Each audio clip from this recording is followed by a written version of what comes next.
can listen to what you want to say, baby. When you're alone in the darkest night, maybe you can give your radio back. Open your heart and show your eyes that you're destiny. And grow your love, baby. The future is waiting for you. And show your eyes that you're destiny.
what you want to say, baby. When you're alone in the darkest night, maybe you can give your radio back. Open your heart.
you what you want to say, baby. When you're alone in the darkest night, maybe you can't keep your radio open your heart and show your eyes that you're the sea. Cry yourself and cry your love, baby. The future is waiting for you. And show your eyes that you're the sea. Cry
Hello, chat. How are you doing? Oh my god, I don't have glasses. Where are my glasses? I feel like Velma here. I like wander in here and I go on stream without my glasses. How do I look without my glasses? Do I look okay? We rock this today. Is this acceptable? I don't have my glasses. I don't have my butterfly clip. Am I really ready for stream? You tell me. Why is Candace Owens? Why is Candace Owens showing up? We're not talking about Candace Owens. Candace Owens, how did you sneak into my stream? How did she sneak into my stream? Meow. How can I read chat without them? I mean, I can sort of read chat. Somehow Twitch chat is easier to read than YouTube chat. I think it's because Twitch chat, it's got, like, I can't make YouTube chat go into dark mode within the confines of my browser. Hi, Yolkio. Hi, Woody Red. Hi, Globbits. Hi, Joni. Hi, Zara. Yolkio, Buffy Geek, welcome to stream, everybody. We got like a kind of a banger for you today. There's a reason for that though. There's a reason, like, right? Twitter. I don't know. Do we blame Twitter or do we blame Ana? It's hard for me to blame Twitter. It's hard for me to blame anyone but Ana, because Ana's just like, look. People say that people used to say that I'm a drama. What is it called? Hey everyone, your friendly neighborhood drama, what is it called? Drama baiter, yeah. Friendly neighborhood drama baiter here, no comment check, right? So like, yeah, I mean like Ana's drama baiting. I don't know what else to call it. I don't know what else to call it, right? Because, look, Ana said some messed up stuff. If I took Ana's tweet, right? Took her name off it, and then took 3 tweets of TERFs, right, that were on similar subject matters, I challenge you to figure out which one's Ana's. You can't do it, right? Because it just sounds like a TERF tweet. It just sounds exactly like a TERF tweet, and there's no distinction, right? That's the problem with what Ana said. Even if she, I don't know, even if she doesn't agree with TERFs on everything, oh my god, Natalie Marie, you got a watch streak. You're hot. You're hot right now. You've got a watch streak. Drama weasel, right? Yeah. So, but yeah, Ana's being a drama weasel, and what I mean by it is this, right? So, like, Ana said some shit that was just like, you know, like Ben Shapiro, all the TERFs, everybody was just like, oh yes, Ana Kasparian, we agree with you 100%. You're so awesome, like, right? They went from hating her guts to like retweeting her, you know. So if that tells you anything about the nature of Ana's tweet, however, Ana has built up a certain degree of goodwill, both in the trans community, you know, in terms of TYT, and in terms of friends that are progressive. So there were a lot of people, you know, if you watched, I guess Emma Viglin's reaction comes to mind. It was very gentle, very, very gentle, right? In fact, the title of the bit of the clip from Majority Report with Emma in it was like Ana Kasparian is not transphobic, right? So, in case that needs to be said, Ana is not transphobic was what Emma was saying, and a lot of people know Ana. This is like kind of a problem. It's kind of a problem that I've run into, right? And that people would normally use the word incestuous here. I don't know, for some reason I don't want to use that, but like there is a degree to which everybody that is big on the left online is like friends with each other. And even if they don't exactly agree with each other, like they try to be nice to each other, and they're hesitant to call one another out, right? As long as we're talking about big people, they'll call people with no clout out, right? But not people that are of a certain size of audience, right? They're really, and obviously why that is, right? That's because their audiences are overlapping, and if you're criticizing Ana, you're in danger of losing some of your audience who might be fans of Ana. So people tend to go easy on Ana, and they did this here too, right? So we were done with the Ana story. I was ready to move on. I was hoping to move on. We did cover Ben Glebe yesterday, and he had two different takes. One of them was like some trans people have talked to me about trans women in sports, and I now have changed my mind. So he apologized. He did the thing that Ana wasn't going to do. And then in the very next take that we watched, he's like, but actually trans kids, I'm not so sure about trans kids, right? So Glebe's like a mixed bag, and but Ana's never apologized. Ana's just, and Jink has supported her, and so like regardless of that, people were handling Ana with kid gloves. We're gonna watch a segment today. All right, so let me change the now and next screen.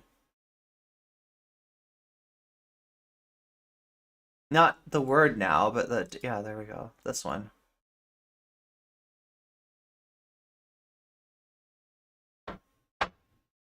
Anyway, yeah, so as you may know, and some of you have probably seen this clip, we didn't cover this, right? Because there wasn't really much to cover. The Leftist Mafia is a panel show, right?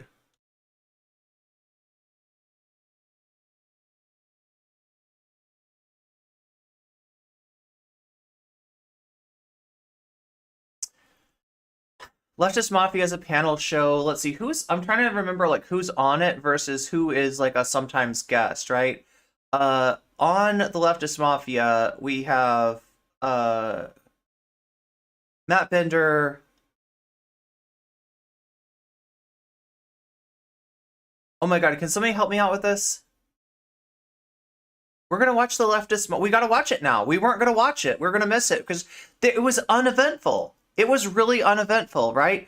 The story with the Leftist Mafia would have just been that they don't agree with their take, right? But they like her a lot, and that's not very interesting by itself, right? However, there was one thing that got said in that panel, right? And that was by Olayemi, Blair Zahn from Illuminati, Mike from the Humanist Report. Thank you. Oh my god. Yeah, Olayemi is awesome. I don't know why I wasn't following Olayemi, because I know I've encountered Olayemi's content before and really liked it, and definitely Lance from the Surfs. There we go. Mike Figueredo, of the Humanist Report is on there. And I think, do they have like a guest every week or something? Like, I feel like there's a certain part of the cast that rotates a little bit. But, for the most part, it's the same people. These are all career lefty commentary creator type people, right? And none of them are looking to have a spicy take. None of them are looking to burn a bridge, right? For the reason that I just said. You don't want to do that, right? There's nothing in it. You don't blow up other leftist content creators, even if they're kind of acting like not leftists, right? You give them a lot of benefit of the doubt. And Ana had an immense amount of benefit of the doubt extended towards her. But yeah, Olayemi did comment about the take and was not a fan of the take, right? Apparently this angered Ana. And it's the kind of anger that she didn't post on it immediately, like, right? She didn't call out Olayemi immediately, right? But she got this clip from the leftist mafia, and I guess she'd just been holding on to it, and she held on to it till today. David Doyle, Mike Figueredo, Illuminati. Wait, who is Kenny? That sounds familiar. Matt Bender and Lance from the Surfs, and Olayemi, yeah, Miss Olurin on Twitter. She's been sitting on it for 2 weeks. It's been burning. It's burned. And Ana wanted to say something, right? Let me tell you. Let me show you.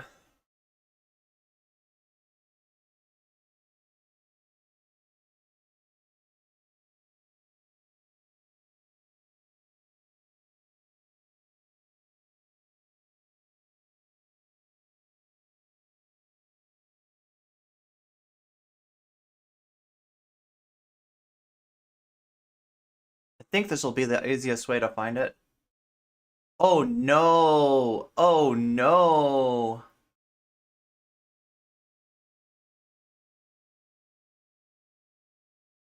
Oh, that's 15 hours ago.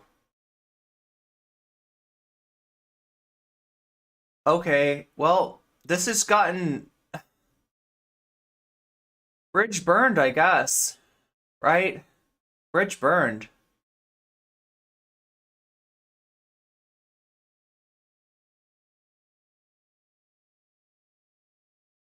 Oh, here it is. Yeah, so wait. So yeah, like I showed you a bunch of tweets that are about Ana Kasparian, tweets that are about that segment that pissed off Ana Kasparian. And but this is not where it started. It started here. Let's watch where this started, all right? Now check this out. How is this? I mean, And I scroll in and I just now, just now on the timeline, I scroll in and I see some girl try to compare Angel Reese to Sid from Ice Age. And that's when I really realized, babe, y'all are some fucking haters, babe. Like, babe, listen, haters. If I don't tell you nothing else but fucking people, they are haters, babe. Like, if you spend time on the internet, you will know that the app out there going to hell. Yes, sirree, Bob. Yes, sirree, Bob. Going to hell, okay? Let me tell y'all something. The express train straight to hell gonna be booked. It's going to be late. It's going to be late because they're going to get stopped and stalled because of the traffic. It's going to be slam-packed, booked to hell. Hell. Just now. okay, so who was this directed at? Was it directed at Ana Kasparian? Is there any degree, like there should be a subtweet scale. I feel like that's what we need. We need a subtweet scale because like when it comes to subtweets, it's not like black and white. It's a sliding scale. Is something a subtweet or is it not, right? It's never like 100% yes or like, or not never, but like it's usually not 100% yes or 100% no. It's usually like a scale. There's like some degree of subtweet. Now, I cannot find any way to possibly make this a subtweet about Ana. There's just no way. We're talking about haters on the internet, haters that compared Reese to this character from Ice Age that I don't even remember this character, but apparently this is a character from Ice Age here, right? Kenny is the person on the top right in the panel. I don't know what their handle is. Okay. See no indication. Yeah, there's no direction. I don't know. There's no way. There's no way that could be directed at Ana, right? No way, no how. So we're talking about haters. Internet is filled up with the hating ass people, and no one can convince me otherwise, right? So just a general comment about haters on the internet. Okay. Oh, Olay, do you mean people who demand people cook their friends? Wait, is it Reese? Just now on the timeline, I scroll in and I see some girl try to compare Angel Reese to Sid from Ice Age. Sorry, Angel Reese. College basketball player who was the star. Oh, wait. Is this? Oh my God, I didn't cover this. Is this? Is Angel Reese the one who had the controversy? Like, really, it's no controversy at all, right? But got in trouble for doing a John Cena meme, basically. Speaking of innocuous things that people get yelled at for, she told off Jill Biden. Oh, because Jill Biden was one of the people that was that wanted to invite the losing team to the White House because they were apparently robbed. And why were they robbed? Because Angel Reese did a John Cena meme.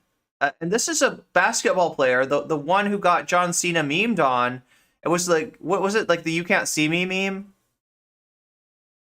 But anyway, it's, John Cena meme, right? The basketball player that got memed on is somebody who does that particular meme like all the time, right? So there's just no way you can really be mad at Angel Reese for this. And yet Jill Biden was acting like somehow the losing team was robbed because of the John Cena meme. Anyway, that's a little backstory. Maybe we should probably cover it. That's an interesting story. But anyway, so yeah, this is who the tweet, this is who the, it's just like a TikTok about Angel Reese and how the internet is hating on Angel Reese and comparing her to an Ice Age character. And in comes Ana Kasparian. Oh, Olay, do you mean people who demand people cook their friends? Those kind of haters? And yeah, that's my question too. Like, Anna, what the are you talking about? What are you talking about, Anna? What could Anna possibly be talking about, right? People who demand people cook their friends. Yeah. Okay, so did Olayemi demand that somebody cook their friend? Is that what happened? Oh, here we go. Here's some context. Are you ready for this? Okay. So here's what we're talking about apparently. This is Anna posting and this. you should be able to mention those without like having to classify it as, but you shouldn't get mad at her for this because of her history. No, I mean, no one's mad at her for her history. I think it makes sense if you want her to change her mind and to understand what she did wrong. Because if it's just, if without that context, like, again, that's why it's important if you know her that you do include that context. Because she has to understand these disagreements are coming from an honest place, and we're not just doing it for clicks, right? Like that's so. No, of course, but that's not the same. That's not the same, though. That's not the same. I have to say it. Oh my god, I have to say it. I like Anna, but I feel a little bit like this is the coddle the white lady hour. And you know why? And you know why? I thought this even earlier because before this, the Majority Report put out a thing too, and everybody else, and I was like, boy, everybody sure feels the need to trip over their fucking feet to come out to defend her for getting cooked when all of the people get cooked all the time. Nobody I have yet to watch a video of anybody defending me from getting fucking cooked. I've never seen it. I've never seen everybody come out. She has a lot of fucking bad takes, and then she gets cooked because she comes out unprovoked. She asks to be cooked. She got up today and she said, Twitter, cook me. Right. Listen, She has yet to delete the tweet. I want to make it clear. She has yet to delete the fucking tweet. She hasn't deleted it? Ratio. You know why? Because at the end of the day, she took a 106,000 like tweet. She didn't even get ratio. She didn't even get ratio. She'll be all right. All right. She didn't get like, oh my god. I saw that Majority Report video that went up. It's exactly what Emma said on the show earlier today. And when I heard Emma say it, I was like, Emma put it great. And then I saw them put it up with the title that says Ana Kasparian is not anti-trans. I'm like, that's not the point. Why are you putting that as the title of the video? That's not the point. She's This not is where anti-trans. and The concern, it was an anti-trans take. The substance of the viewpoint she is legitimized. You see what I'm saying? The conversation has just shifted to defend. Like everybody's conversation is about defending whether or not Ana is a turf in her career and blah blah blah, rather than talking about the substance of what she put out and why that is offensive to legitimize and why it's a problem for and being held responsible for it. Thank you. Like That's normalize large creators being called out and being like, oh shit, I was wrong. Like That's a strange person to be saying that, but I agree with Lance here, right? I agree with Lance. Like, now, generally, if you know Lance, he goes out of his way. He's been seen many times tripping over his feet not to call out another leftist content creator, right? Especially one of a certain size, right? Lance is kind of famously okay with Vosh. That's what I'm saying, right? And if you know, like, Lance's viewpoints on things and Vosh's viewpoints on things, you might find that a little strange. You might find it strange that Lance is part of the White Leaf Network, that Lance actually trusts Vosh's sysadmin, White Nervosa, enough to, you know, to have her do a website, you know, in a way that kind of gives Vosh, you know, a little bit of control over you, right? So Lance is not like my point is that Lance is not a bomb thrower. Lance is not a bridge burner. Lance is not an NCC. If Lance is ever faced with like two of my friends, you know, are fighting, like, let's say, like nocommentchick and Dylan Burns, Lance has an easy time saying Dylan Burns is bigger. So I'm gonna go with that, right? He's not somebody that is looking to start drama, in other words, right? If that makes sense, right? So but yeah, here's Lance saying normalize calling out like content creators and making it so that it doesn't have to be a big deal. Yeah, that would have been great 2 years ago, Lance. I don't know. I'm not mad, okay? I'm not mad. And Lance didn't attack me, to be fair. He didn't like join in the dog pile. He just, you know, kind of was a former friend of the stream, not really a friend after that. In fact, I think he unfollowed me. But so if you're getting this from Lance, from mild-mannered Lance, right? That the call out that you got was not over the top, right? You know that the call out you got was not over the top, right?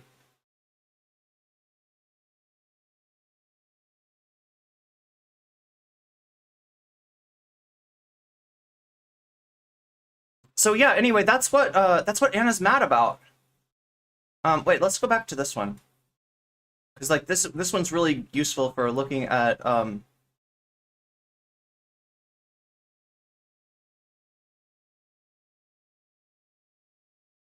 Okay, now I don't know. Does anybody think she was going after AAVE? What did she say exactly? Demand people cook. She puts the cook in scare quotes. I can't tell. I can't tell.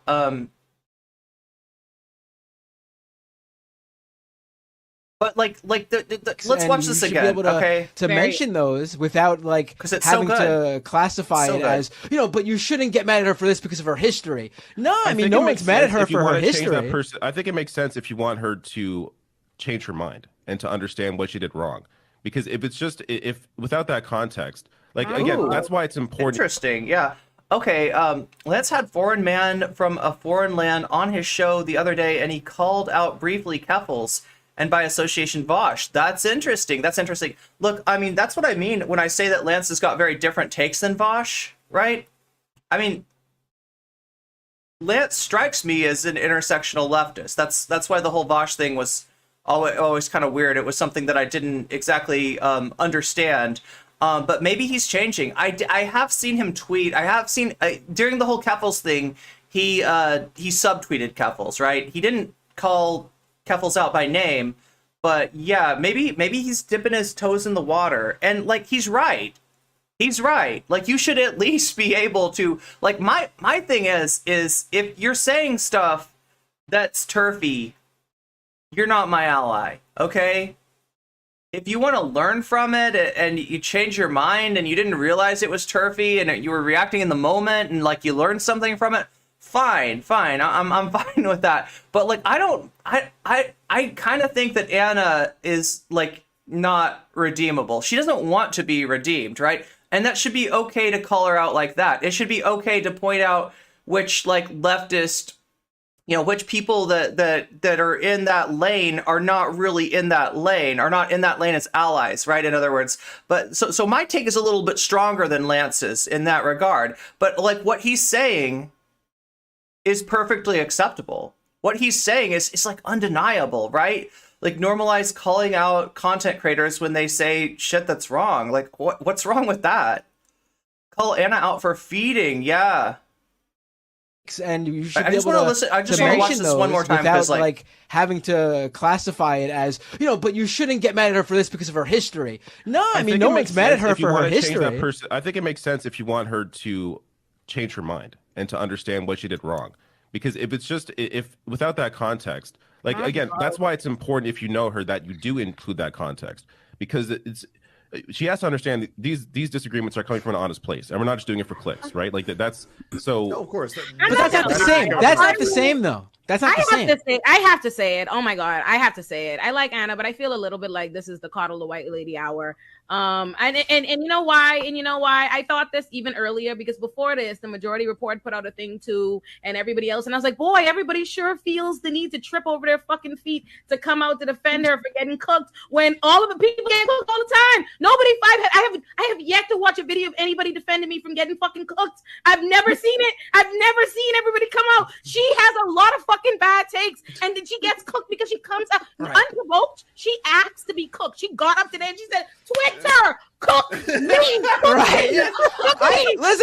So like asking people to cook your friends, or what was it? What was Anna's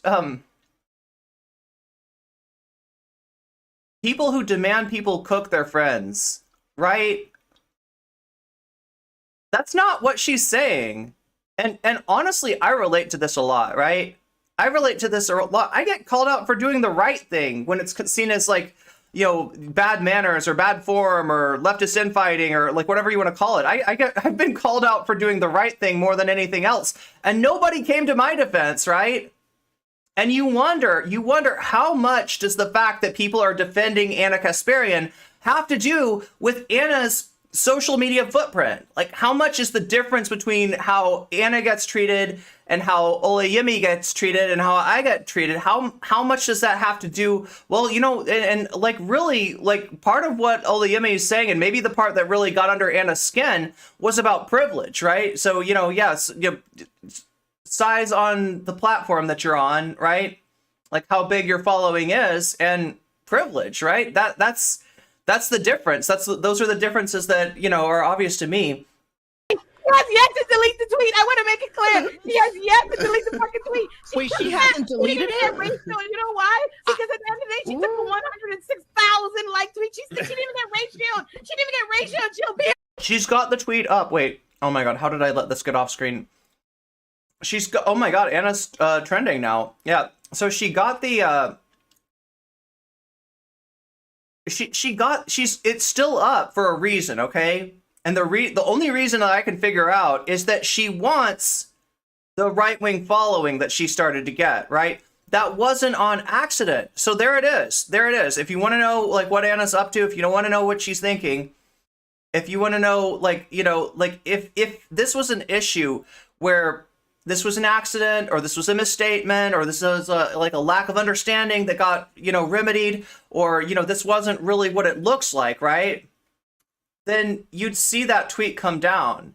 Even if Ana just like recognized, there was a bunch of red flags in the way that Ana talked about trans issues before that, calling trans women biological men, trans men biological women. She's back at that too. There's actually another clip of Ana Kasparian going around. Is that Kenny J? I don't know. I don't know Kenny, actually. But we're talking about the person in the top right. Yeah, so David Doyle, Mike Figueredo, Blair of the Illuminati, awesome video essayist, Kenny, who I don't know yet, Matt Bender, Lance from the Surfs, and Olayemi. And that's the so this was a few weeks ago, right? And somebody points this out. Have you been sitting on that link for a week? And then here comes Olayemi, 2 weeks at least. Yeah, this is burning. This is burning. This is hurting. Ana needed to say something, right? And that's how this got started, right? So she reignited this beef and went after Olayemi over what I think is not that. See, I don't think that was like the most ruthless roast I've ever seen. Ana was slow cooking about it for 2 weeks. Yeah, true.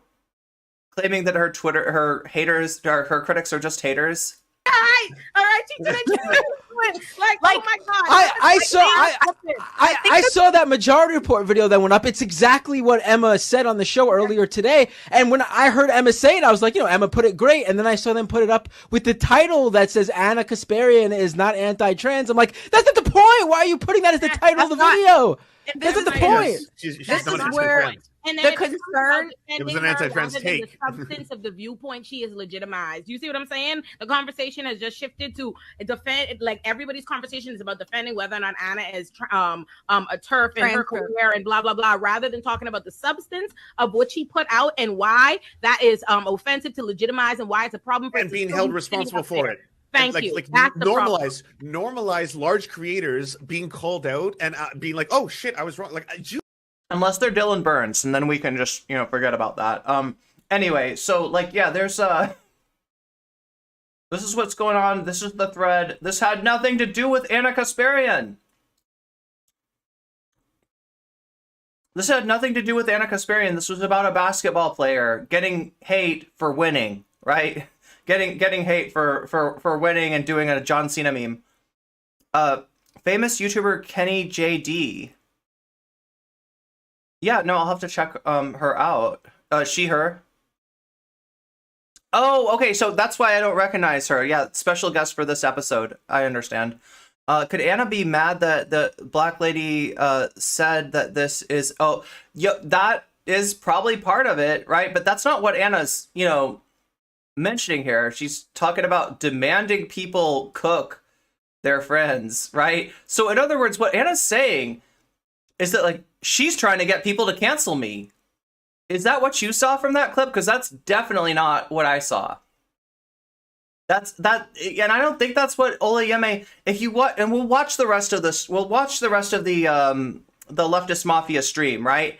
Because I don't think that's what anybody on there wanted, right? I feel like they're still kind of handling Ana with kid gloves. And you got to understand, they got like a responsibility to trans people, a responsibility to call bullshit out, but they're also being, friendly with Ana. And this is how you treat your friends over deserved criticism. I don't know what you expect. Hey, maybe Ana's new friends are on the right. I don't know, chat. Just an idea. Okay, so we're not demanding that you cook your friends. That's not what this is about.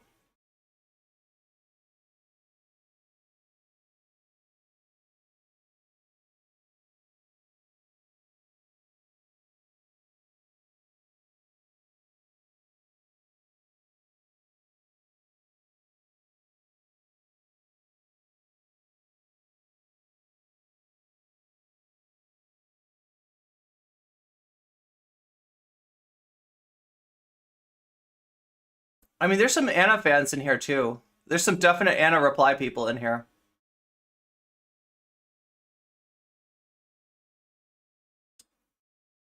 Okay, so what's this over? Oh my god. Okay, so there's been more back and forths. Okay, so this got quote retweeted. You made transphobic statements, and when oh wait, can you see this okay? You can see this? Okay, good. You made transphobic statements, and we spent an hour of the show defending you from allegations of being a TERF, rather than addressing the substantive problems with your comment. I said I felt like we were coddling you. And this is a thing. Look, when you're on a panel like this, right? And I mean, I don't know who exactly... I get the feeling that some people were treating Ana with kid gloves. Some people were, more balanced. Lance and Matt are, kind of balanced on this. But, still a little bit of deferential treatment for somebody that's their friend, right? And I mean, like, I guess I understand that, right? I said I felt like they were coddling you. I stand by that. If you think, oh my god, if you think that makes me a hater, knock yourself out, Miss Mamas. So this is, let's see. There's Ana coming back. LOL. The meltdowns over wanting to be referred to as a woman rather than a birthing person is pretty wild. The meltdowns is pretty wild. Okay, anyway, it's not grammatically correct. Who cares? The meltdowns are pretty wild. I'll never apologize for that, especially as a biological woman. You make me feel like a biological woman. Oh no. Oh no. Oh no. What is this? We got the biological woman. Anybody that's playing bingo at home, mark off biological woman because we just got that, right? Yeah, I think you're right. It's me, Natalie Marie. Anna's the one having a meltdown. Oh my god, YouTube chat. Yeah, everyone on the panel kept repeating that they liked her. Yeah, this isn't like a roast Anna like thing, right? Not at all. Maybe Anna's getting into a rich territory and is literally afraid she's going to be cooked. Oh my god, JTVJ, you're not the only one to think of that. This reminded me of Riley Grace Rochon, right? Do you remember Riley kind of freaking out over somebody saying "eat the rich" and Riley being like, "Isn't this a call to violence? Cannibalism is violence." Like, no, nobody's talking. This is we're not being we're not being literal here. We're not being literal. She knows exactly what she's doing. And look, I'm not mad at Lance either. Like, just so everybody knows, like, right? I mean, I had to mention that. And it's more to the point that Lance is not trying to blow Anna up, right? I know that for a fact, that Lance is going to avoid blowing Anna up at all costs. And I do notice that, like, that's why him being part of the Vosh thing is weird to me, right? Is that he's definitely closer to like my takes than to like Vosh's takes when it comes to issues of intersectionality, right? And like I have noticed that he's speaking up a lot more. He used to get made fun of and called a jellyfish for kind of being on the fence about a lot of things. I don't think that characteristic is fair. You hear me, Lance? I don't think you're jellyfish. I think you got a spine. And I know why it's sometimes hard to say that kind of stuff. She knows exactly what she's doing. She's calling out the conservatives for making a big deal about inclusive language. Oh yeah, that I think that clip like went around was going around Twitter this morning. Ever since Illuminati dragged Amber, what? Really? Oh my god, M Dragon, I didn't know about this. Oh my god, wow, that changes things. Ever since Illuminati, thanks for letting me know, dragged Amber Heard to monetize on it, I stopped watching them. I didn't know that. I did not know that. Yeah, that is Kenny J, yeah. There were a bunch of red flags in the way Anna talked about the trans issue before that, calling trans women. Yeah, so there we got it again. And in this clip, she's using the phrase biological men. Lance would never call out Vosh, though. Listen, whisper of a dream, Chico, whisper of a dream, all right? Like, I've been badly burned, all right? But hope springs eternal, all right? And I don't write people off, okay? Even when they hurt me, all right? Or not, Lance didn't hurt me. He didn't join out, like, let's be really specific. He didn't join in the dog pile. He just, like, unfollowed me, was all, right? And, that's his right to follow whoever he wants to follow, right? Lance used to stream with Thought Slime while being buddy-buddy with Vosh. Did that stop? What's up, Crystal?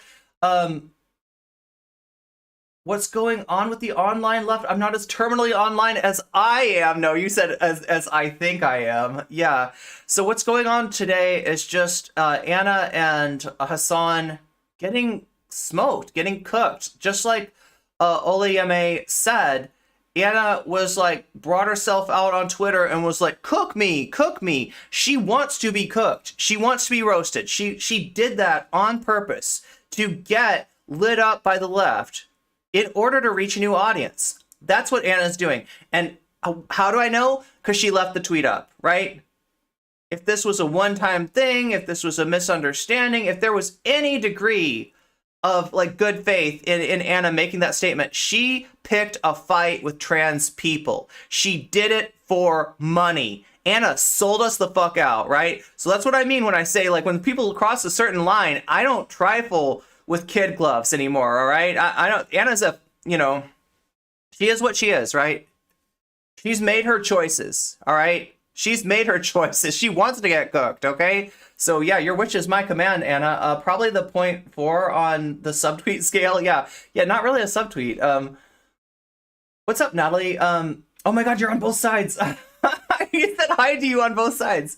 I'm so weird. No, they still stream together. Oh, that's good. Yeah, I like Thought Slime. And Lance is funny. I appreciate Lance's humor. And I appreciate Lance's takes, just for the record. We're all part of the I'm not terminally online, I swear group. Yeah, exactly. I'm not terminally online anonymous. We're going to watch the panel for sure. At least the part, there's two parts of it. There's one part where they're talking about Ana. There's another part where they're talking about leftist infighting, which some people might call this leftist infighting. I am, believe me when I tell you, Ana is not and has never been a leftist, right? There is not a leftist bone in her body, especially now. Should be Ana who's calling you these things? My guess is that she wanted attention. Yeah, she wanted trans people's attention so she could be. How is biological woman different than birthing person? It's along the same lines. Look, and this is my issue, okay? I have heard allies, all right, people that I consider to be allies, use the phrase transgenderism. Why do they use it? Because the right wing uses it, right? And they don't know where it comes from. They don't know what it's doing there. They don't understand transgenderism as a framing device meant to dehumanize trans people, meant to turn what is, human beings into a political issue. That's the work that the word transgenderism does. Now, like, Anna's not using that here, but she is using biological woman. She is using biological male. You can hear Ben Glebe echo this stuff. I don't know. I would assume Jink has said it as well, right? And you could make an argument, well, no, but like I'm having a conversation with people and they say, well, what about a biological male, yada, yada, yada. Governor of Virginia said biological male. I'm just echoing their language. Okay, fine. But let me tell you that you're echoing a right-wing framing device, right? That using that language when we're talking about trans women, using the language of biological male, using biological female when you're talking about trans guys, right? That is right-wing language, right? So you get a chance, right? I'm not trying to light anybody up and burn anybody's bridge just for saying the wrong words. That's not how I operate, right? But if you are made aware that something is a right-wing framing device and you continue to use it, whether you mean to or not, you're helping the right wing. You're assisting the right wing, right? At very best case scenario, you're feeding the right wing. And, that's what we got here with Ana. So, yeah, I'll never apologize for that. I'll never apologize. This is Boschian language right here. I'll never apologize for that, especially as a biological woman who has had a fucking lifetime. Oh, God, I gotta not say that word. Thanks a lot, Ana, for getting us demonetized. An effing lifetime of being told I'm less than. I'm a woman. No apologies. Nobody's coming for you. Nobody's stripping you of this title. Nobody's... You could say you're a woman all day, and nobody's going to care. I mean, nobody on our side, at least, right? You might get accused of identity politics by dirtbags and right-wingers, but a frickin' lifetime. Yeah, indeed. Lance's laugh always gets me laughing. I like Lance. I enjoy his content. I miss Lance, actually. Yeah, I could say that. Anyway,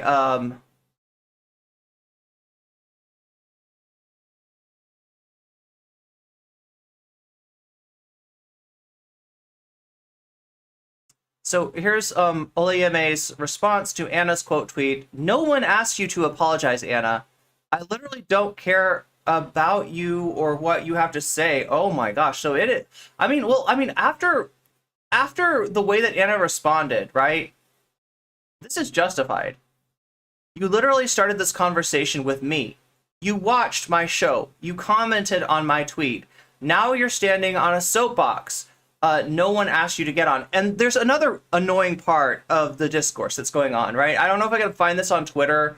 I know I read it somewhere. I know I saw it somewhere, right? But oh no, here we go. This is even worse.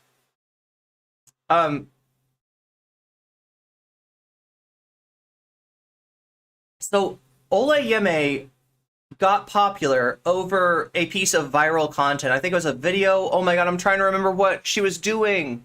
She made a video that went viral, right? TYT and a bunch of other people covered it, right? You do have now TYT fans, Ana stans, claiming that Olayemi owes her fame, owes her, clout to Wait, where did we go? Where did we go? Where did we go? It's, oh, no. Twitter, I hate it when you do this. I really hate it when Twitter does this.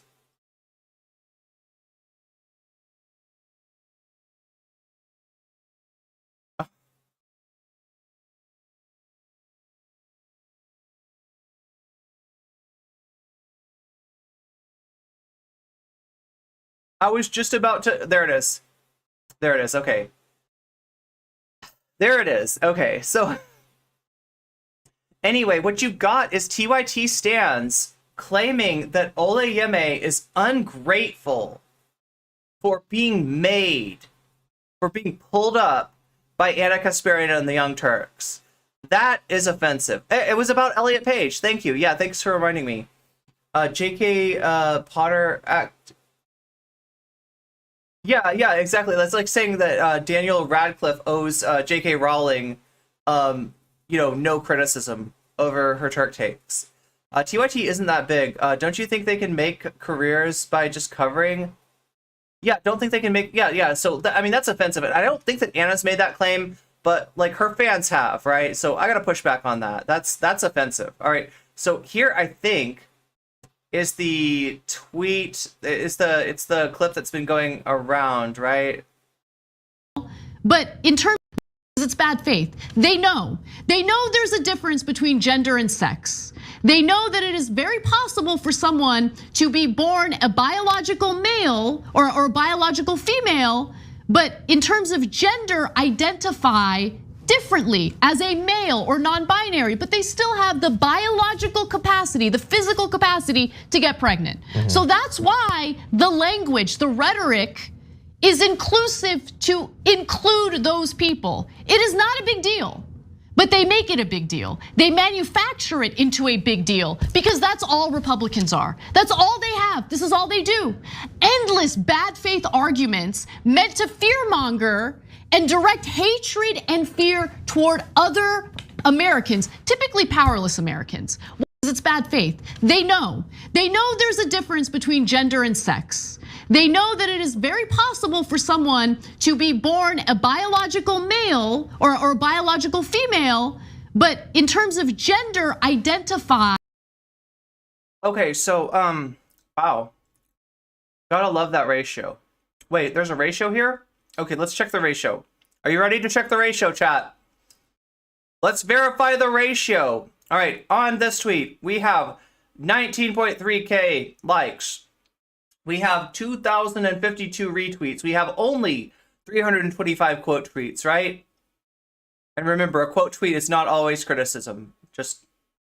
And on this one, we have 16.2 likes, 1,099 retweets, 1,067 quote tweets. Oh my God, that's not looking so great, right? I don't know if we're gonna count bookmarks. I started verifying ratios before bookmarks were a thing, so forgive me if I. Yep, that's a ratio. That's a ratio. That is a ratio. Oh yeah, no, even with bookmarks, especially with bookmarks, that's a ratio, right? Look at that. So Square Symbols, friend of the VOD, saying, gotta love that ratio. What's her deal these days? I don't know. Good question. Fully exposed now. Now she's doing it for attention. Yeah, to launch a more lucrative career. I don't know. Chat, what do you think? Do you think she's going to become a right-winger? I don't think that's necessarily where she's going. I feel like she's going to occupy, at most, like a old-school Tim Pool lane, right? Olayemi is a legend. Olayemi is great, and we're gonna watch her. She's the most I don't know. There's a segment by Leftist. What can I never remember? It's Leftist Mafia. I'm thinking in my head. I'm like Leftist Cooks, Leftist this. I mean, we are talking about people getting cooked today, but no, we're not talking about Leftist Cooks. We're talking about Leftist Mafia. And yeah, Olayemi is on fire, and it needs that. It absolutely needs that. She's not wrong. Now, I'm not criticizing Matt, friend of the VOD, Matt Bender. I'm not criticizing friend of the VOD, I guess, Lance from the Serfs, right? I don't want to, harp on that or anything like that. But Olayemi is the only one, really calling her out in the proportion with what she's doing here, right? Olayemi is the only one being real here, as far as I'm concerned. So, yeah, massively thankful to have her on the Leftist Mafia. Maybe we should watch more of this panel from now on. I don't know. No one cooks current Ana quite like past Ana. Oh, Kendall Brown. I don't know who you are, but following healthcare advocate fighting to defeat Republican supermajorities, Quaker, live for books, plants, and Dolly Parton. Okay. Well, you're getting a shout out from me today, Kendall Brown. Yeah, everybody go follow Kendall Brown if you're not already. No one cooks current Ana quite like past Ana. Hey, that well said. I look forward to her red pill arc. Oh, I don't know about that. I mean, I don't know. It could be. It could, like, I mean, I don't think she's gonna do that. Oh no, Glinner. What's Glinner doing here? Glinner, aren't you embarrassed to be simping so hard for men? What are you talking about, Glinner? What? God damn, says Austinox. It's Mac Rover? Okay, that's a good meme.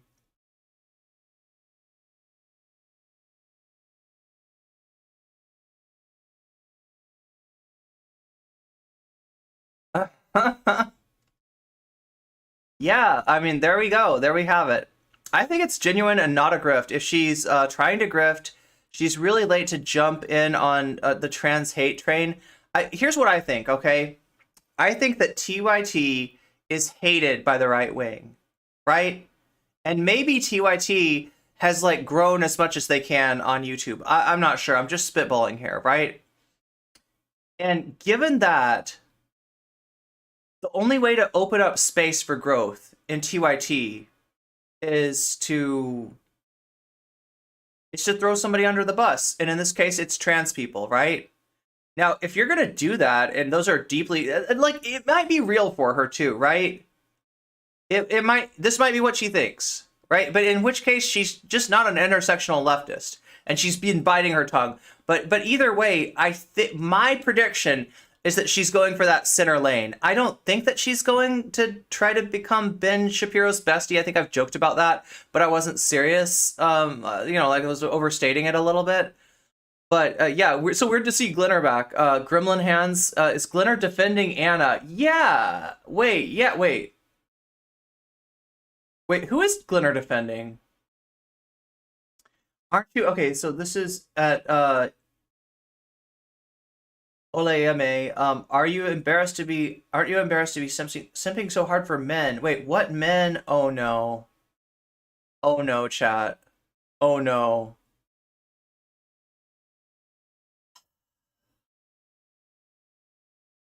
What men is Glinner talking about? Biological ones. Yeah, that's lovely. Oh, I mean, of course, it's Glinner. What do I expect? That's aren't you embarrassed? Did anybody, aren't you embarrassed to have lost your career and family over? Okay, so there's some good roasts here. Have you missed the fact that you're a man taking down a woman right now? Okay, I don't know. No, I'm not saying this is exactly why your wife left you, but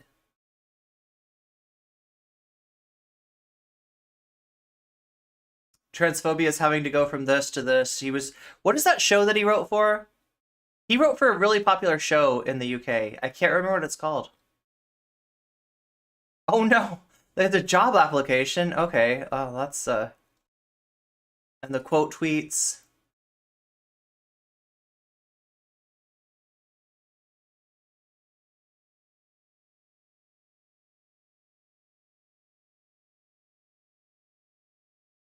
Oh wait. Well, I mean, like technically, Anna's take. Okay, like follow me on this, okay? Anna's take was like, I don't want to be called a birthing person, right? And when we're talking about birthing people, like, right, that's different than a woman. That doesn't replace woman. We're not PC. We're not afraid to say woman, right? When we're talking about women. But in this case, we're talking specifically about people who can give birth, right? And that includes some, but not all women, and some, but not all non-binary people, and some and some trans men as well, right? So yeah, simping for men. Maybe Graham's done an accidental. Is there a little bit of an accidental allyship? Is that what this person's pointing to? So since Ana was, you know, the effect of what Ana was saying is kind of erasing trans guys, among others, right? And this is.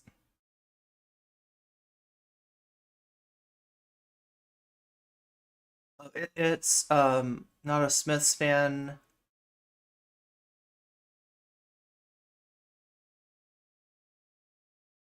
Yeah, it doesn't say what they identify as, or what it identifies as.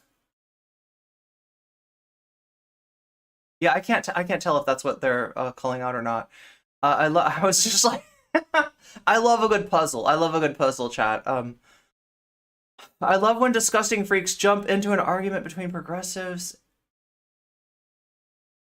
Oh, okay, yeah. Glinner, that fits that description.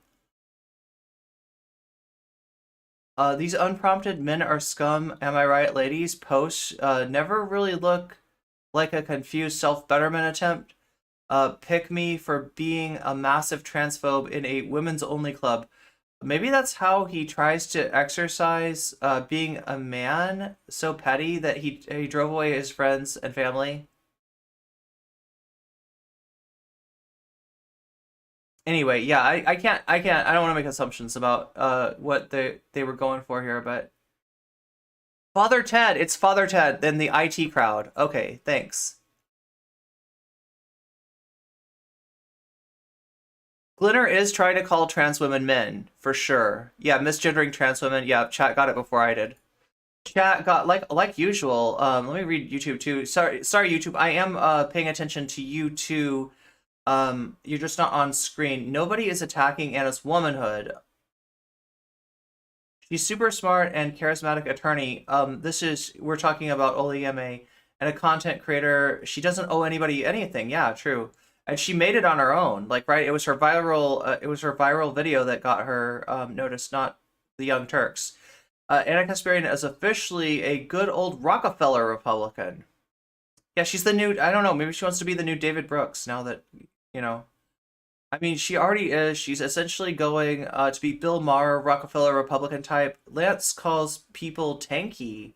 What? Who does Lance call tankies? I haven't followed Lance, right? You know, ever since yeah, it just hurt, right? It hurt to, you know, have somebody that had supported me and my career so much, you know, just abandon me when all I did was call out, you know, call out transphobia, right? It just kind of hurt and it sucked. So I just kind of stopped paying attention to Lance. So if he's calling people tankies, I didn't know about that.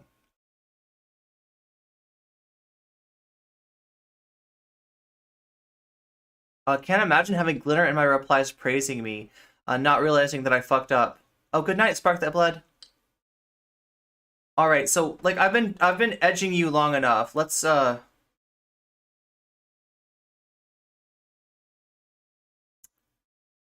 get down to business. Oh my god. Oh my god, thank you, Zara. Thank you, gift sub to Prybars, right? And that reminds me, I gotta say this, okay? So, if you, like Prybars a few minutes ago, do not have a little Persona 2 face by your name, that means you could get hit by the ad break. The top of the hour ad break or the bottom of the hour ad break, because we have two, unfortunately. That's what Twitch sticks me with, right? There are ways to get out of it, though. Zara just showed one, and that Zara/Prybars, you know, team effort just showed one, and that's just be an awesome little chatter and get noticed by somebody who's giving away gift subs out of the kindness of their own heart. And that's one way to get out of the ad break, right? Other ways to get out of the ad break, if you have an Amazon Prime, it's super easy. All you got to do is integrate your Amazon Prime with Twitter, basically sign that up, right?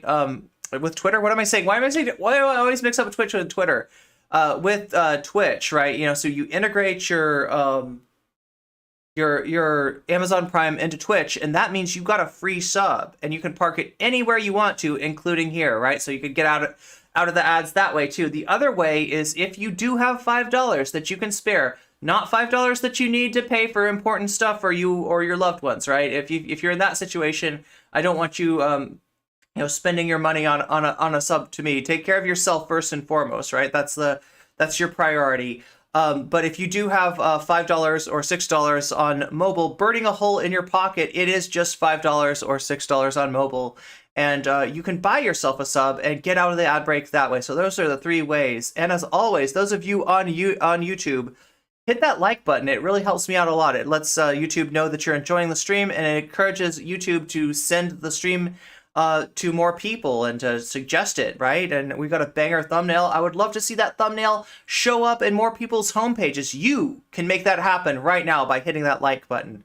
Okay, so like I said, we're gonna get Lance surprised me more when he called out Shoe on Head over her BS sourcing right-wing sites, homophobic and anti-trans, for her left-wing reporting. At least that was necessary. Oh yeah, no.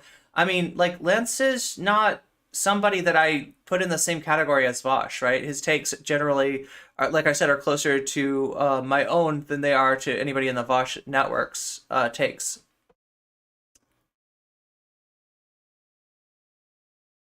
Okay, so what are we doing here?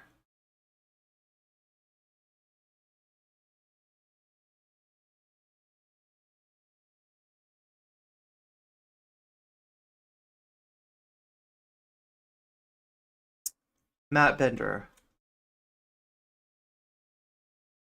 Leftist Mafia. Episode 15. I know where to find this. Wait, is it episode 15 or am I wrong?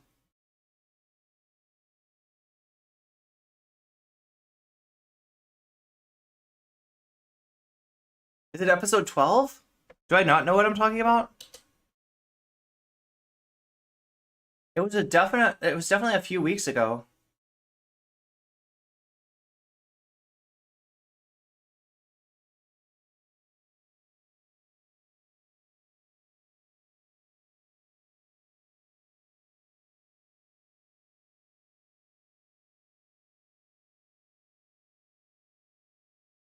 $16. Wait, yeah, 16. There we go. I was close, but no cigar. Or something. But it's, yeah, I don't know. There's how else do we avoid that? You know what I mean? Like, there's no way to just change their mind. I'm not going to defend the tweet. I don't agree with it. I think the tweet's wrong. I think it's misguided. Let me bring it up here. It's pretty bad. It's deplorable, as they would say. Here we go. So, all right, I'll intro this. So, Ana tweeted out, and this is sort of, And I've already seen this, so I'm going to go use this as a chance to go grab my glasses. Because indeed, I do have trouble reading chat without them. Woman. People don't, a little bit. Sorry, please don't ever refer to me as a person with a uterus, birthing person, or a person who menstruates. How do people not realize how degrading this is? You can support the transgender community without doing this shit. So I'm not sure where this, I don't know. Where did this come from? I have no idea. It's worth, so before we get into criticizing it, because again, I don't agree with it. People that are friends with her, I will say Emma Vigeland on Majority Report today. Good friend of hers had a really good criticism of this. So okay, so for anybody just joining us, we are watching the Leftist Mafia with the mildest critique possible, the mildest responsible critique possible for Ana Kasparian in the wake of her birthing people's tweet and subsequent freak out, right? So yeah, we've got top to bottom David Doyle, Mike Figueredo of the Human Report, Blair of Illuminati, Kenny J, Olayemi, Lance from the Serfs, who you can't see right now, and then Matt Bender, right? So that's top to bottom what we're looking at here.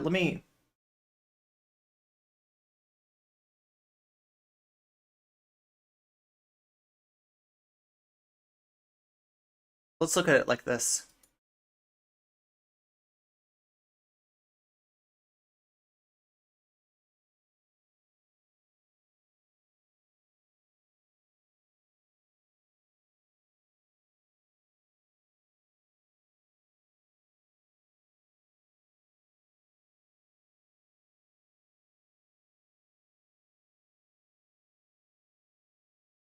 I think hopefully people that know her well, I know her a little bit, but not, we're not texting. So hopefully people like Emma are in conversations with her.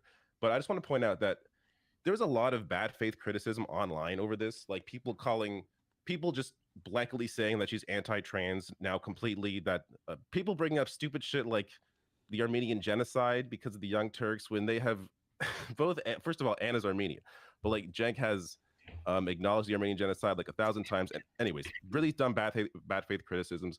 Also ignoring the fact that based on, so I don't think we ever talked about this, but you know what they're talking about? Just try to understand what we're talking about here. The Young Turks, the name of the show, right, also refers to the people who did the Armenian genocide, right? Now, it's also like a figure of speech. You call somebody a Young Turk if they're like a rebel, if they're like a iconoclast, right? If they're like if they're going against the grain, right? That's also like like a rebel, right? That's what that also means, that, right? And obviously Cenk picked it to mean that he, nobody thinks that he was like supporting the Armenian genocide when he called his show the Young Turks, and also because he was at the time a young Turkish person, right? So, but yeah, I mean, it does also refer to a G-side, and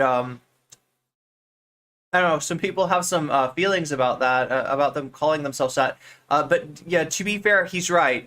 They have, I guess, they apologized for it's kind of too late for them to change it now as far as branding goes. But I feel like they've expressed, also wrote some incorrect stuff about the Armenian G-side in school, but has since, okay, so has since said he was wrong. Yeah, so I mean, what he's saying is true, right? But yeah, some people just like, I mean, I can understand people not liking the name. One of the things that went viral, or not viral, but trended after this was the Young Turks as like one of the examples of how people are calling them. If you search trans on TYT, yeah, you're right, Prybars. They've said some nasty stuff about unhoused people. It's purely in defense of trans people. Like, you're not going to find one video that is criticizing trans people. It's endless content defending, talking about what the right is doing. It's endless. So to try and paint an entire network, and even as Ana, as a turf because of one tweet that I think is misguided, I think is ridiculous. I think the jury's still out, okay? I mean, just like we've said that, Cenk can change his opinions. Like, he wrote some awful stuff for a college newspaper, like 20, 30 years ago? He can, he's allowed to change. People can change. And that goes for Ana, too. And, like, if we're going to take everything that Ana said about trans people seriously, including the video that we just watched, including the clip that we just watched of Ana, if we're going to take that stuff seriously, her old takes, then we got to say maybe Ana can change too. Maybe that's what we're seeing. Maybe Ana's changing. Maybe Ana's, it's hard to know. It's hard to know what is in anybody's little, dark little heart or happy little heart or anything else. Like, right, it's impossible to know what somebody's intent is, really. It's not purely in defense lately. It's not just one tweet. They've been saying some pretty bad stuff for a while. Oh yeah, no, Cenk and Ana. Is this the White Knight Olympics? I mean, it rubbed Olayemi the wrong way, and that's why Olayemi spoke up about this, right? David Doyle. Yeah, that's David Doyle. Ana comes off like she's never. Yeah, she said so. Laura, you're right. That's exactly what Ana said. She says, "I'm never going to apologize," and Cenk has echoed that, right? Like, more than anything, these weird takes they have been having publicly, they make me wonder about what kind of weird vibes and convos they have behind the scenes. Yeah, good question. Good question. Change in the first degree requires that we consider intent, right? I can see you better. Oh, you can see me better with my glasses? I show up better with my glasses? That said, I don't know why this tweet went up. Like, I was- I don't know what the point of the tweet is. I don't know. Like, so a lot of people on the right were like, oh, look at this. Ana agrees with us. And, you know, not to say, you know, guilt by association isn't always a smart thing to do, but the issue is if they're all using your tweet, there's a reason why they're doing that, right? Right. So I think it's important at that. I mean, Ana said guilt by association too. I don't see how that applies here. Guilt by association would be like if Lance hadn't unfollowed me, right? And Dylan was like, why are you still following No Comment Chick, right? That would be guilt by association. That's what that means. I don't understand how this applies to Ben Shapiro, Glenner, Carrie Lake, etc., you know, cheering for her in her comments. That's not exactly guilt by association. Nobody's accusing her of associate. Oh, wait. It's about Shapiro, isn't it? Yeah, I forgot about this. She did go on the Daily Wire once, right? Has Benny from TYT given any takes on this? I'm curious what she say. Oh, Benny C. I would be surprised if she hasn't. I know that she at least has mentioned it when the original controversy happened. I don't know if she said anything as of late. And here's what's really frustrating, right? We've seen Ana make, you know, more takes. We've seen Ana double down. We've seen Jink double down. Right, we've seen Ben Glebe kind of give some signals that maybe he's going to change his mind on the trans women in sports issue, and then just, you know, have another bad take about trans kids, right? So we have seen a lot of the Young Turks comment about this, but noticeably absent from this whole discourse. Like, they have not brought Benny C, Bleep Blop Ben on to talk about this, and you know have. I'm just wondering why the trans, you know, you're not bringing trans voices on for this, right? It's kind of weird. The point of the tweet, Dole, is what Irene is saying. The left YouTube audience is warning, so they need to make easy reactionary appeals. Oh, it's waning? Hasan called Dylan Boynes out. Because he was defending the weird stuff. Oh, I didn't know about this. He was defending the weird stuff the Dalai Lama was going. Wait, what's the Dalai Lama been up to? Hasan on the D program next week, so I'm curious if it was to see his faux pas. Wait, what is this about? Point to come out and clarify. Now, to be fair, if you go through the reply, The Dalai Lama was kissing a child. She replied at least to Carrie Lake as one example, because Carrie Lake, terrible, you know, person who ran in Arizona, pretends she won the election. She replied saying like a broken clock's right twice a day. Ana replied to her being like, "You're a piece of shit." So like she's responding to some of these terrible people and being like, "Hey, I'm not on your side."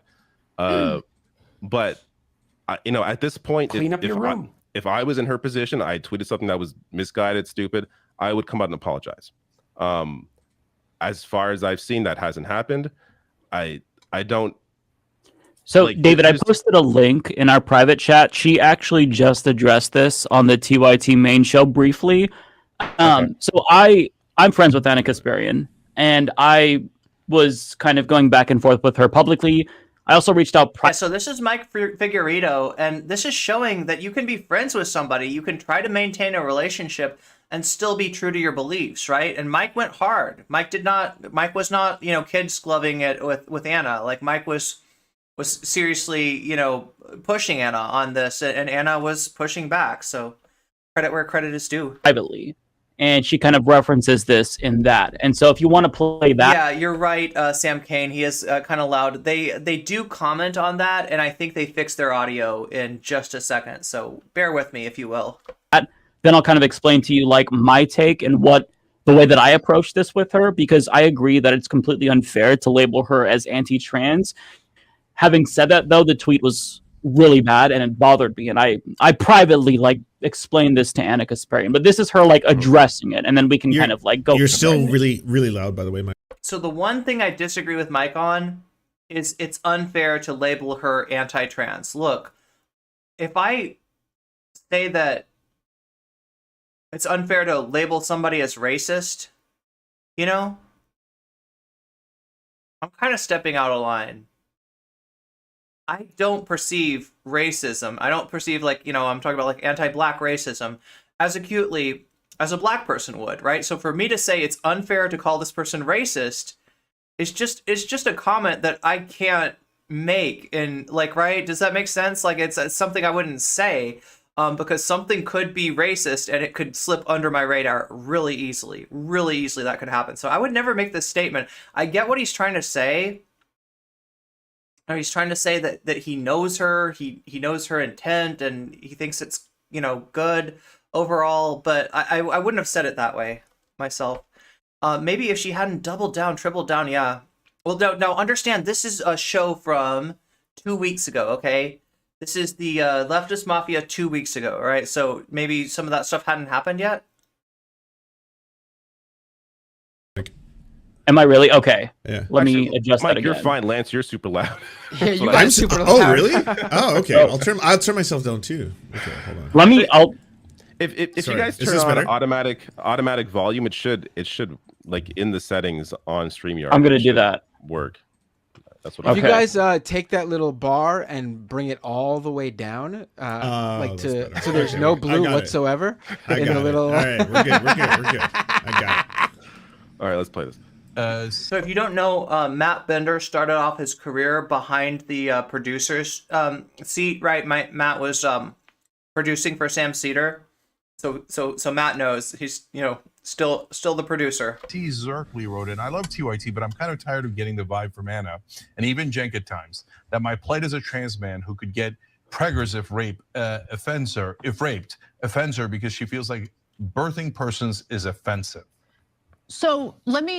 By the way, we should explain as well before even that birthing person is not used on a regular basis. This is not a thing that people say it's only ever used in medical terminology. As an example, quick before I show Anna's video here, this is a good example of that. So this is how the media has covered this stuff. This is the Atlantic, not even, I mean, they're right. Okay, so birthing person, I don't think it has to just be used in a medical context, right? Birthing person is specific language. If what you're talking about is people that can give birth, then birthing people or people who can give birth or something like that is appropriate, right?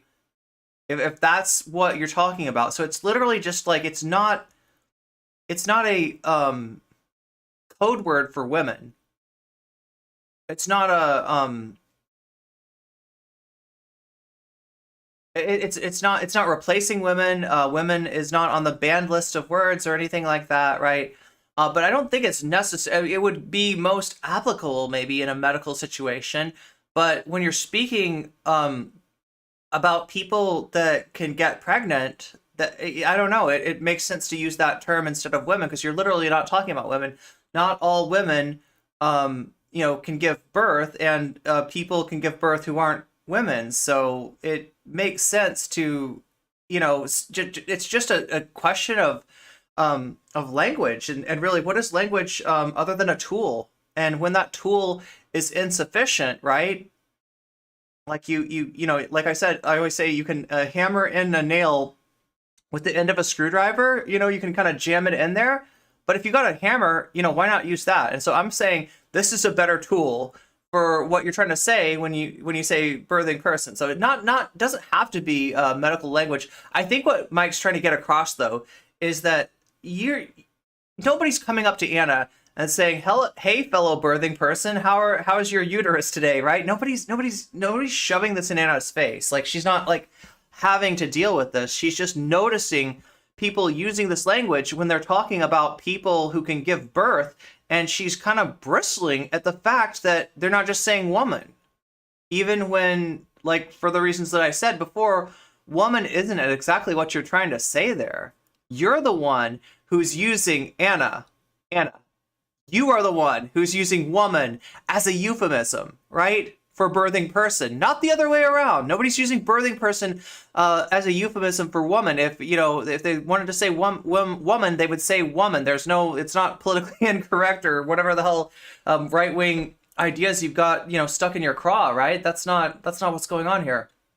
Ana's issue to me, why you can't just be tolerant of left-wing, it's why Ana's issue to me, why you can't just be tolerant of left-wing ideals a liberal like Bill Maher, because clearly tolerance has a bias line, and it's not actually beliefs held.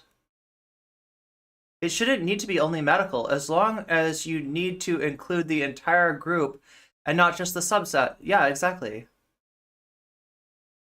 This is why you don't try to debate or have meaningful discussions with bigots. There's a reason why debates and conversations are the #1 tools cults use to. Oh yeah, that's right. Yeah, #1 tool cults use to recruit people. Language is descriptive. It depends on how people need/use the word. So birthing person is a medical term, jargon, etc. It's why I like AOC more, because and this all started over an AOC tweet. This was Ana getting tilted by AOC. Notice that, right? Who is Ana taking to task? Who is Ana subtweeting? AOC, right? Do you see what she's doing? Do you believe me that she's going for another audience? She's at least trying to, and you know, if you want to, if you really like Ana, if you hope for the best for Ana, you could say, well, she's trying to be more effective. And, you know, if she gets those people's attention, if she gets those people in her audience, maybe she can change their minds. Okay, fine. But she's lost me, right? And she's lost a lot of us. AOC has that effect on people. Yeah, right? Apparently has that effect on Ana, too.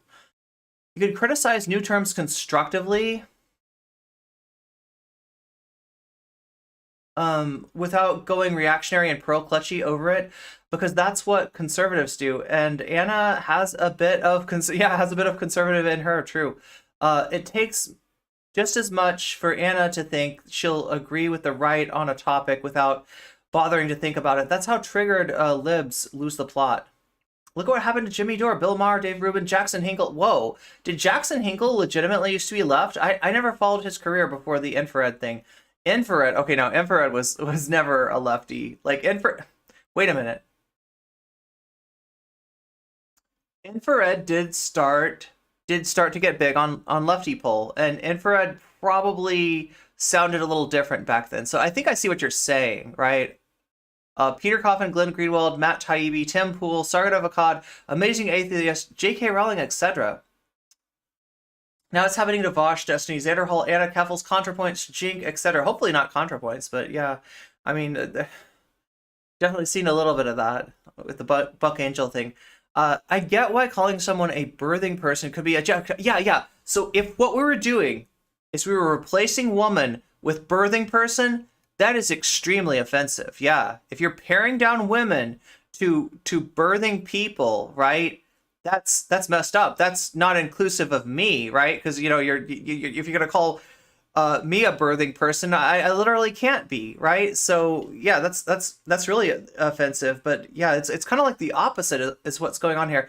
I think Amazing Atheist came back around, but I stopped following. Jackson Hinkle used to be a Hillary Clinton supporter. I did not know that. Wow. So Hillary over Bernie? Interesting. But they're not like Fox News. The culture war over pregnant people, and they're basically exactly Cryptid Mage criticizing this. So it's based off of stuff like this. So the White House blueprint for addressing the maternal health crisis. So the right, jumped on this. Oh my God, they used the word pregnant people 3 times, used women 230 times. Like they only use pregnant people in relation to when it's necessary, when it's discussing certain issues around pregnancy, right? Like, so this is a complete non-issue. It's a complete non-issue, and no one's calling Ana or anybody else a birthing person in an everyday conversation. That isn't happening. The only time I've heard someone try to use it, it's usually in addition to. It's like, hey, by the way, can you please include birthing persons? Exactly. Not erase women. Like obviously this affects half the population. They're trying to do forced therein birth. lies, and therein lies the fundamental problem and the true issue with what she said and that she said it. Because at the end of the day, she knows as well as we all know, as people who are all dealing with the news, that the trans community is under literally constant attack all around the country illegally. That is reality. She knows that. She knows that they are a political, right now, the Republicans are using the trans community as a political scapegoat for all of their bigotry and to come after tooth and nail, and there are real dangers to that. And as you pointed out, David, yes, they have covered many, many, many trans issues and stuff, so they know better. They are more aware than anybody what that community is facing. So to come out with what is a fucking issue. It's something that leans into right-wing talking points to give them at a time when you know a bunch of people are looking to legitimize their transphobia and legitimize this bigotry. So they are clamoring for people who they, especially people they like, people who they trust or whatever, to have these things that endorse. And you see that because all in the comments, you see people in our comments right now in this live chat being like, oh, what's wrong? And that's right. And she should be able and blah. And that's the fucking problem. And that's how it starts. And that is the larger problem, because at the end of the day, no one is stopping you from being a woman. Nothing. And let's talk about language, what language is for. If I'm talking to Black men, but I'm in a room with just Black men, I will say men. But if I'm in a room with all men and I'm talking to Black men, I would say Black men. That's how you distinguish who you were talking about. That does not make them less men. No other time is a distinguisher, a descriptor used to somehow dehumanize you, your personhood. This is a fictitious fucking issue.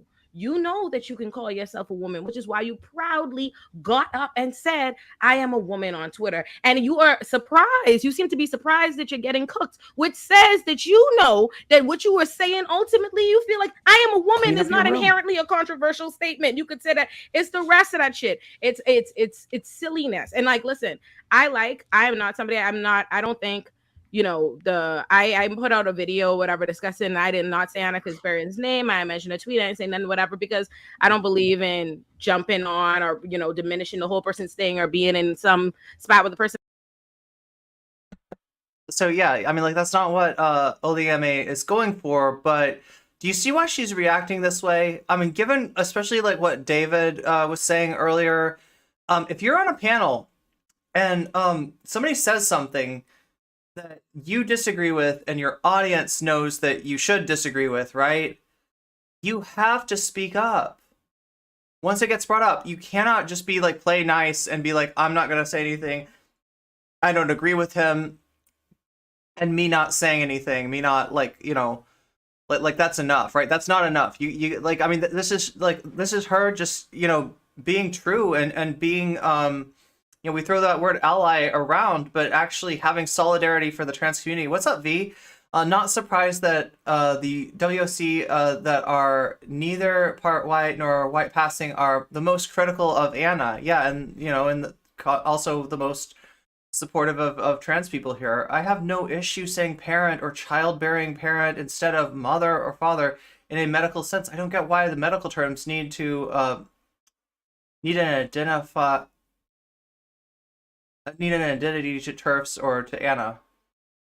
You can look up Choose X Jackson Hinkle if you're curious. It's a video where he was a liberal. Yeah, three O's. Oh, three O's in choose. Okay.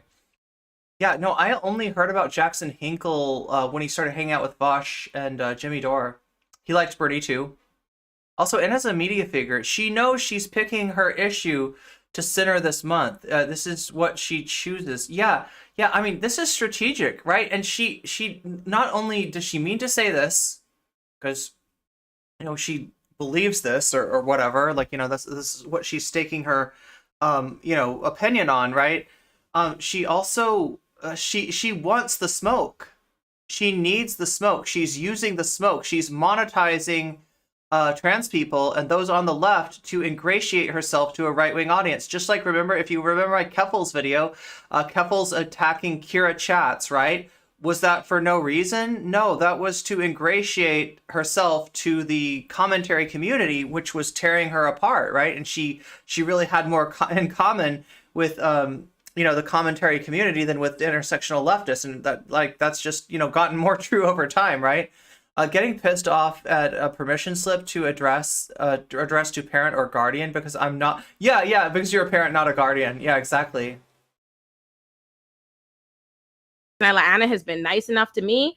We are mutuals. I've done an interview with them. She's nice enough. People have different views. They have the right to evolve, yada, yada, yada. She's done good things, etc. But I think this is incredibly problematic. And I do think she deserves not to be dogpiled or to be personally attacked or to have her entire track record dismissed or to be called a TERF, although I am not a trans person, so I am not in a position of authority to say what they can determine is transphobia, what makes you a turf or any. I'm not qualified to say that. But as far as feeling like, hey, this is incredibly fucking irresponsible and you did not need to do it, and importantly, I think the fact that wasn't even the discourse, it was out of nowhere. You already know that that's what they do with the trans community. They use it to distract from a million other things. So for you to come in and start the I love her. Yeah, I love her too. What's up, Revolver? Yeah, no, this is great. This is great. You never see this. You never see this, right? This is so refreshing to hear a cis person say that. Yeah, yeah. Like, I mean, we need to start saying this for each other, right?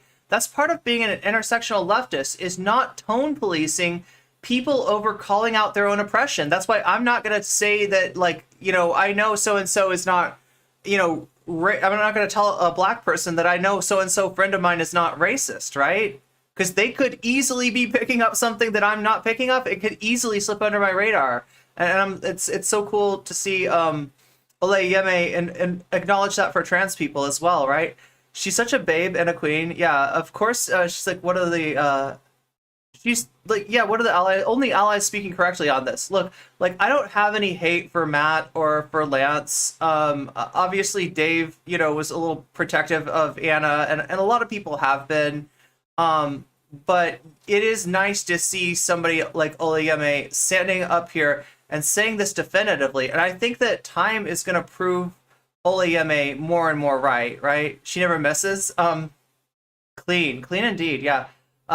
Despite that, what debate bros say, no one is anti-debate, and debaters are not equal. True, that's a good point. Yeah, debaters are not equal to debate bros. Yeah, it's more of like a online culture than anything else, right? And it's all tied up into, you know, the aesthetic that's at the center, right? You can't do leftism when dominance paradigm is what's at your center.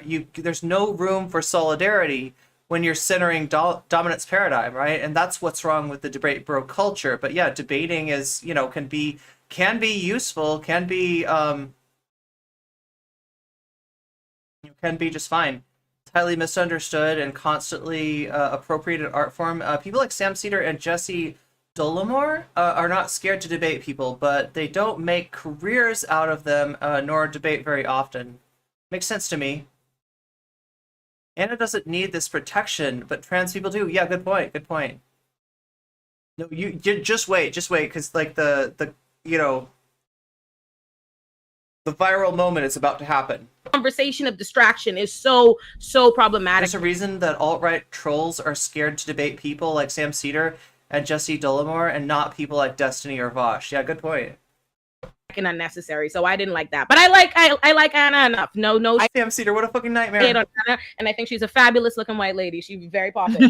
I think maybe this might be a good situation in which I am, by proxy of not being super familiar with Ana. Like, I've seen like clips of her off of the Turks or whatever, but I think because of that, maybe I'm looking at this a lot more neutrally, perhaps, and maybe because of that, my response is perhaps going to be a bit more poignant. I'm a Capricorn. I'm not really good at going around the book. So I think it's really concerning.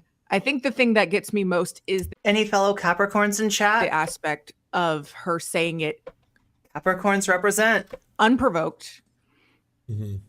Which leads me to believe, like, you feel specifically offended by the inclusionary language that you talk about, presumably, you know, in defense of trans people. Suddenly, when they're included within you, there's Scorpio. Yeah, exactly. This is a vice signal.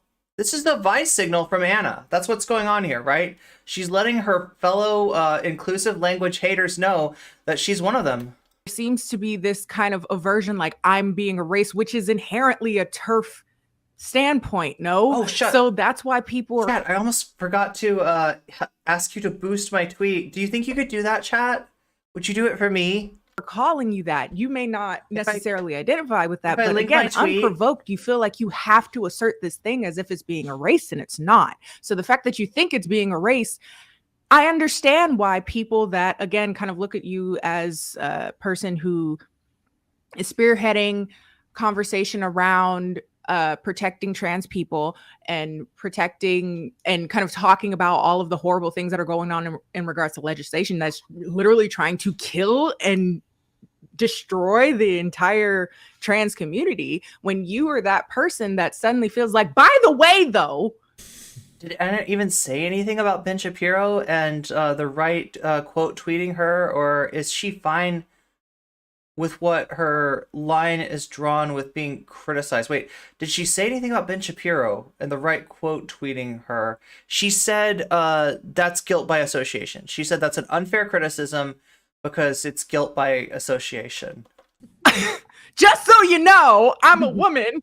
And it's like, huh? No one said you. Is the panel all cis people? Can anybody answer that question for me?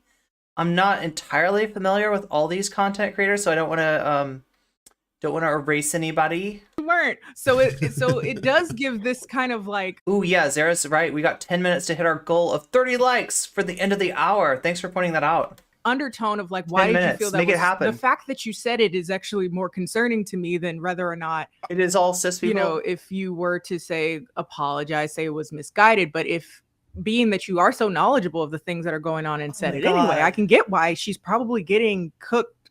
I will say more why, than the average person. I will say, without knowing, I think this is what her intention is. The Young Turks, especially more recently,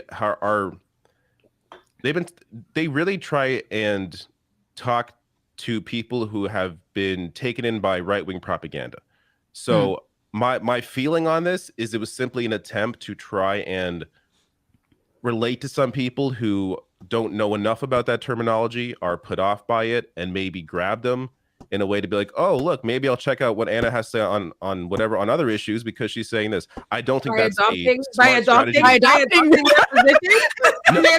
position. Yeah, that's why I don't think it's a good strategy. I don't think it makes any sense. But I think that's if there's any intention there, that's what the intention is, because ultimately it doesn't make sense considering their content. I like Anna, but she came out on some righteous, indignant white woman shit. She did. That's what that tweet. That's 190%. It felt very like I'm not being included. Why? Right. This is the most degraded. And you know that I saw like another video that spawned off. I seen another thing, and this person was like, "Oh, you know, why am I being erased? I feel disrespect. Oh, this isn't." Mike is gay. So And this is the problem I think with when like we don't. David Doyle sounds optimistic and skeptical at the same time. Here's the thing, though. Like, okay, like I don't like how defensive he's being for Anna, but if he's a friend of Anna's, I kind of understand wanting to think the best about your friend, even though, like, I think he's wrong. I don't think they're just trying to speak to that audience that's been taken in, right? I think they're trying to garner that audience that's being taken in, and I think that they're trying to relate to people who hate inclusive language, right? Like, there's a reason kickboxing in a sundress, right? There's a reason for this inclusive language, right? There's a difference between, you know, us saying, okay, so for all the women out there, you know, when you're having your babies and stuff like that, and then people, you know, that are women that can't have babies kind of feel like, okay, I'm not really seen, I'm not really included in this, and you know, people that can have babies that aren't women feel like the same way, you know, like, right, there's a reason. This isn't for nothing. This isn't just some like empty gesture, right? This isn't corporate wokeness, right? There's a real purpose for this. Really talk about like white nationalism and the problem with like our like power structures and stuff as a general, right? Because if power inherently is about like maintaining power by subjugating other groups, what happens is we start mirroring that system in other ways, and you have other people like, you know, co-opting the same oppressive systems that hurt them or whatever with other people, and that's what it is now, because there's no other context. If people were like, oh, let's have more black people, we need to get more diverse racial representation in the room or whatever, we would know automatically. People that are quick to like endorse this idea that like trans women are erasing them would be the same ones saying, oh, that's racist. That is absolutely absurd or whatever, to not want to have people included. But suddenly you're pretending now that merely wanting to include trans women has anything to do with you. It's insane how people, the powerful, switch themselves to make the victim, and we are that in this. And I think that Mike is the closest friend with Anna too. It would help if he were as vocal. Maybe Anna would listen. Let me give some credit to Mike though. Mike did publicly call Anna out on it, and he didn't back down, right? And he's apparently talked to her in private too. So it's like cis women freaking out because trans men and non-binary people are quote unquote allowed in the same ward.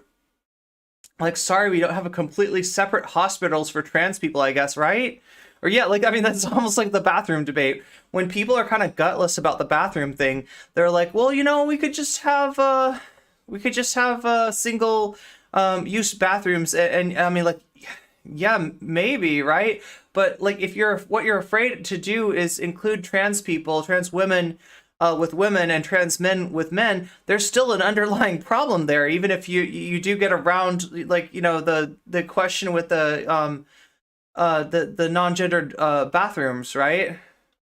Scenario. If we are as cis women, no one, our womanhood is it's the blueprint. It's that. No one, it's what's concrete. You are a woman. There's no challenge to that. You don't live in existence in that. So how are you suddenly making it that someone else's identification with womanhood, or someone being a woman, or someone wanting to be included, has anything to do with you? Like, it's fucking absurd. I understand it is okay to say I want to be called a woman and call myself a woman. Yeah, we all call ourselves women. The only time you call yourself, you would say I call myself a cis woman in a conversation where I'm distinguishing myself from a trans woman in a conversation. It's literally language, which tells me it's like there's something else baked there, or whatever, the inherent transphobia. And listen, I think I don't condemn anybody for what our initial yes, I see everybody in the comments. Anna said, "Oh, sorry, yes. No one's talking about Anna in general. We're just talking about we've moved on now." And we will get to her video. yeah, we moved on. Okay, 4 more minutes to get us to 30 likes on YouTube. Can we do it? That's fine. We like Anna. Can we do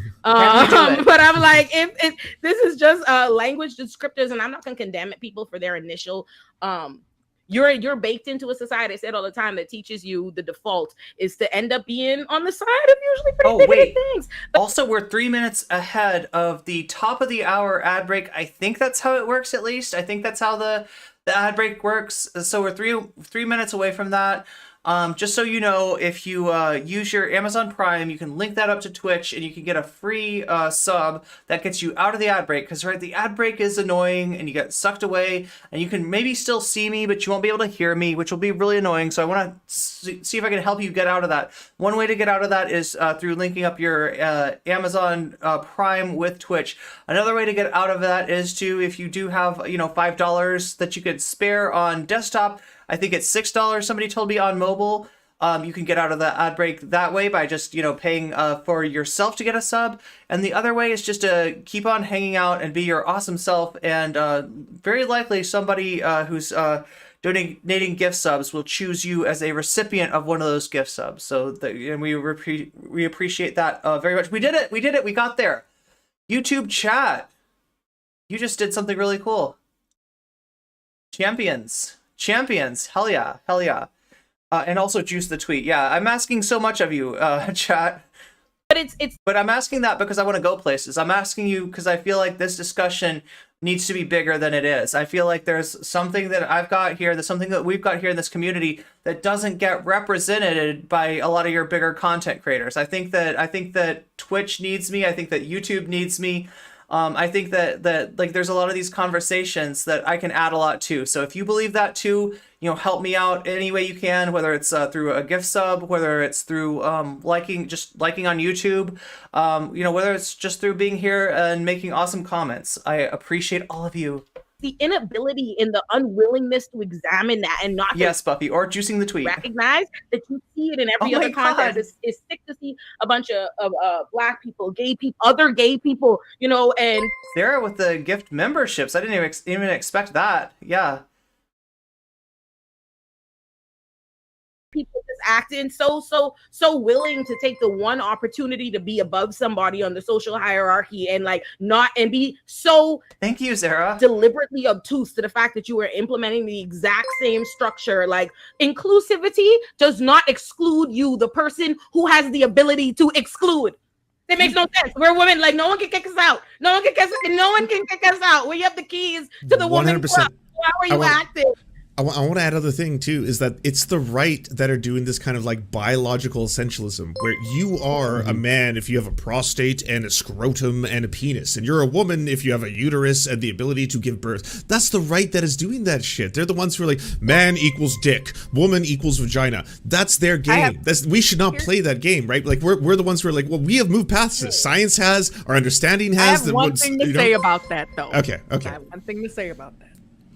Is that people be bigoted everywhere. And I really think one of the things that I've been kind of like thinking about a little bit is we make these descriptors of like leftists are like this and right. Did you know that trans people on T can grow prostate tissue?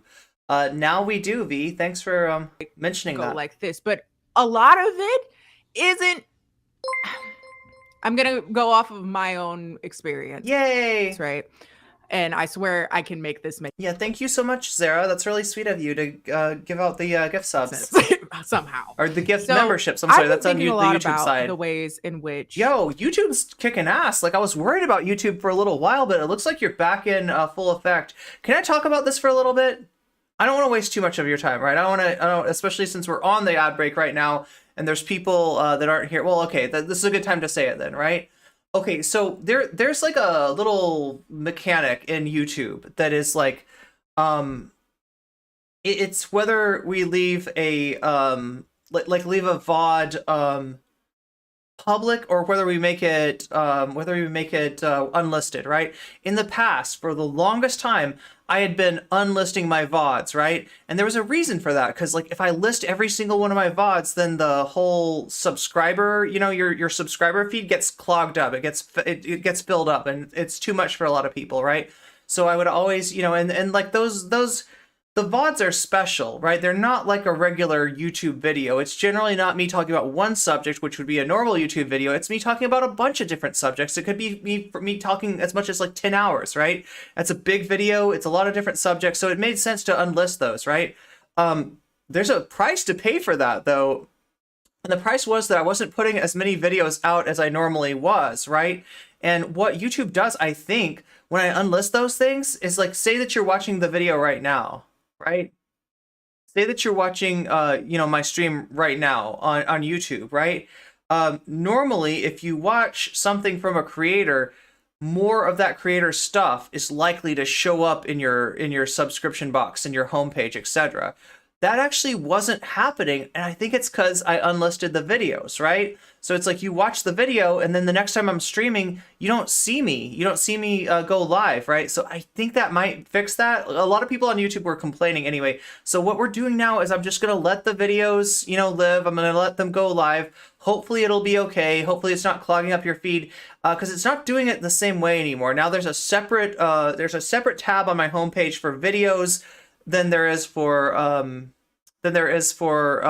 live streams. So we're gonna leave it like that, see if it works. But yeah, YouTube's starting to make a comeback here, and that's a challenge. My experience that is a challenge for you, Twitch, to match them. As a Black woman in Black communities, that there is a lot of things that are inherently socially conservative within that, despite say voting more left. Yeah, there's a lot of things there that are still inherently very status quo, patriarchal, homophobic, transphobic, all those things, right? And so it's easy to kind of say, like, I guess even if we're looking at this context, like, well, she's usually leaning on the left, so that is something that is other and therefore not being understood within our own spaces. Oh my god, Globitz just called out YouTube. We declare war on the YouTubes. It makes it... All right, well, if we're gonna have a competition, let's see if we can get 5 gift subs on Twitch to catch up with YouTube. So that they're that, I'm this, and I don't have to do any reflections on the way that I still uphold patriarchy and homophobia and stuff like that. And I think this is a perfect. Again, I don't know her very well. You guys seem to be friends, but we're not being self-reflective enough of our own inherent biases, is what you're saying, and that's more reflective of what is happening versus here. Even if we're using this as an example, true. Like even if she has the history, for instance, of being more on the left, and that has some ways been very much so, applauded for her within her own community. It's times like this where, okay, I personally think you dropped the ball. And when you decide to ignore that, we still end up in the same space, and how you have like Republican fanboys being like, oh my gosh, she got it right this time. Like, that's an issue, right? That shows that is not as the history matters. Like is that person salvageable? Like that's where the history matters. Is right, but you don't need that. You don't need to. Anybody's salvageable, but really that the answer to that lies in Anna's heart. Like, we can't know that. Like, you're Anna's friend. You think she's salvageable, please talk to her, right? You know, if you feel like it's better for you to call her out in private rather than in public, do that, fine. Diversity of tactics, right? You know, that makes a lot of sense. But please understand that we can't know that, and you can't know that, even if you're their friend, right? I mean, I've had friends go full on turf, actually. I've had friends, you know, go alt-right. Like, that's out of my control, and I can't know that for sure. When I see the first time my friend says some weird turfy shit or some weird right-wing shit, I don't know if that's like representative of like where they're going, or I don't know if that's if that's you know, if they're salvageable. There's no real way to know that, right? And for trans people, understand that it's not just about your friend, okay? And please don't center your friend when your friend is attacking us. Hey, what's up, Nick Secular? And also, I wanted to say that you got a watch streak going on there. You're hot right now as far as catching the Twitch VODs. Good to see you again. When your friends are describing you as salvageable, it's a wrap. I didn't want to say it, Ubafly, but you've got a point. Like my thing, like, and I was noticing this, and I was on Majority Report like I am every Thursday, but before I got on, Emma addressed the situation, and Emma had a, you know, really good take. Emma's great, but even Emma, you know, she mentioned how, you know, Anna's history and everything, and I mean, I know they've worked together for a long time, so I get it in her very specific case, because it's also where her background on Anna comes into play. But like every single person, even here on here, I feel like they're like, you feel like you have to say something about Ana Kasparian's history, and if I guess it comes up that like someone's comparing her to like Ben Shapiro or something, then yeah, you could bring up it's not the same thing, but you don't need to add that when you're just discussing what she said, because it has no bearing on what she said. Her history means really nothing to someone who is hurt or affected by what she said in that very tweet. It's just sort of like a pointless sort of, oh my God, additional comment. I think it matters just in terms addressing of that thing. I think it matters in terms of The hard truth, everyone is salvageable, and that's not the point. It's have they been salvaged? Yeah, good point. Yeah. I mean, theoretically, everybody's salvageable. Sure. We got a hot streak. Yes, hot streak indeed. Of like the pylon, like there's it makes sense. Well, no, I don't think it matters. It makes sense to have an argument of what is wrong with what she said, as opposed to the person. Because a lot of the Twitter shit that was a lot of the response. Look, I got a problem if you're piling on somebody because they're in an argument with your friend, right? That kind of pile on, right? Because I've been the victim of that kind of pile on, right? And it wasn't because of a reactionary take, it was because of a based take, right? A based take that made your friend look bad, so you want to pile on me. That's what a pylon is. A pylon is not defending trans people. What about the pylon on trans people? What about Michael Knowles, like talking about like the elimination of transgenderism, and we all fucking know what he means there. We know what he's saying. That's a pylon. Please don't miss me with this concern about pylons, David. Response to her, which is fucking completely unhinged. Construct more pylons. And like it makes, look, I understand. Well, I mean, how do you think they feel? Yo, what do you have to say about Anna's take, though? You just called people clapping back at Anna's bullshit completely unhinged. Yeah, no, David's not winning any points with me. Bad faith criticisms, but to have but NCC based take chick, thank you for the super chat, Shaxba. Thank you for the super chat. To paint an entirety of an individual. YouTube's pulling ahead. What is up with this? What happened? Is this just this is what happens when I leave my VOD up, I guess. YouTube takes the lead once again. Because of a single bad I'm gonna tweet. tell you this though. I think that's I'm gonna say ridiculous. this. I will say this didn't happen in a bubble. A lot of people were coming off of knowing her as someone who also had a really bad take on what was going on in California, really hyping into the whole crime thing. She went on Ben Shapiro's Prison show. abolition. Yeah, I mean, she's and listen, I don't actually know Ana.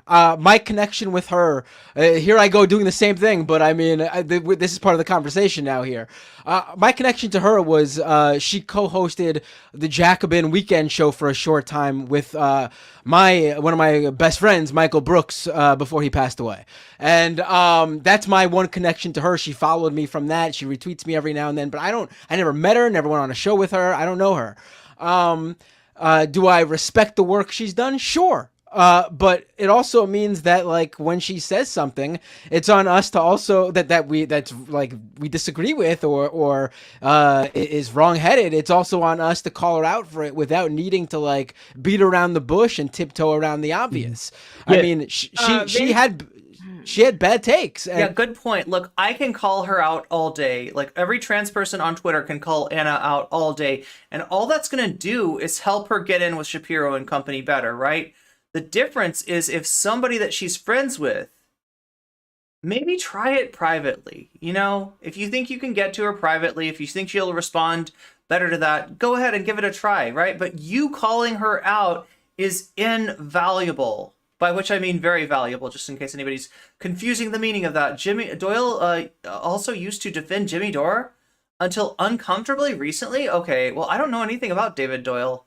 But I gotta say, I'm not impressed so far. Does YouTube have more discoverability than Twitch? Yeah, I guess it does. It does have more discoverability than Twitch. Twitch's discoverability has to do with other content creators, right? So people who raid me, people who I raid, people who, put me on their streamer shelf, stuff like that. That's kind of where that discoverability comes from. A lot of it's just the shout out. A lot of it's, you raid into somebody, they give you the shout out, you're friends with somebody, you're on stream with somebody. That's how Twitch's discoverability works. So yeah, and if you say that sounds like a kingmaker strategy or a kingmaker system, it's kind of what it is. And it's part of the problem with Twitch, right? The larger accounts have too much power, whereas with YouTube, there can be an effect of just, a creator blowing up based on the content that they're making. But I mean, I find it useful to be on both platforms, at least at the moment. I like David Zahara, but he is such a liberal. You should be able to mention those without like having to classify it as, but you shouldn't get mad at her for this because of her history. No, I mean, no one's mad at her for her history. I think it makes sense if you want her to change her mind and to understand what she did wrong. Because if without that context, like, again, that's why it's important if you know her. She knows what she did. She doesn't think it's wrong. That you do include that context, because she has to understand these disagreements are coming from an honest place, and we're not just doing it for clicks, right? Like that's so. No, of course, this conversation. I mean, I don't know that. Like, I don't know if anybody's doing it for clicks, and honestly, it doesn't matter. I'm gonna give you the Sam Cedar take on this. People's intent doesn't matter. Politicians' intent doesn't matter. What matters is how the politician votes, right? What matters is what the content creator does with their platform, right? And right now, Ana's doing bad things with her platform. So, like the whole discussion about what her intent is, whether she's doing something for clicks or honest, we can never know. And you're her friend, so of course you're going to say, yeah, she knows, Cecily will fly. So the whitest guy in the leftist mafia is the one defending Ana the most. Not surprising. Blair, Matt, Mike are also white, but I guess them having part of their identity that's marginalized makes them understand the criticism more than he does. Yeah, I mean, that's definitely part of it. Ana took her shit take to a place that was created for pylons. Not even remotely a private discussion. Oh yeah, this is Twitter, right? Ana, like this is what Olayemi. Sorry, I'm trying to pronounce people's name correctly. This is what Olayemi said about Ana, was that she got up there and she said, "Cook me," to Twitter. She didn't just like mysteriously get cooked. She didn't get piled on accidentally. She wanted that pylon from the progressive side in order to give herself legitimacy with the right wing. That's the game that she's playing, whether you like it or not, David Dull. She can't see the response she's getting and the harm she's causing. She's a bigot, not stupid. Same. That's not the same though. That's not the same. I have to say it. Oh my god, I have to say it. I like Ana, but I feel a little bit like this is the coddle the white lady hour. And you know why? And you know why I thought this even earlier, because before this, the Majority Report put out a thing too, and everybody else, and I was like, boy, everybody sure feels the need to trip over their fucking feet to come up. Cook me. This isn't Hansel and Gretel. To defend her for getting cooked when all of the people get cooked all the time. Nobody fights. She can see. Yeah. I have yet to watch a video of anybody defending me from getting fucking cooked. I've never seen it. I've never seen everybody come out. She has a lot of fucking bad takes, and then she gets cooked because she comes out unprovoked. She asked to be cooked. She got up today and she said, "Twitter, cook me." She has yet to delete the tweet. I want to make it clear. She has yet to delete the fucking tweet. This is huge. This is huge. Olayemi's pointing out, like, if you really want to believe this, right? If you really want to believe that this was just an accidental thing that happened, that she responded in the moment, and that like she didn't intend to ingratiate herself to a right-wing audience, that tweet would be coming down. Yeah, chat's responding. Chat likes this. Like, look, I think Olayemi made a lot of fans with this take. And here's the weird thing too, right? This is in the middle of the VOD. We are 52 minutes and 37 seconds into the VOD. Not a lot of people saw this. Not a lot of people noticed this, right? This people that are fans of the Leftist Mafia know about this, but this didn't really have that spread. Ana Kasparian. Actually, this is a weird kind of shout out to get, but because Ana got so mad at Olayemi for this tweet, for this clip, like, that's why people are finding out. That's what, like Olayemi is getting bigger due to Ana's salt, due to Ana's fragility and Ana's anger, right? That's what's going on now. She hasn't deleted it. Yeah, if you work online, isn't it what you do? It's for clicks. Why? Because at the end of the day, she took a 106,000 like tweet. She didn't even get ratioed. She didn't even get ratioed. She'll be alright. All right. She didn't like, oh my god. So yeah, pushing back against the idea that Ana's getting dog pilled. Dog pilled? No.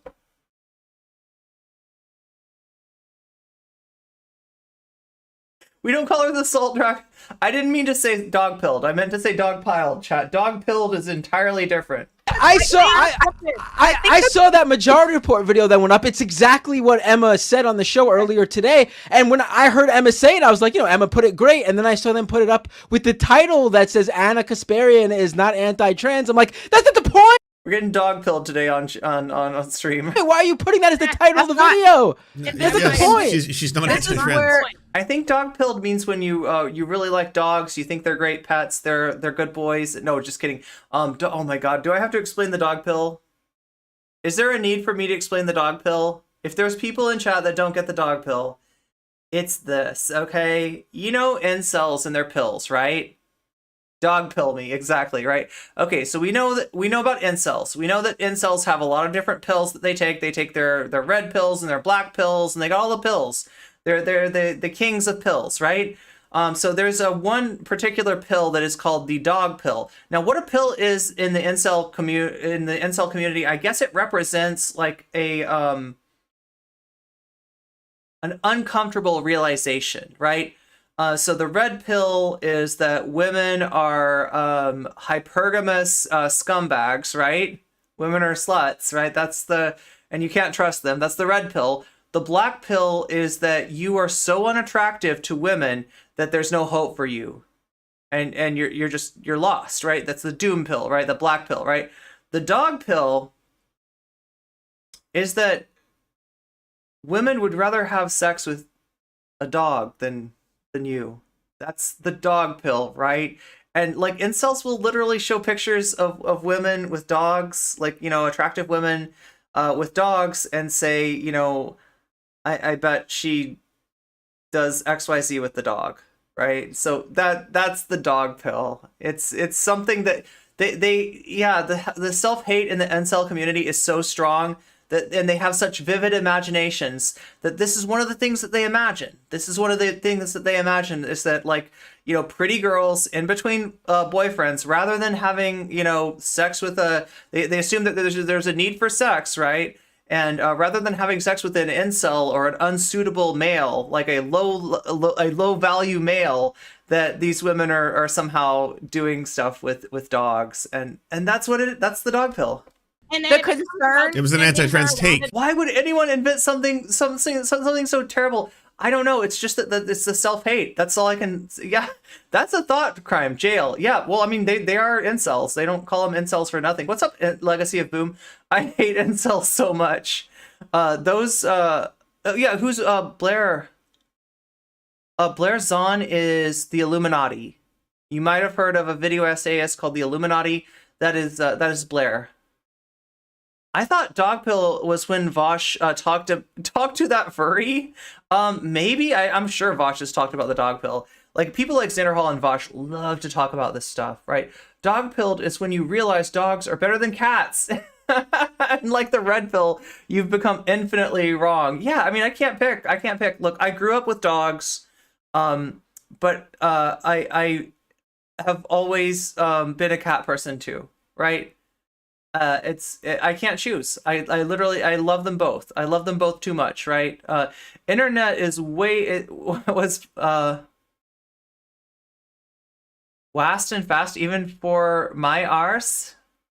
You live under a rock. Yeah. I mean, the substance of the viewpoint It's relatable. is legitimized. You see what I'm saying? The conversation has just shifted to defend. Like everybody's conversation is like there are some women who abuse dogs, but incels literally think it's every woman doing it. Yeah. Well, I mean, like that's the whole. It's direct. It's about them, right? They center themselves, right? They assume that like women need sex. Women, where are the women getting sex in between boyfriends? Must be the dog. about defending whether or not Ana is a turf in her career and blah blah blah, rather than talking about the substance of what she put out and why that is offensive to legitimize and why it's a problem and being held responsible for it, and like normalize large creators being called out and being like, oh shit, I was wrong. Like, do you know how many times I've fucked up as a cis dude towards the trans community? How many times they've been like, I've had DMs from very prominent trans activists being like, Lance, you can't make that edgy joke. It's like, it's intercommunal. Don't do that. I'm like, oh shit, delete the tweet. And now look at Lance. He's going on Tim Pool's show. Look how it all worked out. Fuck you. I was making a salient point. I hate you, Matt. I hate you. I'm not doing your show again. Yesterday was fun. Can I also say too that I think that like the context is important about somebody's history, but to me, when I saw that tweet, the context made it so much more hurtful because she knows better. That you know what time it is, chat? That was the problem with me. And when I reached out to her privately, I explained that it's like this wasn't just like some random Natalie, are you in chat right now? person. This is somebody with a history of very good LGBT. Oh wait, you'd have to be on the West Coast to be with me for this. LGBTQ plus arguments, and I brought to her attention this great video that she did like 8 months ago. So like it was after Roe v. Wade was overturned, where her and John talked about Professor Kiara Bridges, and she was talking to Josh Hawley, and he was pissed off that she used this term, people with the capacity for pregnancy. And his whole shtick was that, oh, well, you're trying. So yeah, this is the, I think we watched this clip. To degrade women. Like that was the subtext of it. And in that video, I explained to Ana that like, you destroyed him perfectly. Like you defended inclusive language. You said that trans men exist, so we have to acknowledge them. And like to see you make that defense of inclusionary language and then say this, that's what felt like a gut punch to me. And I tried to explain that like it's not necessarily about, it's not about like degrading women. Like just from my perspective, like I have a family member who's non-binary and they, as far as I know, have the capacity for pregnancy. So why can't they be included in these conversations too? Why can't we at least use language that's really technical and objective in specific settings? Like nobody's like, I'm not calling my cousin a person with menstrual cycles or some shit. Like this isn't a conversation that we're having with each other, but in terms of like legal settings or clinical settings, I want them to be included because for a decade now, they've been fighting for validation. And so it's not like you. It's always 420 somewhere. No, that's literally not true. Being invalidated. It's them being validated. So like me reaching out to Ana was realizing that she can do better. And that's why it was so disappointing. Yes. And it bothered me because an ally, we can all do better. An ally doesn't have to be perfect 100% of the time as much as they try. Like they should. So my whole explanation was that, like, look. So yeah, Lance just said we can all do better. I hope what he means, yeah, if you can time travel, right? I hope what he means by we can all do better is that we can. Oh yeah, we're like, where are we now? It's 6 minutes before the bottom of the hour. Can we get to 35 likes on YouTube? YouTube's coming on strong, right? YouTube is starting to make, I can tell that Twitch is getting a little bit jealous of YouTube. I can tell that like the drip that YouTube has at this point is a little bit jealousy. We have 35 likes. Oh my God, we got there. YouTube again doing it. Let's see if we can get 40 before the top of the next hour. We got it. Nice. You got there before I even asked. That's amazing. Wow, YouTube's just having a really good day. It's okay, Twitch. I'm sure you'll you know. We already have 35. We need to get to 40, but we have 35 minutes. Wow, YouTube is ahead of the curve here. I'm sorry, I'm not trying to make you jealous, Twitch. I still love you. Twitch chat versus YouTube chat, pillow fight meetup. Exactly. It's 420 somewhere. It's always 420 somewhere. Yes, and yes. I get what it's like to be on the receiving end of a pile-on, right? Yeah. And it happens all the time. And even I fuck up as an ally for trans people too. Like last year, I don't know if you remember, I did a segment on Rising, the first time that I ever learned about Olay, and I purposefully misgendered an individual named Im Kyverson, who threatened to Wait, purposely or not on purpose? Sue me as a result of that video. And I was Wait, does he really? He doesn't mean he he doesn't mean that, does he? Twitch chat, even if you don't have gift subs to catch up with YouTube chat at this point, you can still make it up by redeeming your channel points to make me bounce. We hit 40 already? What the hell? What are you on? Somebody gave YouTube chat the creatine. YouTube chat is on creatine now, right? I like the YouTube videos, but I watch here because it's more fun. Emotes. I mean, a lot of people, look, if you enjoy YouTube, if you enjoy Twitch, whatever you enjoy the most, that's the one. Make Irene bounce. There we go. I was trying to make the point that if you want to misgender trans people, then this is how it feels when it happens to you. What? And trans people were like, Mike, that's not the argument that we're trying to make here. We don't want to normalize any misgendering. And so, like, initially, I was like, oh, come on, man. Like, I got defensive, but I explained to Anna, like, look, we're all in these positions where we're imperfect allies. Like, we all, I'll never escape my own subjective experience as a cis man. But the best thing that we can do is when we fuck. Sarah, thank you for the gift membership. Looks like YouTube's on 6. It's 6 to 1 today as far as... up. Don't shut down and harden your stance. Don't double down, as hard as it may be. Try to listen to good faith actors, because even though, like, as David points out, there's a lot of people that are bad faith critics that are coming at this. But the people who you should listen to are people who are good faith. I would consider... Also, like, understand this, right? If you're the person... Oh my God, what just happened? Das Empress. Thank you for the follow. Look, if you're the kind of person who's given to this whole, getting mad and doubling down and attacking the messenger, right? If you're going to do a Dylan Burns here and say, oh, no, I wasn't platforming transphobia. It's no comment chick. She's a drama monger, right? If you're going to do that, what is the net effect of that, right? You're reducing trans people's voice, right? So you say you're an ally. When somebody calls you out on doing something that's not exactly an allyship, right? Your response is to just, like, silence somebody, silence a trans creator, right? That's not going to look good in the history books, okay? That's not going to look good on a potential political campaign, right? You don't want to be that person. You know what? If you're that person, you're Destiny, right? Remember when Destiny came on here and he wanted to talk to me about Demon Mama, and he said, you just got to understand, Demon Mama's a complete scumbag. She's like the worst person out there. And I'm really? Like, look, I got my problems with Demon Mama, but how is she any worse than any other debater out there? Like, how is she, like, I mean, she could be bad faith at times, but she's not any worse faith than you are, for instance, Destiny. And his answer was that she, being a trans woman, has the power to cancel him. Right? She could tell somebody that I'm transphobic, and she could get a sponsorship pulled from me. So we got to pull the power from these trans creators. This is why we don't have representation in terms of content creation. This is why there aren't that many big like trans creators when it comes to, you know, and when there are, sometimes they're the people that are the least offensive to your Voshes, to your Destinies, to your Xander Halls, etc., right? We don't have an independent voice, and it's because of reactions like this, right? An Ana Kasparian, a Vosh, a Dylan Burns, a Destiny can absolutely silence you, can absolutely cancel you. We don't actually have the power to do that in converse. What we have is a bunch of paranoid cis people out there that are afraid of what we would do with that power, that are afraid of what we would do with that voice, that are afraid of us getting to equal footing with them, right? And so if you're reacting according to that, you're not helping anyone. And like I said, this is not going to look good in the your pages of history, right? Myself, good faith. Like I've been very, very close.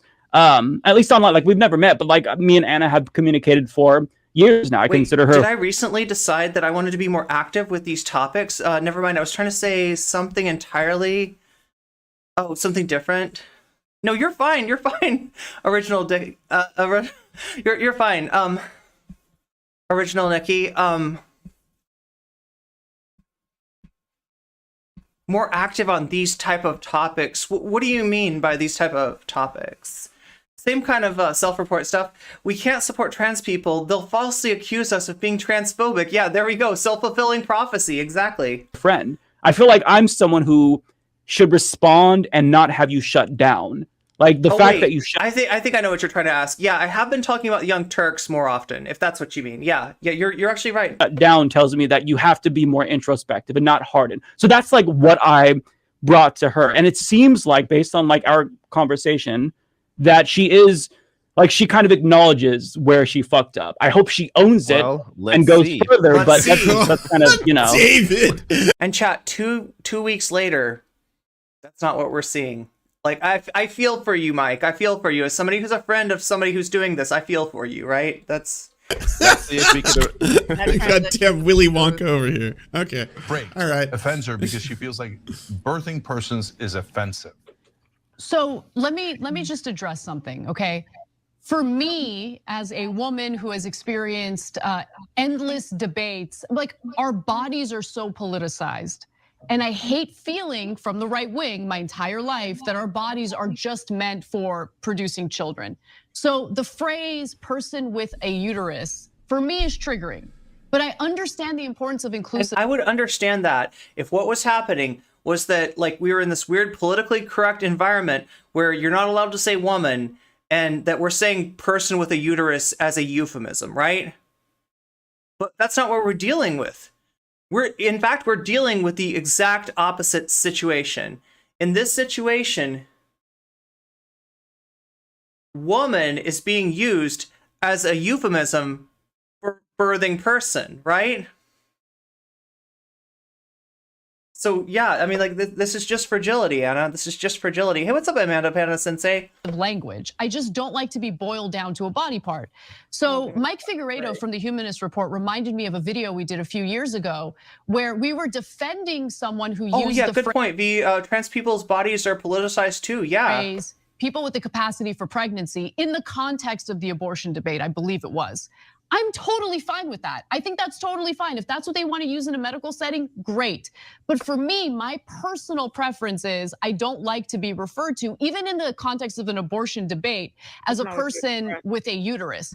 Person with the capacity for pregnancy, that's great. Like, that's all. Let's be honest. What it really is Anna saying, listen, yeah, there's trans men, and yeah, there's trans women, you know, but most of us aren't that.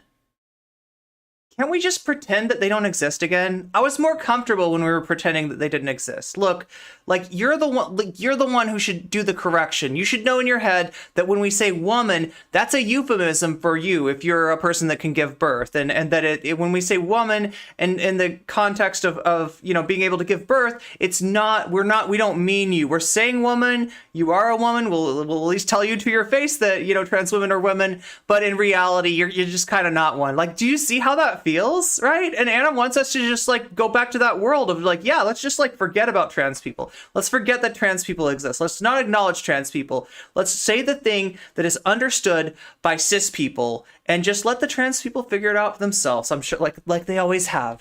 That's all I'm saying. I think I got something to say right now. my track record on transgender issues is pretty clear, and I hope you Lance is having trouble getting in. understand that I have no disdain or hatred for the transgender community whatsoever. I'm gonna jump out a window.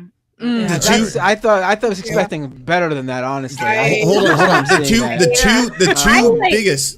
Wait, sorry, let me say this. The two biggest conservative figures who went after her afterwards, both of them were demanding that she stop I didn't calling even herself catch that. cis. I'm sorry you're sick, Amanda. I didn't even see that. That was Glinner and Matt Walsh. Matt Walsh and Glinner, both of them were like, hey, by the way, you came so close, but you could never call yourself cis, blah, blah, blah. I was like, so you're telling a woman who's telling you that, like, I don't want to be told what I have to be referred to, that I have to not use these terms. So that's the right-wing response to this. I hope everyone realizes. I'll say what I think the issue is. She has to understand she has a platform. It doesn't matter what her personal feeling is. She doesn't need to voice that publicly. Like She didn't- That's just stay private. Like talk about. You have to understand the power you have with your words and language, and it doesn't. I'm sorry, it doesn't matter how you feel personally What about context? that. I'm sorry. What terminology. context is she being called? Like just walking around? This is everybody's question. Yeah. A person with a uterus. That's what I'm trying to understand. There's this like No. kind of like Here's what's happening. She's taking it personally when AOC is tweeting inclusively.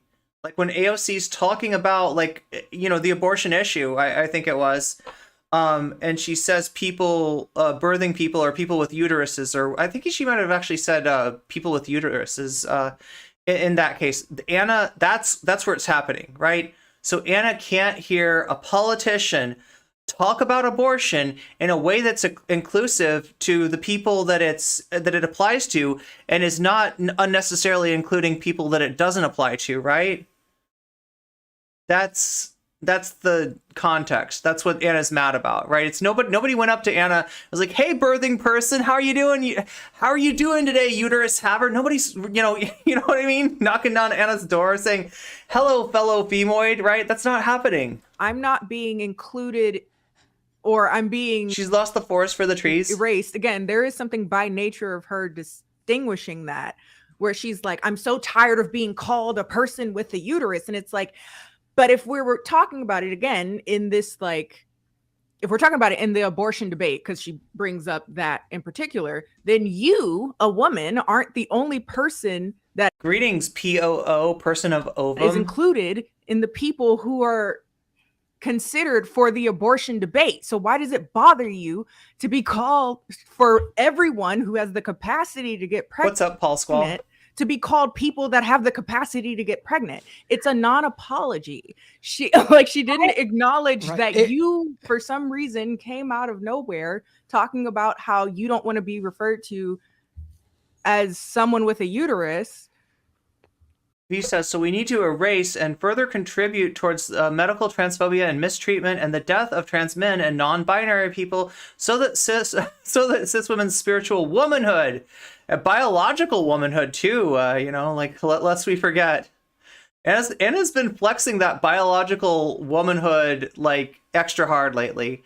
Wait, people are acting like this is because of that was Anna's excuse. Yeah. That was Anna's excuse was the tweet that AOC made. But I don't know I mean, I guess that's I thought Ana reacted like that because the term reminded her of all the people constantly badgering her to, I mean, that is something that she's talked about. Yeah, good point. She has talked about people constantly badgering her to give birth and to have kids. And like, I mean, you can see where that would look, if people were using it as a euphemism for a woman, I'm right there with you, Ana. Nobody should use that as a euphemism for woman. Nobody should reduce womanhood to like our birthing capacity or lack thereof. Like, I mean, you can see how I might have an investment in not wanting that. You just think it out, right? But that's what makes me think that Ana, this is a conscious turn. This is the conscious turn. Ana got a little taste of that Daily Wire gravy train, and she's coming back for seconds. I hate to tell you, I don't think it's all for clicks. Like, I mean, she probably legitimately hates SJWs like us, right? She probably has like a little like reactionary streak, where she's like, oh God, the politically correct language, like, oh, people birthing people, like she's got she's got a little shitlord inside her waiting to come out, She probably got awakened when she met Vosh. But who is walking around calling you? Right. that? Also, Right. I think it's important to say, He has a I reactionary really, Anna has very slickly recharacterized what she did. It's very, and we're going along with the recharacterization. She did not come out and like, I don't like to be called that or whatever. That was very much a public service announcement style tweet with a whole declaration of I don't see a call to everybody else says I don't see. Yeah, she's all like, I don't know who needs to hear this. I don't see why that's not degrading and dehumanizing, and you can support the trans community and not be a part of that shit. She literally presented people with a talking point. You know what I mean? Like, hey, for something that like this is bullshit, hogwash. This level of like trying to slip that aside or whatever. That's one. Two. And again, I like Anna, but I'm gonna call this what it is. And I don't want to. And for the record, throw, like I said, all the bail. I'm a shooter. Anna first became known to me when she covered me on TYT. Me defending Elliot Page from being dead named on Rising. So yes, I acknowledge all the work she's done. But this is, and that's why this is some knowing bullshit, and I don't like the way she's sidestepping it. And second of all, I want to say this. This is the way that, and I want to call this on what it is, on the white womanness of all of this, because this is the way that white women act that makes some people feel like you're not real. Anna and Jink are going down the same path as Kyle Kalinske, Crystal Ball, and Amazing Atheist went down. I mean, it seems like it, right? As Led Zeppelin said, there's still time to change the road you're on, but it's not looking good. It's not looking good for TYT. Anna, that's why people are calling them the Young Turks now. Anna said some reactionary stuff about crime. Yeah. It's not just this. And it's not just Anna either. It's Jink. It's Ben Glebe. It's a lot of TYT. Feel allies and it's at some point it's gonna come down to the other creators on TYT. Look, TYT is a network, right? And it functions as a network. It needs its network members, right? And if you're a member of that network, it's time to start thinking about what your responsibility is to do, right? I get that, people have jobs and you're kind of stuck in your job and it's hard to find another job and like that, this is an opportunity that you don't want to turn down, especially if you think you can do something positive from the inside. But I'm here to tell you, if you're that person still on the inside of TYT, you've got a responsibility to quit, to stand up, and to let it be known that this is not okay and they are not using you to cover for them anymore. It's got to be said, right?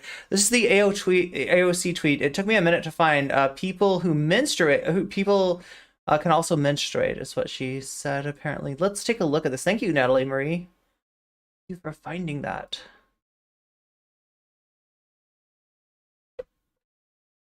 Down with turfery? Yeah.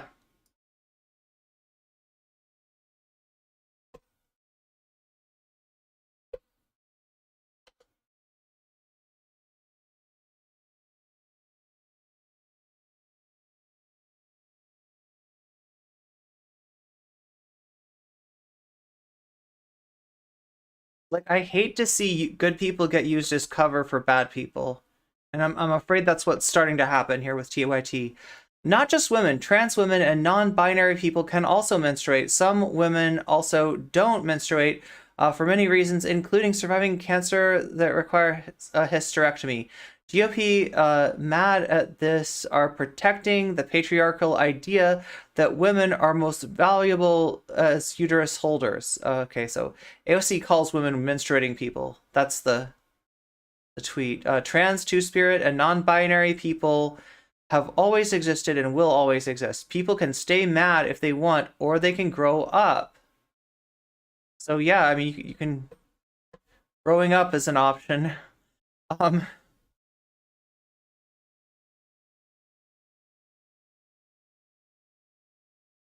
much so I want to speak to the Bill Burr joke of being in on the heist and not liking your cut, because this is the tippity top most privileged shit ever. Do you know how much shit, how many words, how many ways of classification exist in this society that I don't like as a black woman that you live with? Think of like every time urban to me and black people, urban all the damn time. I hate criminal justice system. I hate law and order. I hate 90% of the shit that we say and things that are a part of our fucking lexicon. But I don't get to make this level of declaration like, oh, it's so bothers you can want to be called by whatever you want to call in your life. No one is stopping you from calling you a woman. People refer to you as a woman. You are a woman. Nothing is infringing upon you. But the fact that you unprovoked were so bothered by the idea of other people using this inclusive language that you even feel like you could make some PSA as though like people should not be using this because you don't like it, because it's not your preferred measure, is a level of privilege that is not being called out in this conversation. That's some real white woman shit. And I like Ana, but that is what that is.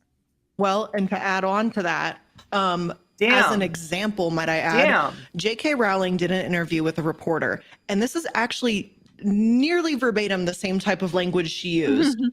And so for Ana to use J.K. Rowling-esque language is terrifying, to be honest. I don't know if you guys have seen that interview of her. Prediction. Ana Kasparian defends J.K. Rowling next, right? Write it down, okay? 4/10/23. No comment check predicts. Heard of it, I'm sure you have. But J.K. Rowling essentially says that her uncomfortableness with the trans community, as she likes to call it, is because she felt that she as a woman is being erased by this type of inclusive language. Didn't she say something like, what's the word for the thing that menstruates again? Woman, weeban? That was something like that. If white people was like, I feel like when white people start talking about they feel like they're being erased when we make the Little Mermaid black and stuff like that and blah blah. Racist. We all fucking know it's racist. We all in consensus. Everybody knows it's fucking racist. The same way when you start using this bullshit logic when it comes to my womanhood, bro. Get the fuck out of here. Get out of here. No, get out of here. Yeah, it's the same thing, my guy. It's the same thing. You just like this kind of bigotry. That's all. Like, that's all. This is the bigotry that you feel entitled to. Like, there's an element of like, someone brought up in the comments. Cryptid Mage says, J.K. Rowling is going to invite Ana to her castle for brunch. She's on fire, says Buffy Geek. I think it will be more gradual and something awful about tying trans people to harassment. Oh, no. Yeah, you're right, Zara. You're right. It could be worse than just standing J.K. Rowling. So I happened to look over here, and this was kind of the feeling I was getting from it. I was like, how did this become about you?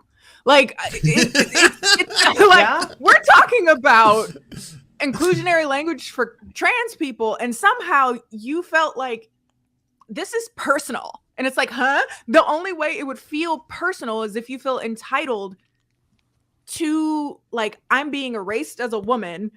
And it's like, no, we're just including trans people. Again, you've made this about you.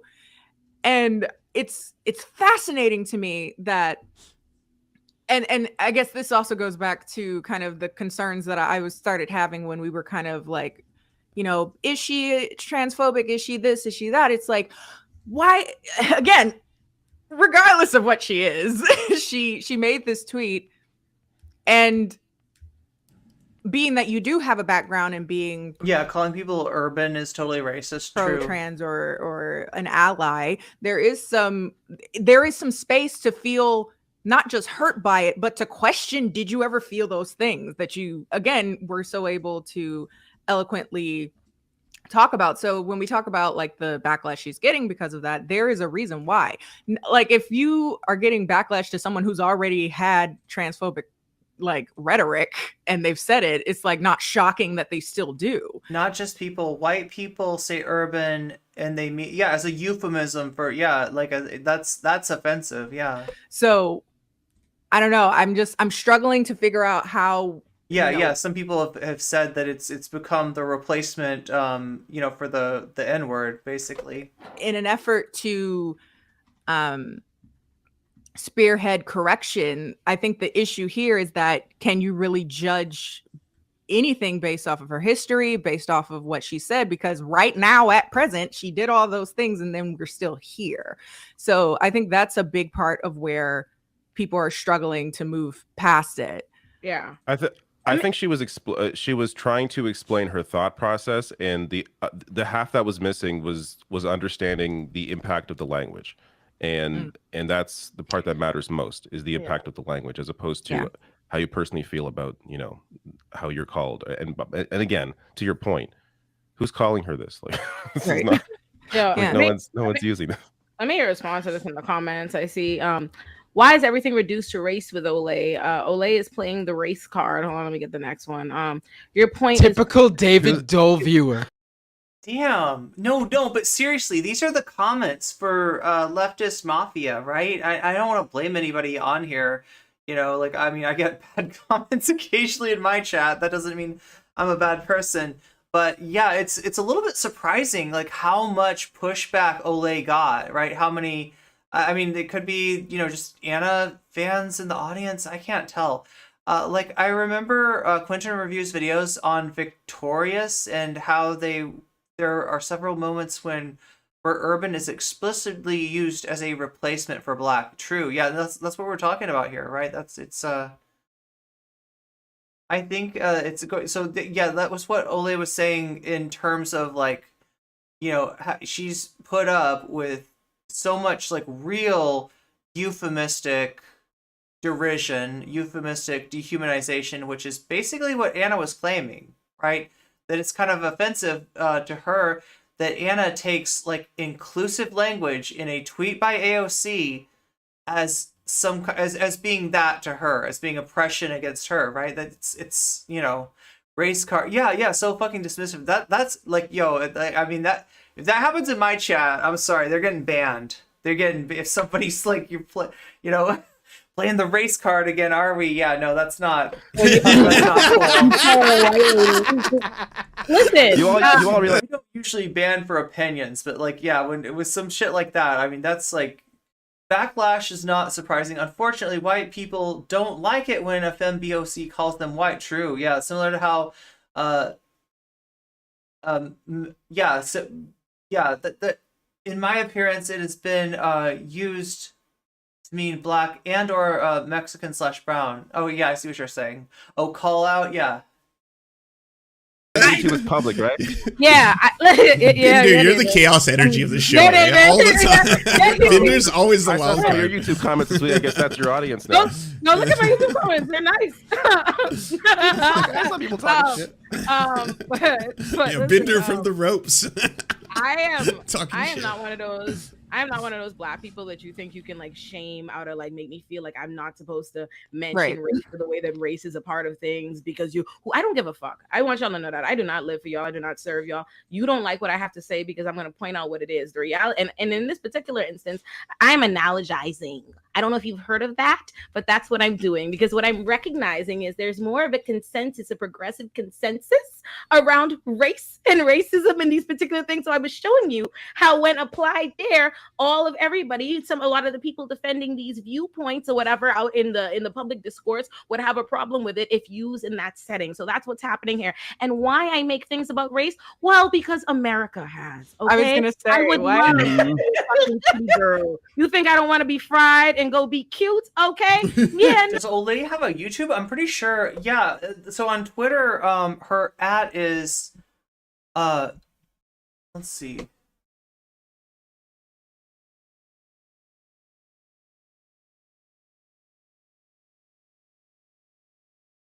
Oh no, not Kelly Cadigan! Not Kelly Cadigan! No! Not Kelly Cadigan! Not Kelly Cadigan! No, not Kelly Cadigan. Let's see if it's listed on YouTube. Okay, so oh yeah, look at this. Look at this. Copy link. So easy. So damn easy. Let me give a shout out. I said we were gonna give some people a shout out today. Here's Olayemi Olurin's YouTube, and let me pass it along to YouTube as well, since YouTube is popping today. What are we at now as far as likes? Can we get to 45? Kelly rejected by the cat again. Yeah, go subscribe. Not to Kelly rejected by the cat again though. You know what I mean, chat. You know what I mean. I'm sure. I'm sure people know what I mean. No, the reality is that's what's going the fuck on, and I'm educated, so I'm going to continue to tell people. And if you don't like it, you can feel free to kiss my black ass. Thank you. And also, it's just fair to say that if arguably there is something to be said about the kind of like falling on this. Well, I don't know if I want to say falling on the sword. I'm not as like out here as like, because I'm like, there is this element of like falling on the sword to like defend, but it's just like she said what she said, and that's what's happening. Like, and I wonder to what degree people would, go out of their way to defend to such a degree if, she didn't have maybe her history or her platform, or if she weren't a pretty thin white woman. I don't know. There's something to be said about that. Well, she gets the benefit of the doubt more so than anyone else. If I saw like a random person in a vacuum make that tweet, I'm saying, fuck you, go fuck yourself. But because I know and I have the context, it makes it better and worse, as I was saying, because it's like, well, you should know better. And also, one thing that I wanted to say also is that like even the word woman, that can be used in a context that is derisive. Like I think it was Zach from the Vanguard today made the point that like if somebody yelled at you and said, "Hey, woman," down the street, that's pretty demeaning and degrading as well. So like the context really does matter in this instance. And like for me, one last thing that I'll say about this is that it doesn't have to be a zero-sum game. And that's what I really want to stress to people and anyone who feels as if they're like under attack by the left. Chat, do you ever like not be able to find the phone? Can anybody relate to that? What did I do with my phone? It doesn't have to be a zero-sum game. We all fuck up. We're human beings. Take accountability. And when we call you out, it comes from a good faith place of love. We're all good faith actors. None of us are anxious to cancel Ana Kasparian here. But from this situation, I hope that she grows. And I hope that if I fuck up somehow and I say something sexist or insensitive, that she calls me on my bullshit, because we're not perfect. We all have our own always lose your phone? lived experiences. And sometimes we're going to make mistakes as allies. It's just a matter of taking accountability and also recognizing the impact that we have as individuals with very big platforms. To say what she said in the middle of an international crusade against trans people, that's what really makes it so much more problematic. If she said this back in 2014, it's like, okay, I disagree, but I'm somebody's Google moving on. But to say it now, it just felt like she should have known that she was adding fuel to the fire, to this like crusade against trans people. Like she's giving the right exactly what they wanted. So like to me, it's not about like canceling Ana. It's not about like trying to demean her and erase her previous history. It's just a matter of you fucked up. It's a bad tweet. It's indefensible. Please do better. Cancel her. Absolutely nobody is trying to cancel Ana. And let me make sure I say that before anybody would have clipped 5 minutes of what it was an hour conversation or 10 minutes. Nobody. Literally, I want to let the record reflect. I saw Ana's thing. I did not quote tweet. I did not comment. I didn't say nothing about Ana. Whatever. This is, you know what I mean? Like we were asked this question. Yeah, exactly. You know what I mean? Like, because listen, you're gonna have whatever say things, and like I said, I do not think it's a worthwhile thing to be in spats with commentators or whatever. Blah, blah. I'd rather be about the views, which was I made a video on Twitter that is circulating, talking about the issue. When was this discussion? Good question. This was 2 weeks ago. So for anybody just joining us, we're watching the Leftist Mafia. This is in response to Ana's tweet about the people who menstruate.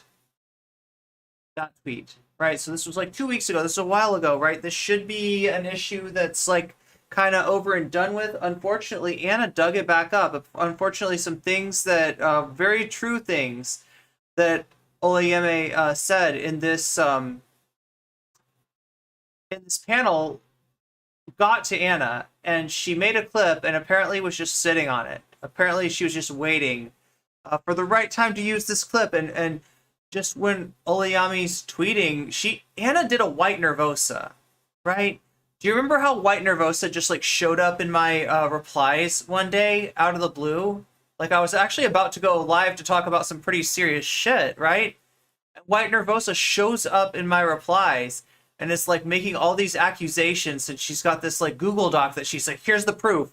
And I go look at it, and it's like a bunch of moths, right? There's nothing there. But that's what Ana did. Ana was like, open up the box of whoop ass on was trying to anyway, didn't really go her way. And if anything, I believe that some new people have found Olay, including possibly many of you, right? If I need to hit you with that that link again, here is Olay's YouTube.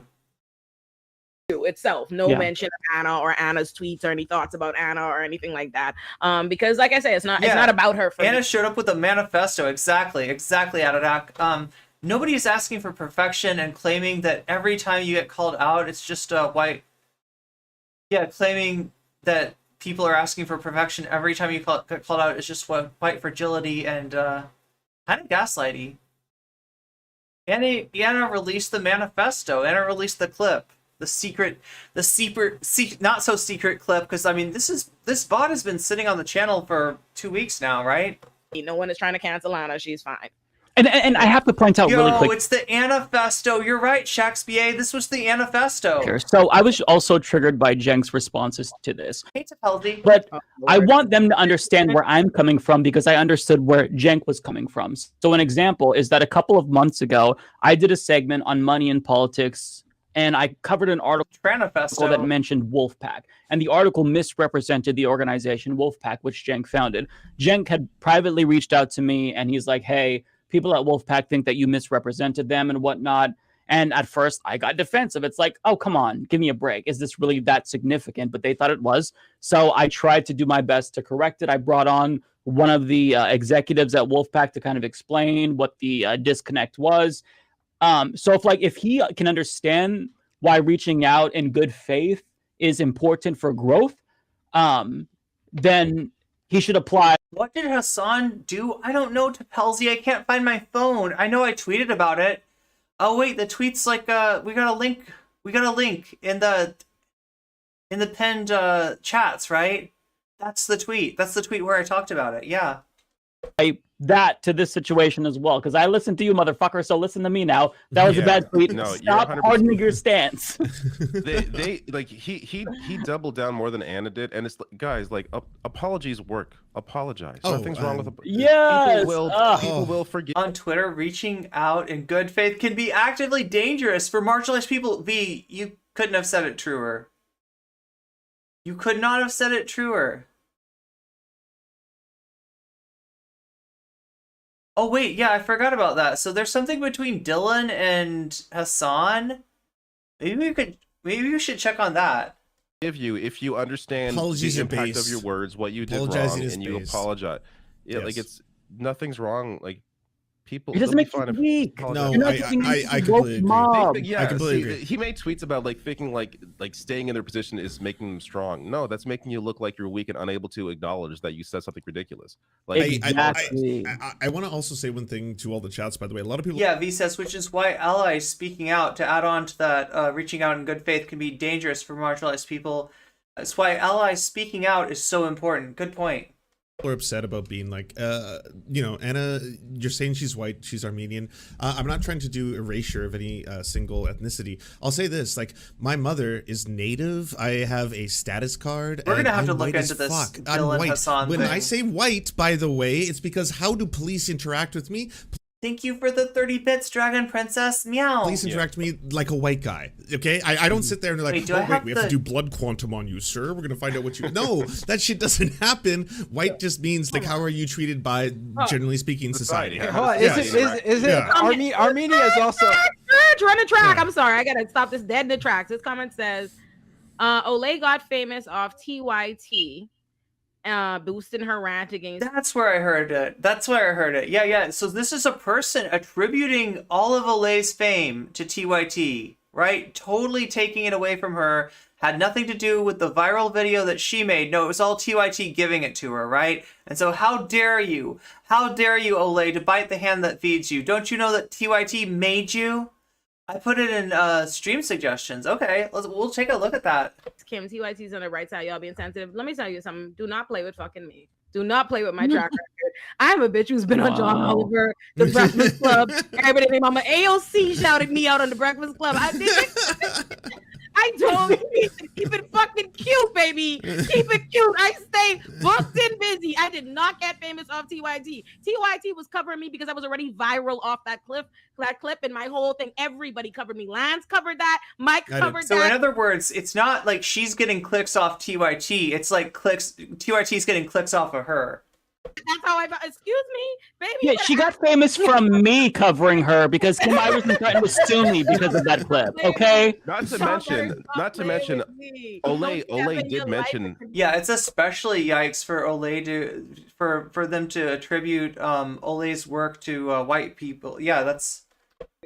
Not to mention, you'd mentioned that already. Like you mentioned how TYT covered, like how she covered you. Yeah, like I noted you that. weren't like hiding this information. I literally said that. Did I not say I did a courtesy? I did not quote tweet this woman. I say nothing negative about her. I've shot her all the bail that I could shoot her. I have acknowledged literally all the good. Yeah, things. you're right, Dragon Princess. That's why TYT caught it because it was viral. That's why they covered it. It wasn't, they weren't doing her a favor. They definitely she definitely doesn't owe them anything. That's the big thing, right?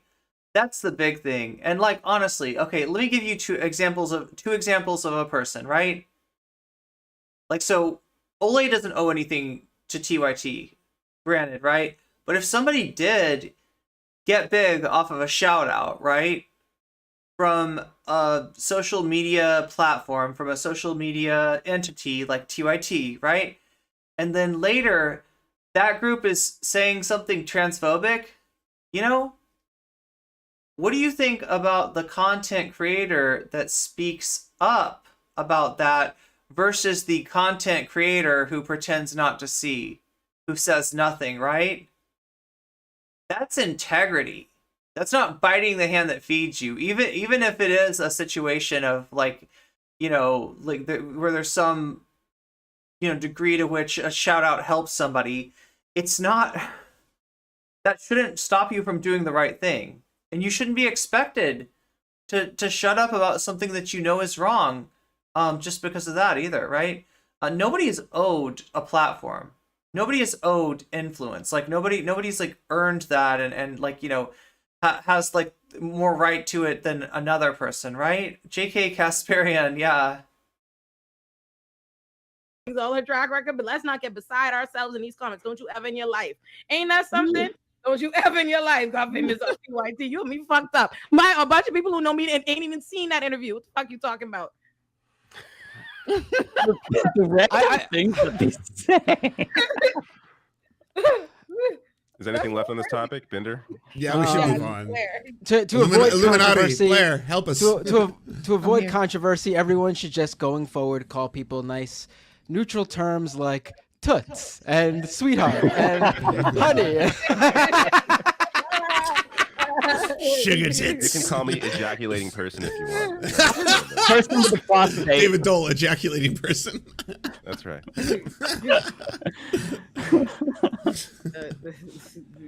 All right, we can move on. Yes. All right. Yeah. Let's do it. We did it. Yes. So kind of in the same vein though, some folks are asking, do you think that infighting among the left weakens the left? Yeah. And do we consider this infighting? No. I This is constructive. You can't see JK without meaning just kidding. God, I wish she was just kidding. Just read the Hasan through the Hasan tweets. That's actually up next, yeah. And yeah, he should have known better. It's especially problematic to attack a black woman's hair in that way. Yeah. Constructive. Has he apologized? Could you tell if he's apologized yet? He'll love each First other. of all, can we fundamentally defend us? I hope he will at some point. We show like this with this many leftist content creators of different whatever in and of itself. We every Thursday convene and be good and nice and discuss our ranging of views. I think we are already leading the pack when it comes to no, we believe there should be no like infighting and blah blah blah. That's why we were saying you see all this bail we've been shooting, loan bail. We stay away from it. No, we do. We've talked about it like the whole first 3 episodes of the show. We were like, we don't believe. Yeah, I mean, like, believe it or not, I'm not a fan of drama either. I'm not a fan of like meaningless picking a fight with somebody to get engagement, to get attention, right? That's not ever been what I've been about, right? But when you're standing up for marginalized people, that's different. That's different, right? And it shouldn't matter if the people doing it are your friends, right? It's even more incumbent on you to call that out in that case, right? No, though, like what is infighting? What constitutes infighting? If Buffy says I started listening earlier and he hasn't apologized like 2.5 hours into the stream. He was defending himself. Oh no, Buffy, do we gotta watch this? I feel like we gotta watch. Are there some clips or something? If anybody can find me some Hasan, we are gonna go. We'll first go over Hasan's like Twitter. You know, the whole like what happened. We'll reconstruct. We'll do forensic pathology on the awful stuff that Hasan said today. We'll try to figure out like, you know, what happened, and then we'll maybe take a look and see he has apologized. He has apologized. Okay, well, good for him. Good for him. I've been sus on Hasan for a while. I mean, it still sucks. Like that, what he said was awful, but at least, I mean, I'm glad. Unlike some people, he's not allergic to apologies. if this discussion about what's happening, you know, this discussion with Ana was an infight, like what is infighting? He spent the first hour of his stream addressing it. I think people who would bring up like Madeleine Albright is in like if you're going too far. If it's like, hey, you should criticize a take because you think it's transphobic. Don't criticize a take because it's like, hey, you interviewed Madeleine like Albright years ago. That's like then you're creating infighting, in my opinion. You're not actually like criticizing a fellow content creator's take. So that's just bad faith critique then, as opposed to. What do we think about that? Madeleine Albright.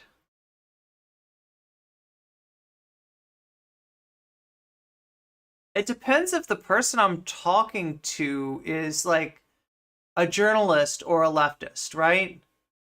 It depends on if the person is in reporting, then yeah, Madeleine Albright is a public figure of note and interviewing her makes sense. You could also ask her tough questions. Yeah, fine, right?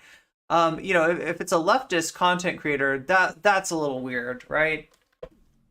Infighting. Okay, actually, you're right. This is Madeleine Albright was the Secretary of State. Was it under Bill Clinton or was it no? Because Hillary was. Yeah, it must have been under Bill Clinton. Skated than we thought. Okay, fine. We didn't tell anyone to like stop listening to TYT or don't follow Ana anymore. We were just discussing an issue that Madeleine Albright, Madeleine, I think it's pronounced. Albright just justified G-side in Iraq with the sanctions that she worked to impose. Yeah, she would have been part of that. Happened, and that's it. I mean, I don't see. Yeah, there's a key difference between constructive criticism and destructive criticism. Right. Like, to my knowledge, all of us are trying to get Ana to understand why there is so much backlash to that response. We're not trying to like cancel her. See, this is why the Young Turks is fucking terrible. Like, that's not what we're trying to do, obviously. And we're gonna have these disagreements. Like, go back a couple of years. You see me and Kyle Kalinske going back and forth arguing. We even had like DM arguments. Now we're like, I mean, Kyle's always been my brother. He just hit 1 million today. Shout out to him. But like, we have to have these conversations on the left. The left is not. Where are we at, YouTube? Can we get to 50 likes? Are we anywhere close to 50 likes on YouTube? Can we hit 50 likes on YouTube, or should I be asking you for 45 at this point? I don't know where we're at. Can we just let white ladies live? Ana 2023. Yeah. Kyle is worse than ever. Kalinske? 42, okay. Well, let's try to hit 45 first then, by the bottom of the hour. Monolithic. Some of us are at different, like, levels in terms of where we're at with regard to specific knowledge. Quit stacking, YouTube says Globitz. We have to have these conversations, otherwise we can't grow. So you can understand that 50? Sometimes left fighting might look like that's what's happening, or this might look like infighting, but I feel like this is actually constructive. We've got to hash this out. Like, you can't just allow people in our own community to say. Globitz said quit slacking. I thought you said quit stacking. Things that I think are really deeply hurtful and harmful and go unchecked. I thought you were accusing YouTube of running up the score, which they kind of are today. A little. They're running up the score. Twitch, are you going to do anything about that? Are you going to let them win? This is what we're here for. Call me out when I fuck up. We'll call you out when you fuck up too. It's just like, this is what we're supposed to do. What a weird day. It's a microcosm of like society too, right? Like, that's what you should do amongst your friends, your family, all that kind of stuff, right? It's healthy. If anyone here actually hangs out with other people. Sarah says YouTube is too strong. IRL. Too strong. Like, trying to do, like, you know, knock on doors, activism. I'm sorry. It wasn't Sarah that said that. I added the TYT. Yeah, they're cheaters. That's right. They're cheating on their speed run. Correct stuff. Like, everyone disagrees with each other, but you're still on the same pathway. We're all together in this, right? Shit. And people respect Yeah. it when you do it like the nice way. Like how I even first did my TYT interview was because, and Anna said it on the interview, it was like when they were getting dogpiled on about abolition. I think it was like Cheng's tweets and stuff like that. Anna was like, I was one of the only people who was like, thank you, Cryptid Mage. Thank you for the 100 biddies. Meow. Nice to her and how I addressed it in like a helpful way. So I think like, yeah, constructive, there's a way, you know what I mean? Constructive criticism and talk to At this point, Anna is does that mean opponent? OPP? Anna is an OPP in my opinion. That person, like people will come to you, they will whatever. It's when I do think there is a lot of infighting on the left that is unhelpful. I've said that. I think it might have been Zara who gave you the sub. It's Weird Champs is like the level of sub. I don't know why do I name like YouTube sub or membership levels after Twitch stuff. Weird Champs is like a Twitch emote, right? Do we have some Weird Champs in chat? Any Weird Champs? Can we get some Weird Champs? The maternal mortality rates are shocking, and maternal in quotes again, and trans people didn't cause that, and some of those dead are trans people who are being misgendered in death and called mothers. Yeah, just wish that Anna would have respect for the dead, at least. But I guess I shouldn't be surprised that people don't even want. What? In some places in New Zealand, people don't want trans people in their cemeteries? Okay, I didn't even know. God, I haven't even thought about that form of discrimination. That's scary. Ovary possessing person. Okay, yeah. OPP. Oh, you mean opposition. Nabil means opposition. Well, yeah, I don't get a double down by repeating the head TERF's talking points and still be, you don't get to repeat, Joanne's talking points and still be considered a TERF. I can't even remember what Weird Champ looks like. Is it like an old one? I mean, those people aren't on the left though. Like that's what. No, that's true. Yeah. I agree with that. The problem is, in the pseudo leftist town square on the internet, they are. Yeah, good point, Nabil. Repeatedly defend her use of the N-word. Yeah, I saw your tweet actually on that earlier. But someone like fucking Jimmy Dore, who's like obviously a right winger. He had David Sachs on his fucking show last week. Like, give me a fucking break. Right. Like, right. Okay, so can somebody confirm this? That somebody said that David has until recently defended Jimmy Dore. Is that true? Is he late on the when he's like, I'm the farthest left? Like, fuck off. Like, you're paid by the right. Like, what the fuck are you talking about? Do not trust anyone who uses that like as a title. I am the most left of all leftism. I am the wokest of all wokeism. Like, what the fuck is wrong? No, do not trust. Red flag.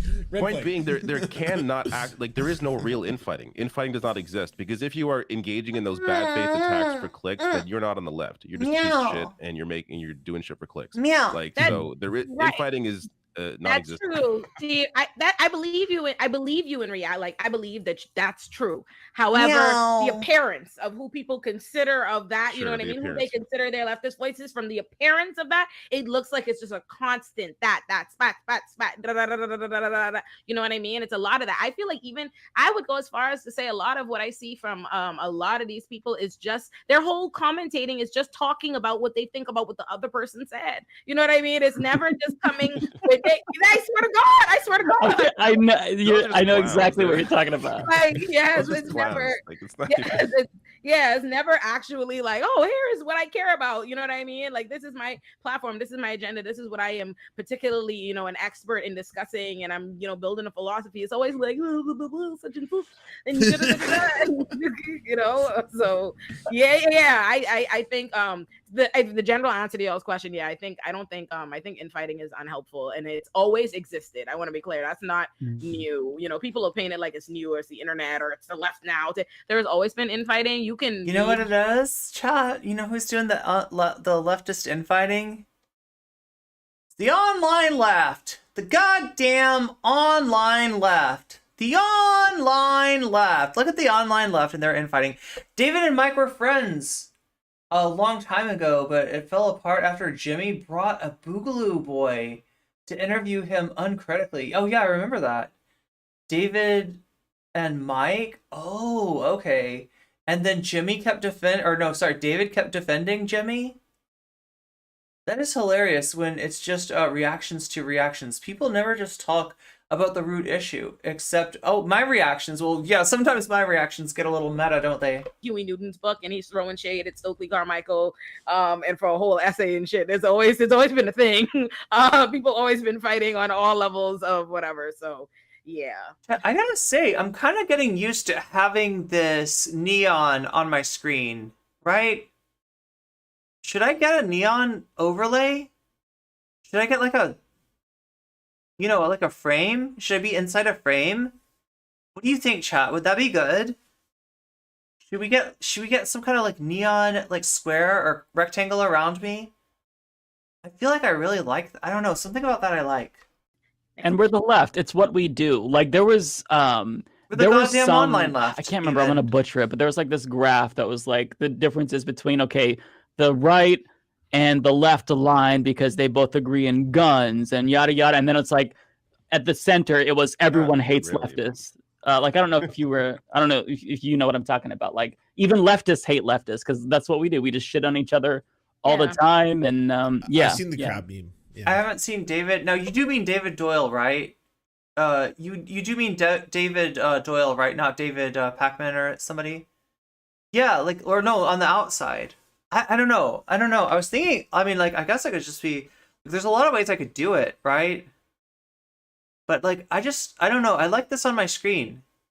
I think the neon theme could be a fun vibe. I feel like it's vibes. Yeah, it feels like vibes to me. Yeah. Yeah, that's fine. Yeah, I do think there is more unity on. I think what I like about them is that they have the same color scheme as I do, right? We got blue and we got pink, and so do they. And I appreciate that. I'm pro neon. You like it? Nice.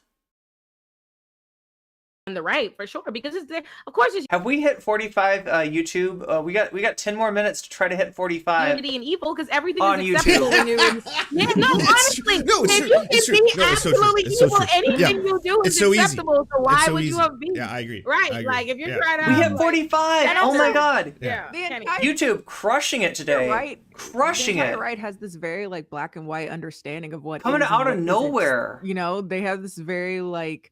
Honestly, like I feel bad about this chat because like when I don't have numbers on YouTube, it's my fault. It was literally my fault for not realizing that when Twitch put that like live section on the channel like tabs, right? They were expecting you to leave your lives live.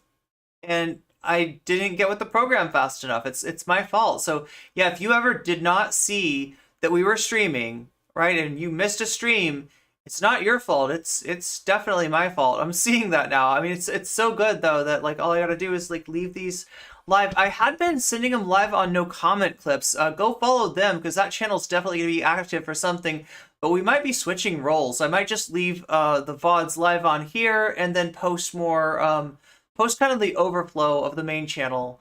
Maybe videos that aren't as polished as the ones on the main channel over there. So if you want more no comment check, yeah, it'll be like more comment check or something. Wait, don't. Oh my god, I gotta fix my channels. Anyway, pro neon sounds like pro neon.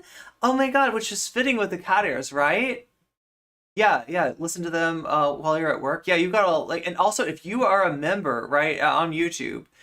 You got more than you even realize, right? So normally people can access like a month. Like I leave a month of VODs open. I may reduce that in the future, but right now you've got like a month or more VODs to review at your leisure. And that's just for being subscribed to the YouTube channel, right? You can just go down to live streams and it's a whole long playlist that goes back, more than a year, right? So it's a lot, right? But if you're a member, there actually is no limit. You have access to all the VODs. You could go back like a year ago and listen to like whatever I was talking about then. Maybe I was talking about conspiracies on the left at that time. Maybe I was talking about a conspiracy about yours truly, right? strange story made up by weird people on Twitch about me, and you could check that out and find out what that's all about. Like I genuinely believe a lot of far right people see themselves as like superheroes, saviors, like Mhm. saviors. Oh my god, this is liberators true, of the though. liberators. Yeah. You know, they I Main have seen character this. syndrome. yeah, very main character, and they see themselves particularly as direct opposition to whatever isn't this very like degeneracy, the downfall of society. Yeah. right. Well, and also they have a very succinct and short-sighted, like myopic view of what that is, right? And so anyone that brings in a but, it's like no. Like any idea of gray area at all completely deconstructs this very tiny viewpoint of life and about what happens in the world. And so they're like, I am an active, I have to save the world from this, and they all have the same idea of whatever that is, but the left doesn't really have that. And by proxy of having a more nuanced take, it means everyone's on different parts of that nuance, whereas they're just very much so libs. You're killing millions of babies, and Jesus, you're taking God out of the schools, and that's bad. And then it's like y'all are all together. So No, exactly, facts. yeah. Oh, I just realized that I forgot to tell y'all, the audience, shameless plug, that my show premiered, the first 2 episodes of my show. Right. I forgot to tell So y'all that. good. Thank you. I've you. seen guys. 100% of the Olurin show. I love that. I love that. The editing, my editor is amazing, and y'all should watch my Trump episode because the editing is phenomenal. If I do say so myself, it really gives me like I found my phone. My hanging really in hell good. intro. Thank you, It's y'all. damn good. Thank you. It's cute. I like it. I'm a fan, if I do say so myself. I'm like, we like it over there. Everyone's like, oh, a lineman came to hear you talk, and I'm like, oh, great. You're not mad. And I have to say, the random animal facts. Thank I mean, you've been that hearing is those too? ingenious. Hell yeah. Yes, Hell yeah. thank Keep you. promoting What that. was the fact about koalas again? That blew my mind. It does. Well, Wait, what is it was this? that they have chlamydia. But Leftist Mafia, yeah, basically. What's up, Jeffrey? In the wild. Wait, koalas do what in the wild? And while we're giving each other a little bit of love and sucking each other off here and sucking ourselves off possibly, Lance. And on that note, well, thank you, Leftist Mafia. Thank you, Matt Bender. Thank you for the content. Thank you especially Olayama, who let me promote Olayama one more time, right? Wait, that's not right. Did I give you the wrong? I don't even know what that link. Don't trust that link, chat. How did I not get? Oh, it is. I think it is the right link. It's just that it turns it into that t.co thing on anyway, yeah, that's the right link, I think. Somebody check that. Make sure I'm not speaking lies. Anyway, yeah, so we took a look at the Ana Kasparian situation, the blow up with Olayemi, and who is right in this situation. I think it's pretty damn apparent. Anna's still on her bullshit 2 weeks later and is still mad about this 2 weeks later. But thanks, Anna, for getting mad about this, because I never would have seen this clip, and I would have never known to follow Olayemi on YouTube, which you should as well, and on Twitter. Yeah, make sure, like, here, let me. Not you, Kelly, not you. No.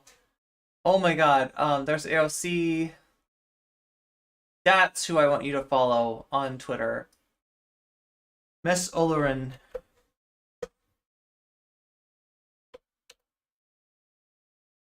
That's what I'm talking about.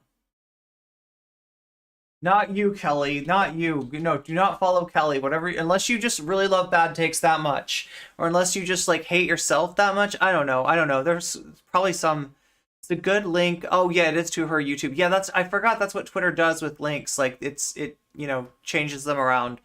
So anyway, that is as can be expected. So what are we looking up next? We are on board, and like let me change this. Right, we just cooked Ana Kasparian, and then like somebody said, there's another Hasan thing. Hasan versus Dylan Burns. Is that right? If somebody did somebody say they put it in stream suggestions? Oh, there it is. There's a ping for me. Yeah, Dalai Lama is canceled. Hasan reactions.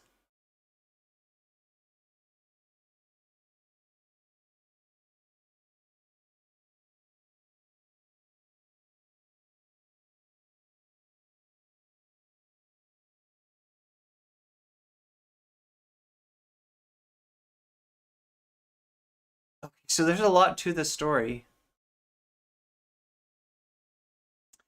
Let's start from the very beginning. Let's go back to the beginning of this conflict. What happened?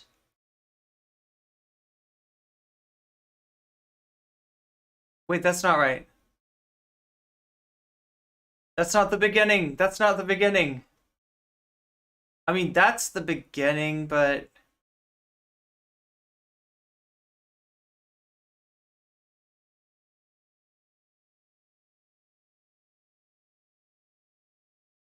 Oh my god, we gotta follow the chain. There we go. That's the beginning. Okay.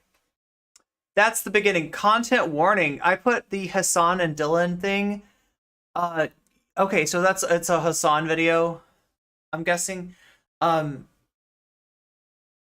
as you can see, like this has become so major that this Mao Zedong, not Ho Chi Minh, doesn't look anything like Ho Chi Minh. This Mao Zedong picture has become the profile picture with Jax's face superimposed. So what do we have here? We have Hasan Hasan the Hun tweeting out wait, when was this? We don't have a time period for this. Content warning, body shaming, and mentioning of unaliving. Yeah, and even suggestions towards that. So we don't know when this is. I'm assuming this is probably when the trial was going on. Hasan tweets out, Amber Heard is wearing the Let 100 Flowers Bloom fit. Wait, no, is this... Am I misidentifying who this is?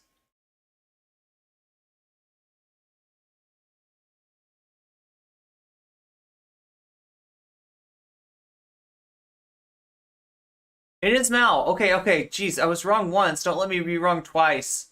That would be so embarrassing. Okay. It is indeed Mal. It is indeed Mal, right? Look, I'm just not a very good tanky, chat. I mean, they call me a tanky, so I must be a tanky. But I'm not sure. I'm like, is this Mao? Is this Mao Zedong? I'm like the butterfly meme. Is this Mao Zedong? I guess it is. I guess it is. So anyway, Amber wearing her Let 100 Flowers Bloom fit. Don't tell people I'm a fake tanky, okay? Don't let the debate bros know that. They're gonna be massively upset. Massively upset.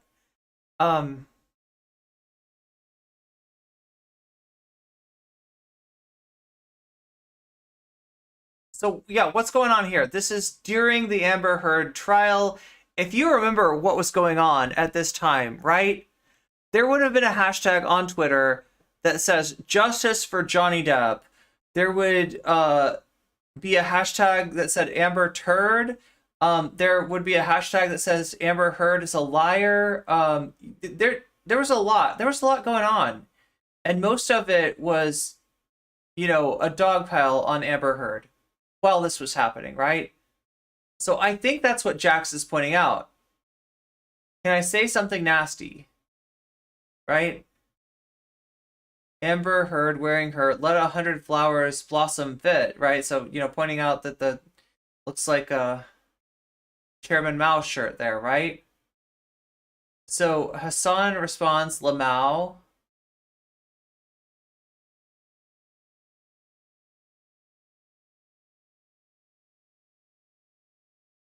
Oh, here, let me make this easier to see. Let me make this way easier to see.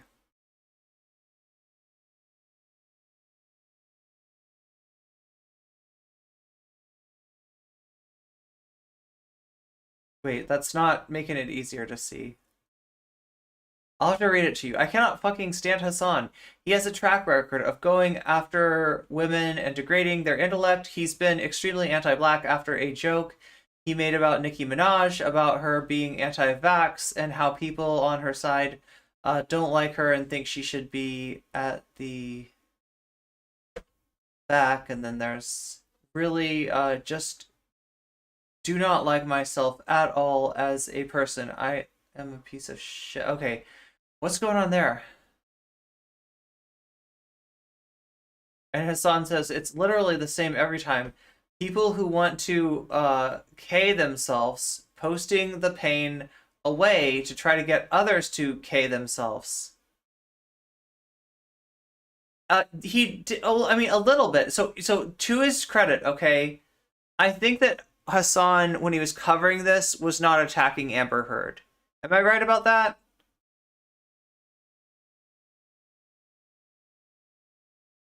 He's showing that they don't like himself. He's saying hurt people. Yeah.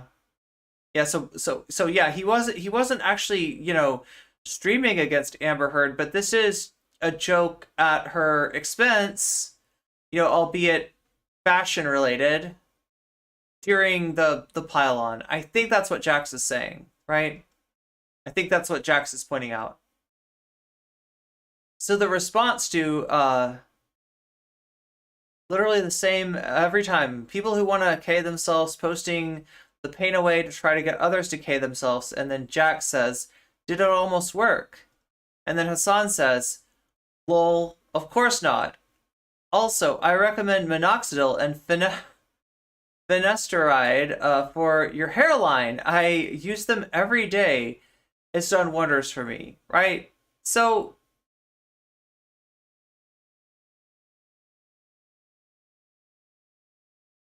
yeah, that was Hasan making fun of her hairline, like looking at her avatar picture and making recommendations, which I don't think, you know, you probably shouldn't be recommending medications to people. Obviously he's kidding, but like that's really rude, right? So he's mad. Like here he's trying to pretend like he's not mad. Lamau, like, right, taking it in stride, but he's mad. He's definitely mad. Do you enjoy sicking your fans on black women? I really want to know.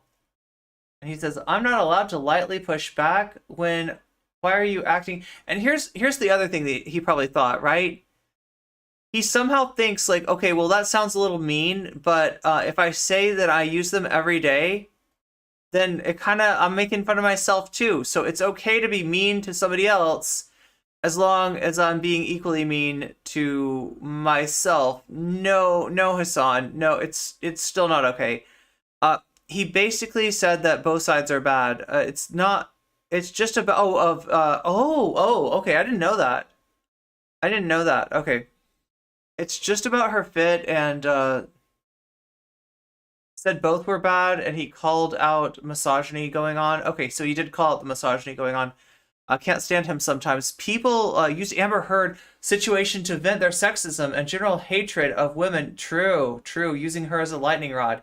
Yeah, so that's, I think, what Jax is you know, pointing out, right? And Hasan is making fun of her hairline in response.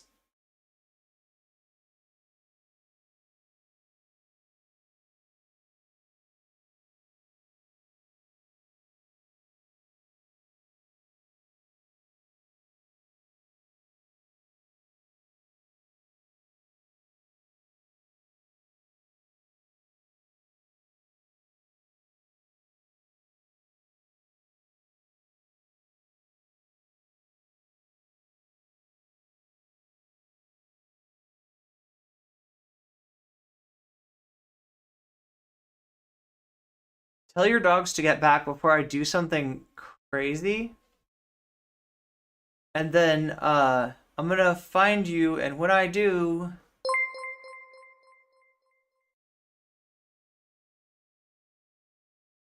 Oh my god. YouTube doing it again. Thank you, Zara, for the gift sub to Inferno Beetle. Wow, it's the right day to be in YouTube chat, I guess. Doing well over there. Where are we at? We're 50? Did we hit 50? Big hype YouTube hit the goal with the time to spare. Wait, YouTube hit the goal. Yo, there's 20 minutes. There's 22 minutes. There's probably there probably were 25 minutes. YouTube, what the fuck? You just hit 50. That is wild. You got me to 50? Oh my god, thank you so much. Wow, YouTube, you're awesome. Twitch, you're cool too. I also love you. He admitted to being petty. Not everyone has access to those meds. Yeah, and also that's a nasty thing to say. That's just right? Nobody asked you to comment. Like, going for somebody's looks, and especially in this situation, like, I gotta say it, like, him going after a black woman that way makes it worse. Makes it, like, a lot worse, right? This is bad. This is bad.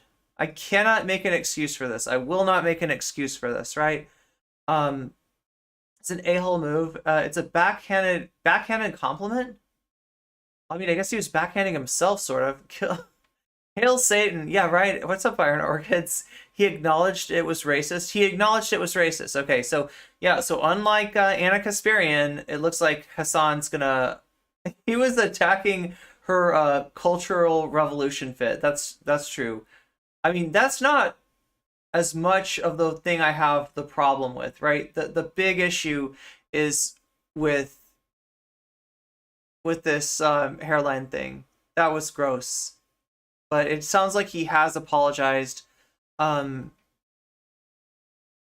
we've got video of it, maybe. He was making fun of her while she was representing while she was defending herself after publicly sharing the details about her abuse and essay. Now this is effed up, and he knows better than talking about than about black women's hair. Yeah, super fucked up. Damn. We hit 50. YouTube is just popping off today. What is up? Hasan has been going after black women?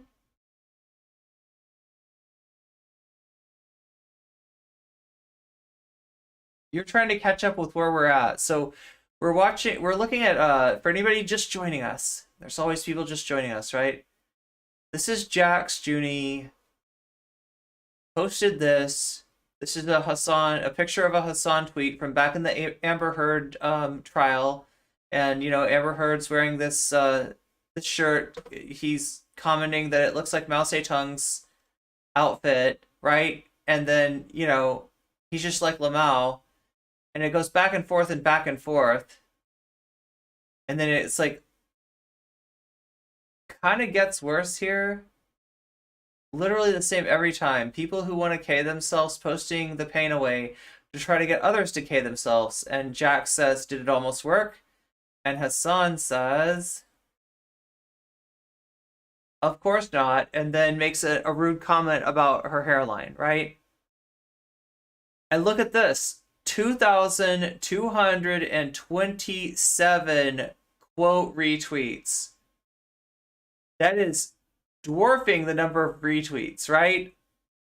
84 people retweeted this, which is sus. Like, right? I almost want to just, like, there's my block list right there, right? I'm just going to block all these 80. I'm not saying you should. I'm not saying you should. But I'm also not saying that you shouldn't, right? If you, I don't know. That might be a good block list. I'm just saying. Anyway, then the quote retweets, right? Right here. Where does the hairline come in? He's talking about minoxidil and finasteride for your hairline. Right, so it's right there. Right, so these are, you know, products that, you know, cause, like, hair, like, I don't know, for hair, growth. He just pulled it out of his ass to insult them. He is kind of you're right. Actually, I've noticed that. he mentioned Matt Taibbi's hairline the other day. Yeah, he really is.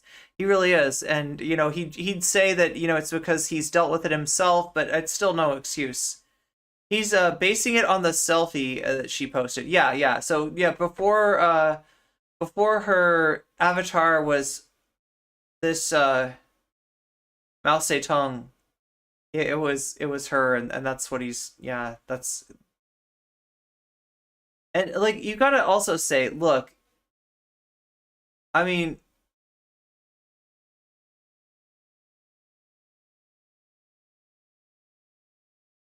this is Jack's probably top 10 people alive right now. Yeah, could be. Anyway, this is not a small like account, but a smaller account than Hasan. Because Hasan's like over what, 2 million, 1.3 million? Yeah. So Hasan's a much larger account.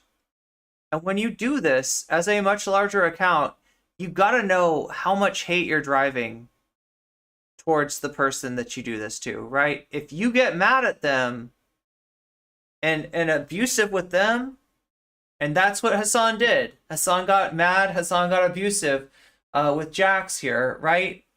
You're going to send hate her way. It's just unavoidable. Finasteride is also similar to androgen blocker for treating prostate issues or androgenic alopecia.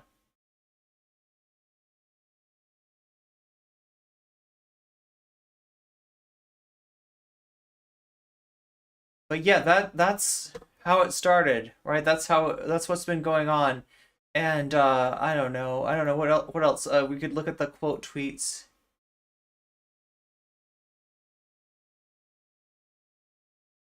Yo, I think this is ironic. I stand with Hasan in his crusade against. Oh no, oh no. Like, I mean, I think that's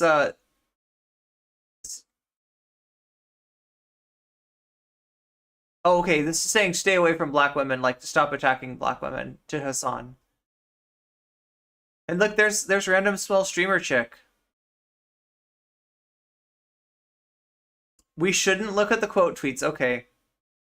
I just really like Twitter. We do have video, and that might be more engaging. So let's give that a try. Let's give this a try.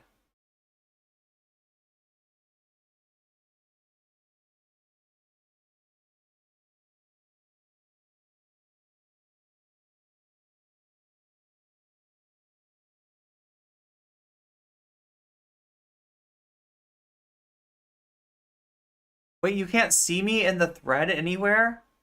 Wait, I didn't reply to Hasan, I just quote retweeted him. Male pattern rudeness, nice.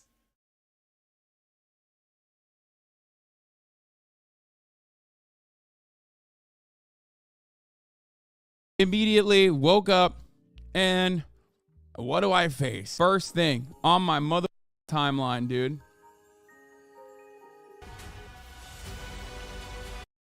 It was just cut out of the frame on stream. What do I see? I see people chirping at me for a light ass tweet from like 2 years ago where I've said Amber Heard. Yeah. So what it is, chat, is I could see it on my screen, but like there's just no way to expand. Like if I expanded Twitter to the full length of my Twitter, like then it'd be little tiny, and I'm trying to make it great big. So yeah, sorry you didn't see me, but it was just me. All I did was quote retweet Jax and say how it started, and then I quote retweeted Hasan and said how it's going. But if you want to check out the whole tweet and boost that tweet while you're there, give it a like, break it out of Twitter jail, get it trending on the Ana Kasparian and the Hasan hashtags, then click on that tweet. It's in the it's the pinned chat, right? And go over there and give it some love. And on your way, you can see what I said. has got her fit on looking like Mao. And people were just like, you should be murdered. The reality is that, like, in any other circumstance, it would be totally valid. It's just like, because that shade of green is not great on him. To me, it's not valid. You know what I mean? Not only am I a white guy, a white man. You got banned from Hasan's Twitch chat for calling him a CIA shill? Okay, yuck. He does ban a lot. Obviously, I understand, you know? But also on top of that, I'm a white man speaking on a black woman's hair and making fun of her hairline, which is a very touchy subject, okay? There is a racial component there, okay? Absolutely. Absolutely. I get it. I get it. You should have ignored it. Man, how about you ignore it? Like, she out of nowhere literally swung for no reason. I woke up, and in between her thirsting after logic, which is infinitely more problematic, in my opinion, than anything I've ever said or done, okay? She's a big content creator who went bananas mode for no reason. I didn't say nothing. Like, I said Amber Heard wearing her Let 100 Flowers Blossom fit. It's true. It's a good tweet. She also cropped the fucking date. I hate it when they do that. Just to make it seem like I just said that or something. I don't know. People crop the date just by habit. Okay. Yeah, she was doing it on purpose. Here's the problem, though. Like, that's a funny tweet. Let's say she's trying to farm, right? And that's okay. She's trying to farm, and that's okay. You have Hasan blocked. We should have left. We should have left him in the 2016 election. Oh, you sent me a TikTok about Hasan versus black women. Is that in stream suggestions, Dragon? I'll take a look at it after this.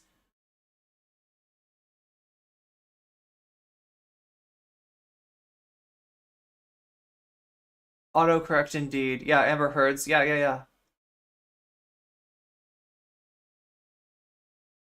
Every single leftist talking about, but her emails set back the government, our government 50 years, literally. I don't think anyone who said Trump was the better of two evils between Hillary should be forgotten. Wait, was that Hasan that said that?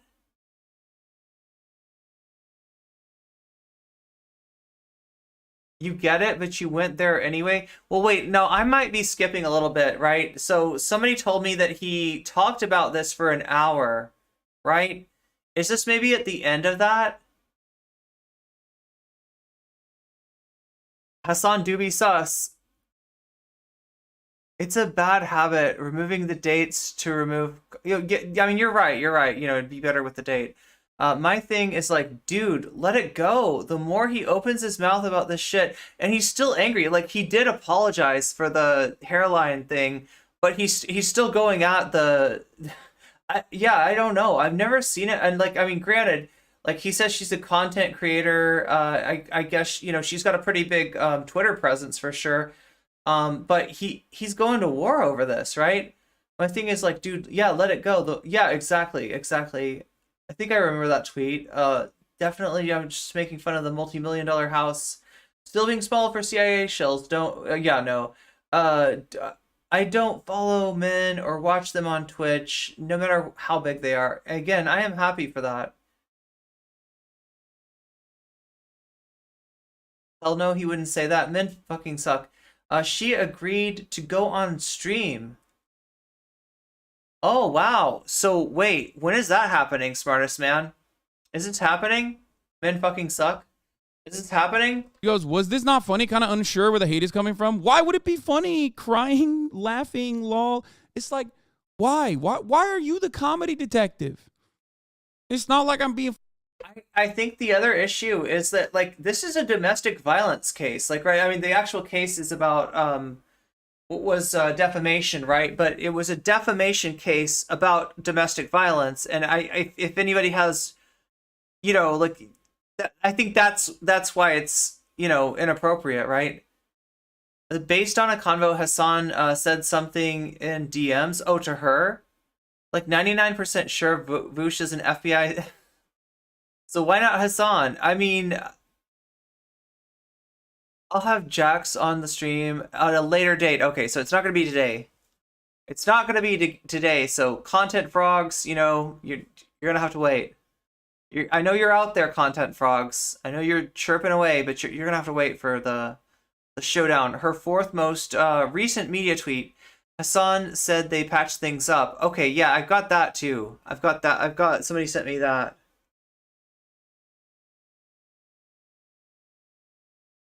The actual case is two drunk millionaires who were both irresponsible and selfish and incredibly reckless posted about how she will be talking to him on stream.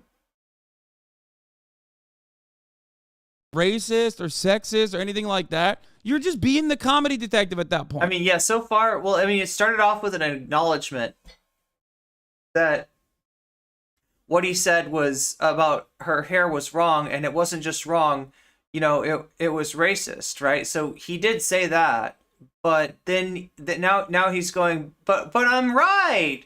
I'm right on the substance. Okay, I said the bad thing, but I'm right. Where's the I'm black still part of right. this? Hold on, we're gonna get to that. Okay? Please, I love y'all. He said we patched things up in DMs. Both don't do this. I know. Half of you, here's the problem. Would a real apology help at this point? Yeah, I mean, I don't think it makes everything better, that's for sure. Half of the people in Hasan Twit in my fandom, okay? Don't act dense. You contributed to the dogpiling. You are the dumbest person on the planet, okay? Both Amber Heard and Johnny Depp both suck, okay? They both do. They both suck. Sorry. If you think that this tweet contributed to the dog 2 millionaires. We're talking about Johnny Depp and Amber Heard. We're not talking about Hasan. I see. You're a idiot, okay? That's it. She laid the himbo trap and you stepped in it. So here's what happened. No, I said they're not saying the Mal tweet is racist. They're saying that he's making fun of a domestic abuse case, right? With that, and that he's contributing to a pile-on on Amber Heard. So that was what Jax was mad about. Lamau, which is to this, which is unacceptable, of course, because that's a microaggression. Okay, 21,000 likes. I said Lamau. You know, classic. And of course, she replied with, "Did it almost work?" And at that point, wait. You're not showing what she's replying to there, right? He's skipping over the tweet that he's skipping over is him saying, "This is just a, you know, situation. This is just a case of people posting through their pain, people who want to K themselves and hoping that they'll make you so upset that you'll K yourself," right?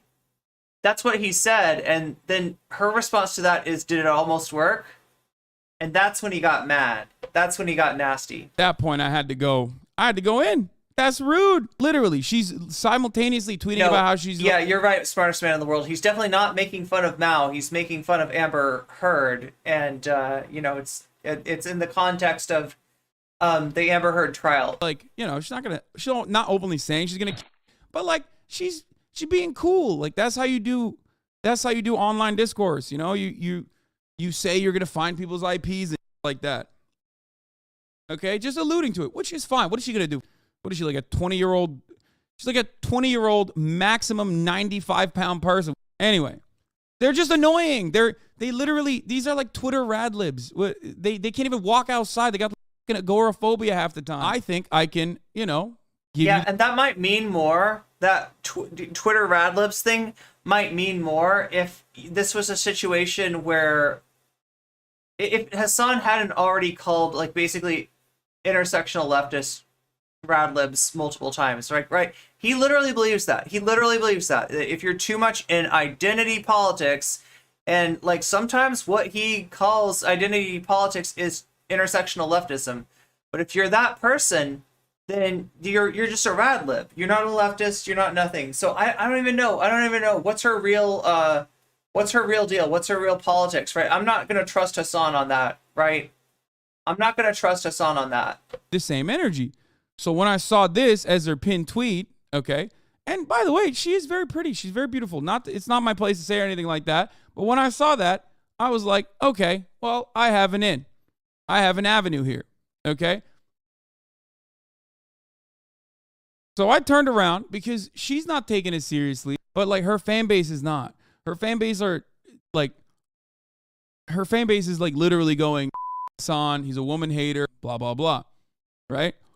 So I said, lol, of course not. Also, I recommend minoxidil and finasteride. Brad Leb to him is someone who is annoyingly woke with no understanding of Marxism. Yeah, but sometimes he conflates those two things, right? Somebody can be annoyingly woke to his dirtbag ass and know more about Marxism than he does, right? That's also possible. That's also a possibility. Lest we forget. Right, for your hairline, I use them every day, which I do. And it's done yeah, he says woke scold. I've heard him. wonders for me. That's the thing, is like, so like he's like slightly better, I think, than the debate perps out there, but not always. Hasan is one of those dude bros that make TYT uncomfortable for me to made TYT uncomfortable for me to watch. That's right, he was on TYT. I almost forgot about that. For me to watch. He mellowed some of it down when he left TYT and the debate bro path, but he still has some dude broness in him, for sure. For sure. Oh my god, dude, we don't care how attractive you find her. I get being mad at shit, but just racist about it sounds easy. Sounds easy, me, lol. Why did she dig up that old tweet?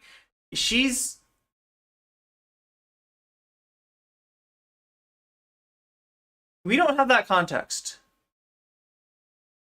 I guess I don't know. I can't answer that question. Were people talking about Hasan being misogynist before? I feel like I heard some discourse about that. I wasn't really paying too much attention to it. Again, who asked Hasan? Oh, yeah, just don't be racist about it. Yeah. Okay, I'm sorry. I should have known that's what you meant.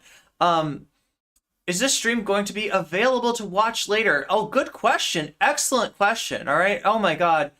I hope nobody's getting pulled out for an ad break right now. Let me know if you are. Let me know when the ad break happens. Right? But there are different ways to watch the stream if you have missed it, right?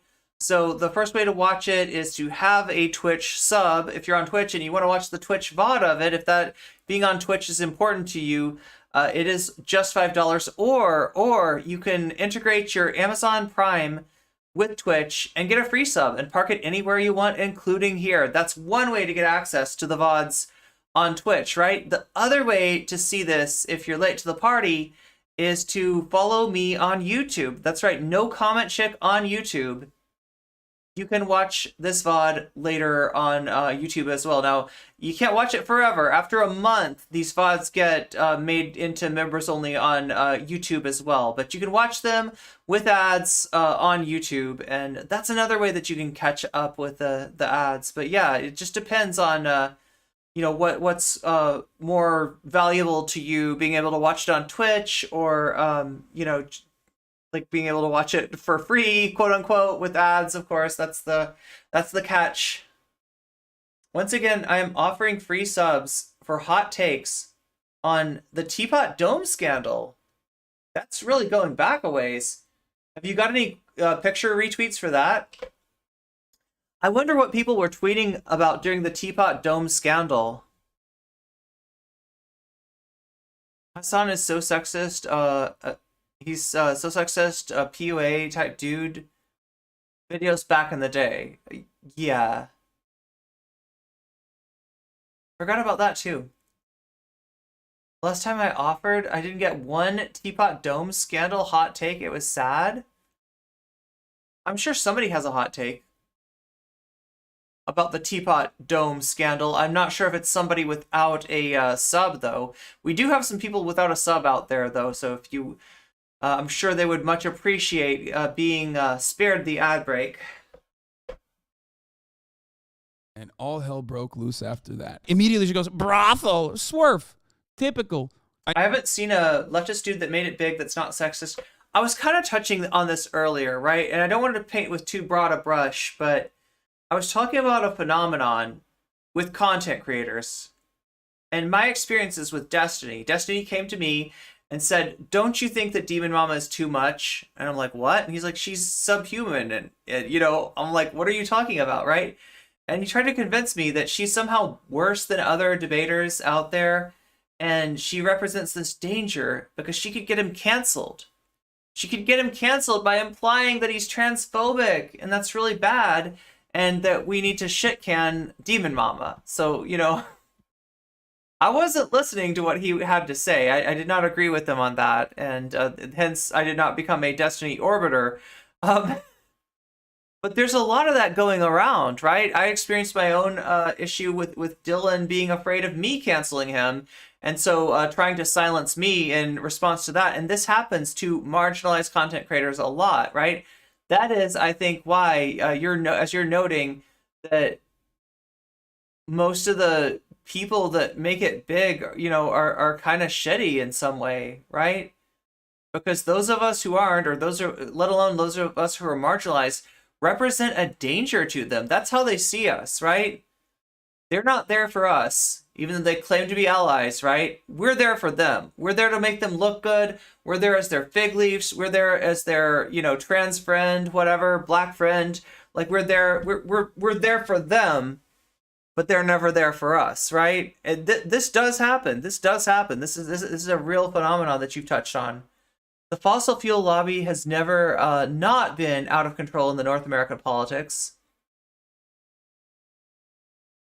Warren G. Harding corruption is the summary. Oh, there we go. There's a hot take. Warren G. Harding, will he ever learn? Bro, going to Universal Studios for the Harry Potter world. Whoa, going to Universal Studios for the Mummy ride. You already did your hot take. Why is the going thing, the go-to thing? You want to know what Destiny said to me? The reason that Destiny called Demon Mama subhuman rather than some other insult was this. Everything's a trope, Destiny told me. Everything's got some connection to something. Everything's offensive in some way, right? You can't call anybody anything. So maybe if I call some people something really general, right? It's not directed at any one group. It's not an attack on any one group. Maybe that's okay. So Destiny literally told me that he thought it was more woke to call people subhuman rather than something that could possibly be a trope, right? The dude's got cancellation on his brain. I know Jax personally, and did it yeah, almost... we're actually gonna watch that Council of Geeks video a little later. Was out of pocket, but you know people will 100% pounce on the hair thing. It wouldn't have been as big as a deal if you chose a different angle. I know, I was being petty. I wanted to hurt her feelings. I did, straight up. You know how like K-pop stans will call me like, or not me, but like in general, what sometimes they'll on one tweet they'll be like, not all K-pop stans, but some K-pop stans on one tweet will be like talking about social justice, and then on the next one they'll like call a black person like a gorilla or something. Like, you know what I'm talking about? How can these two opinions, like, is this true? Be in the same timeline from the same person? And obviously that juxtaposition is like gigantic, but funny to see how criticism falls harder on women of color. True. So he tried to think of the most hurtful thing that can't be tied to a specific community. Yeah. And the thing about it is, it can be tied to the German government circa World War II. I feel like that's somehow a little so instead of I don't know. It boggles my mind like how Destiny thinks, right? I really could not understand where he was coming from when I talked to him. I really could not understand. This was a long time ago. I was a much more naive person. I had, you know, people that were, you know, supposedly trying to help my career out, and their help was like getting me on with all these you know, to talk to all these different people, and I didn't really know I mean, you know, Destiny hadn't said a lot of the messed up things that he said, but I really should have known better than to even talk to him. All right, it's nothing but trouble. But yeah, this was years ago. I wish K-pop stans use their powers for good instead of evil. They could get anyone elected in the U.S. Good point. Yeah, Destiny calling out JonTron had a lot of us fooled. I know. I just still feel like ridiculous about it. Like knowing what I know now about Destiny, in fact, I try not to say this, but I sometimes see myself in other content creators when I hear them say, you know, when I like hear a based content creator that has like really good takes, and then they're like, yeah, and I'm going on Destiny to debate him or something like that, and I'm just like, why? And they're like, well, you know, I mean, I think I could change his mind maybe. Like, right? It's important that I kind of get in with that group and I can influence them in a positive way, right? And it's like, that's literally what I thought. That's literally what I thought. I was like, oh, you don't seem to have any intersectional leftists in your friend group. I wonder, you know, maybe I could help, right? And it turns out they don't want our help. They do not want our help. They're not interested in that, right? There's a reason that they don't have intersectional leftist friends, right? And I found out the hard way, right? We're too much of a danger to them. Only way K-pop stans would get involved in politics is if Jen becomes eligible for presidency. Nice. Yeah, JonTron. I get triggered by all these people's fixation on putting black, brown, and indigenous women in their place. Yeah. Well, I mean, one of the quote tweets said that, but I think it was being sarcastic, but it still kind of doesn't. Yeah, I was still kind of like, Destiny calling out black incels got divestors and other black women to say he's good. And I warned them. They didn't listen to me, and now he's calling them cringy and dumb. God, I haven't even been paying attention. I've been trying. I can't ignore Destiny, can I? A lot of people on TikTok do the same exact thing. Okay? Lol Hasan, you're literally a Turkish man, a demographic famous for going bald. So much of that country is renowned for hair replacement surgery. Yeah, it doesn't matter. It doesn't matter. It doesn't matter. My point is, it's usually like a lot of young people that get whipped up into a frenzy over this kind of myself included, like my fan base included, obviously. You know, but I do know that, or in that moment, I had a weak moment, and I said that, and of course she was like, "Oh, you got right into my trap. It's over." I will talk to her though, in person, if she wants to.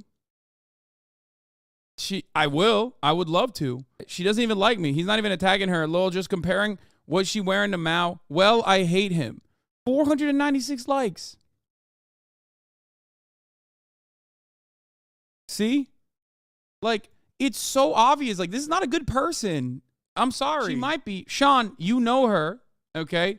You know her in person. She might be nice to you, but she certainly is not like... Hasan, I hate to say it, but in this context, this vibe's a lot like She's No Angel, right?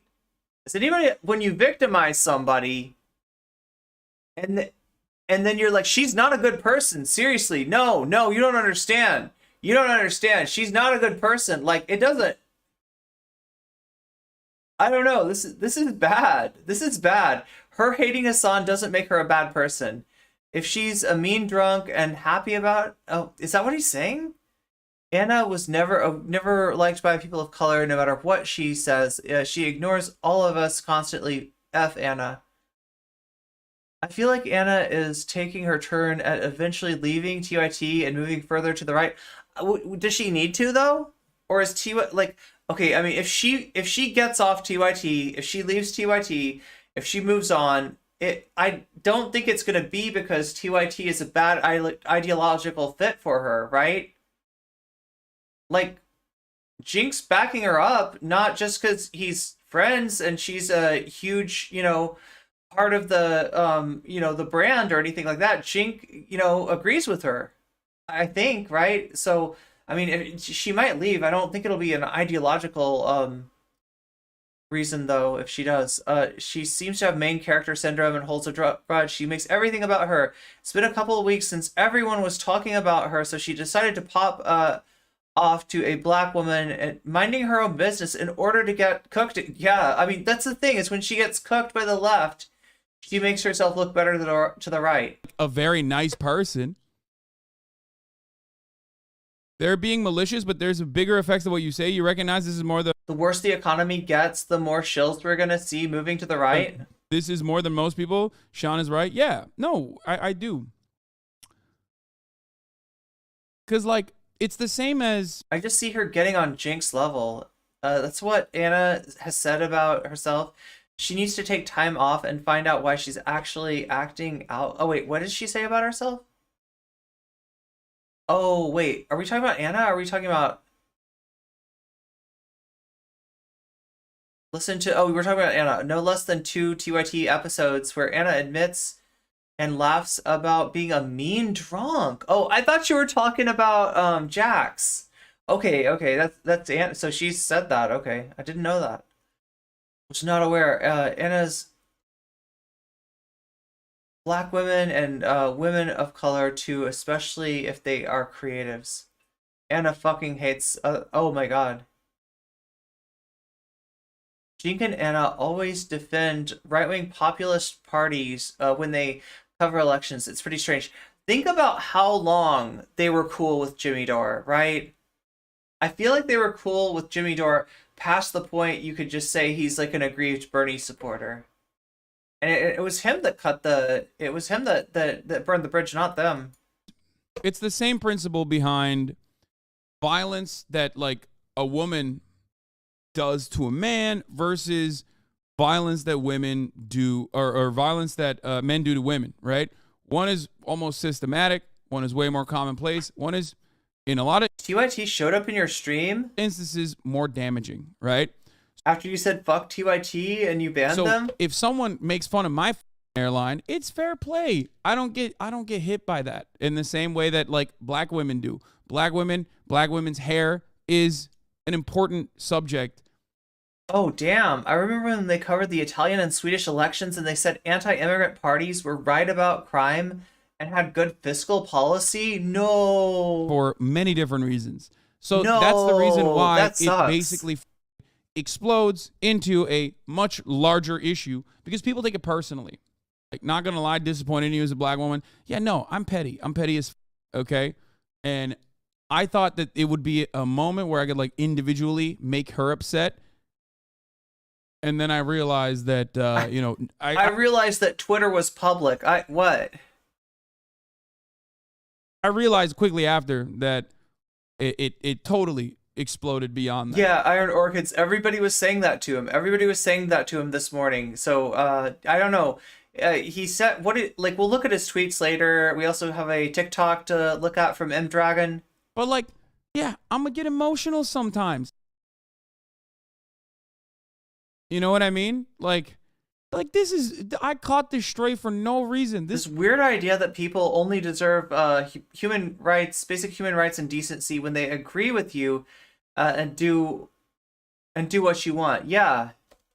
This is, like, literally a harmless... There is no excuse. ...tweet from a year ago. I wouldn't really apologize to her. I don't think that tweet is what's getting you in trouble, right? I think that is a tweet that, like, there's reasons that I don't like that you made it, but that's not hanging around the way that this tweet about minoxidil and finasteride is going to be hanging around. Apparently she does it to you. What you said was wrong, but she started it. Lesson is to let this slide going forward. Hasan is super emotional. He's yelling at chat, like, constantly. Oh, yeah, that's weird. I'm like, he thinks misogyny is harmless. That's, like, the opposite of me. I don't think do I ever yell at chat? This is the stuff that would be avoided if people didn't fight back when people say, don't body shame. Yeah. I don't trust people who don't know how to say sorry. And like, supposedly there was some kind of, people are saying there's some kind of, I'm the calmest streamer. Yell at YouTube chat.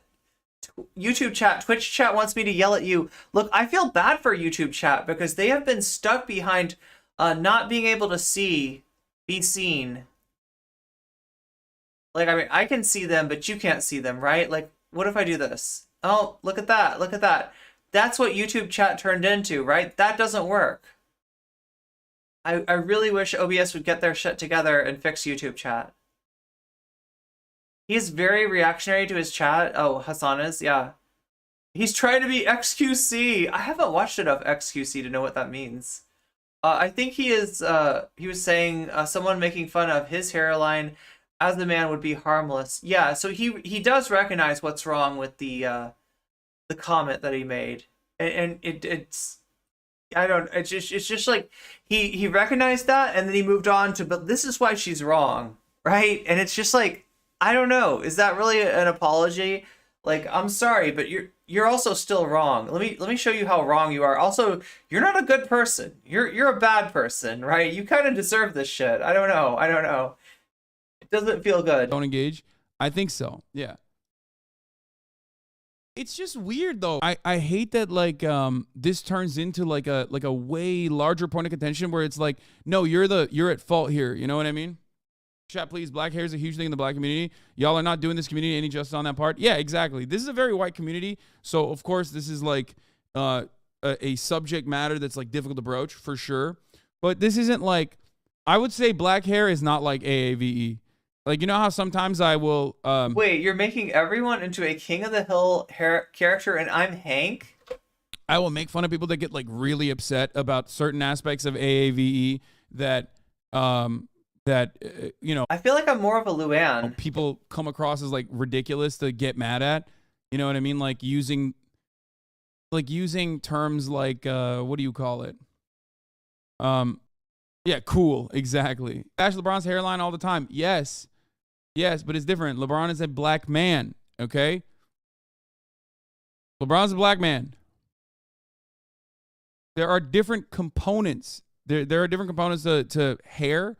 Specifically black hair, specifically when we talk about the hair. XQC is a very mixed bag when it comes to political takes. He has been friends with both Destiny and Hasan. Interesting. Yeah, never seen anything good from XQC. Well, he's a Nancy. Wait, who's Nancy again? I'm trying to remember Nancy. When you apologize, don't explain while you're right, even though you're apologizing. Yeah, it's kind of not the way it's done. This is why Hasan is trash. What the fuck is this? Some people have taken time. You might not be a Hank. You might be a Luann. It's a work in progress. I don't know. Nancy is the blonde. Wait, is she like... I'm trying to remember. I don't remember King of the Hill that well. I mean, I kind of do. I repeat, never go after anyone, especially BIPOC, for anything about their body, hair, skin, etc., please. Yeah, this is can I please be John Redcorn, says to Pelcy.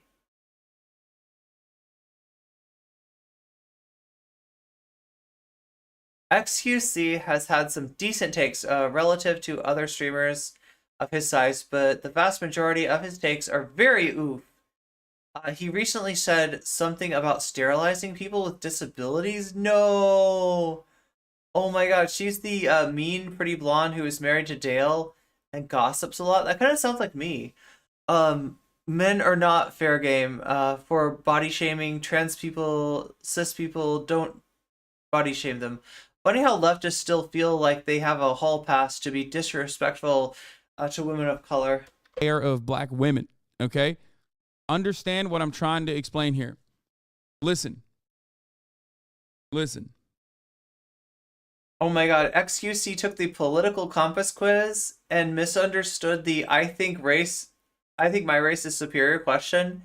And he said yes because he thought it meant human race. What? XQC did the political... What? He did the... It had a question about if inheritance disabilities justified banning someone from reproductive... I'm not blonde. Not yet. Anyway, I look amazing blonde. I'll be Peggy. She's queen. Peggy's awesome. No, I'm more like Summer from Rick and Morty, maybe. I'm that blonde. When have they ever respected us, though? You can't be Cotton.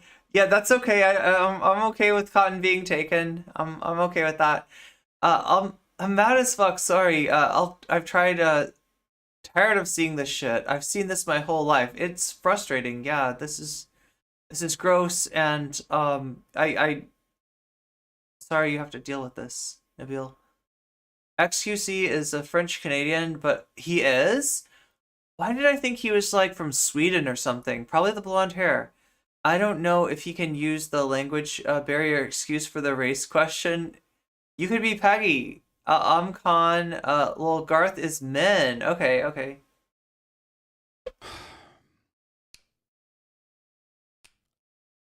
One thing that I want to get across is that it's not the same. It's never the same exact offense might be much, much larger when talking to someone else.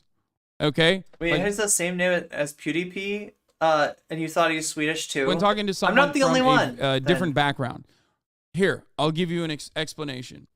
Yesterday, we looked at that lady who was flashing dudes, right? There's that lady who would just like go around and flash people. If a dude did it, that's like significantly worse. Why is that significantly worse? Because under a patriarchal society, obviously, men engaging in violence of that sort, it's still bad, for the record. I literally said what I said. I said, that lady is doing a crime. She's gross. You should probably stop it, okay? But when a guy does it, it's regarded as differently because the likelihood of sexual violence being committed by a man against other men and against other women is significantly higher than vice versa. When like men have a Race is literally the same word in French. different set of standards. Men have a different set of privileges in that regard. Does that make sense? And it's the same as that. I might be balding, but making fun of a black woman's hairline like that is going to have additional consequences. Okay? I don't think she's like a nice person. You having to explain these basic tastes is exactly the reason why she doesn't want to be on your stream, though. Don't you agree? I think that, first of all, I think you're wrong. I think she does want to be on stream. The situation got so serious, I got to get... He's gone full white boy. He's doing weird moral math. He's talking out of his ass. This is wrong. He's just flat out wrong. On Twitch, you're still on my account, so I'd love to talk to you, but I'm not coming into your echo chamber. I'd like to think we can both be mature enough to understand why. I mean, yeah, sure. I would talk to her. Why talk to a swerve, bro? I don't even think she's a swerve.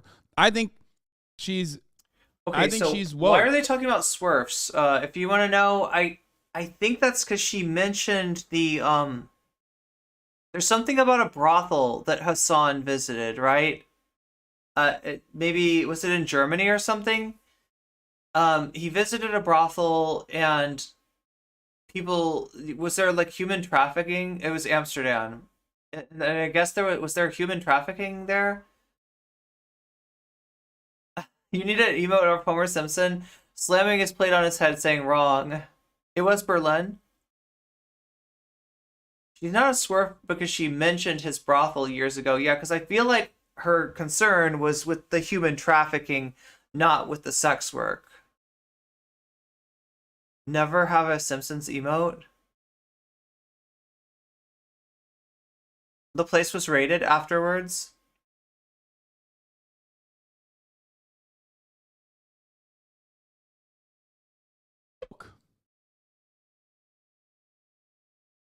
Me after defending Hasan on Twitter, both of these deliveries are embedded. You must excuse me. I've grown quite weary. Years later. A Simpsons wave emote. Okay, so yeah, that's let's take a look at that TikTok.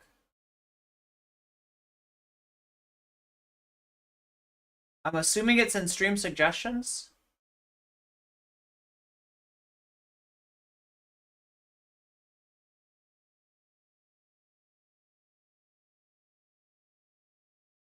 Wait, is it not in stream suggestions or stream clips, maybe? Oh, not in stream clips.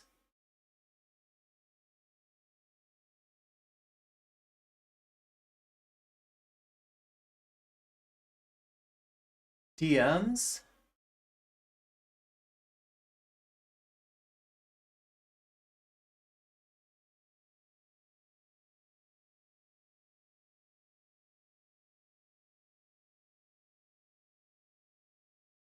my god, M Dragon, are you in chat by chance? You said that there was a like a TikTok?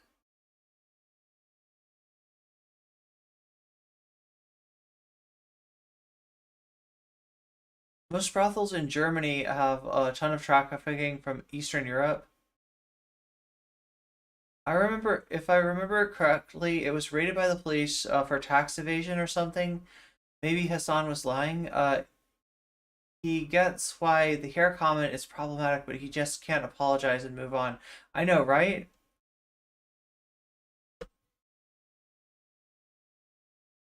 Anybody know about this TikTok? Oh no. Wait, is that what I think it is? Beware of Christian futurism. Oh shit. We gotta watch this sometime. I don't tick or talk. Okay, so we do have more Dylan to cover, but I just really, like, we can't actually, wait, like, as long as he's not showing, like, Nicholas himself. Be on. I feel like we do need to touch on this because it is the current event Kanye portion. West, You know, Jonah the Hill, news peg that brings this into Fuentes what's at happening CPAC, right now decline at of this very CPAC. moment. And just a few days ago, Futurism. Kanye West, and I'm gonna throw this up on the Kanye Fuentes. screenshot of the Instagram post from Kanye West. The Italian futurist. So yeah, this is interesting. Beware of Christian futurism. Rebrand of the far right. This is what Nick Fuentes has been talking about, right? This is what Nick Fuentes, recently being pushed by white nationalist Nick Fuentes. This might be a good subject for the premium streamium. I'm thinking this looks like premium streamium material right here, right? We'll have to get back to that. Let me go back into stream suggestions. And M Dragon, let me know if you've got the TikTok link, send it to me and we'll take a look at it. We have some more Hasan to cover, I guess.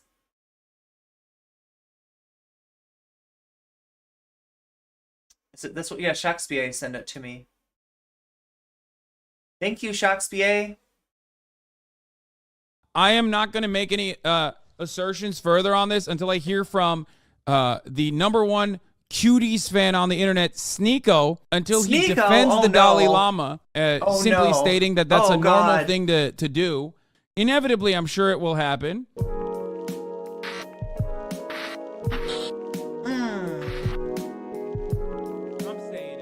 Hopefully don't. Okay, trigger warning, pedophilia. We're going to be talking about the Dalai Lama.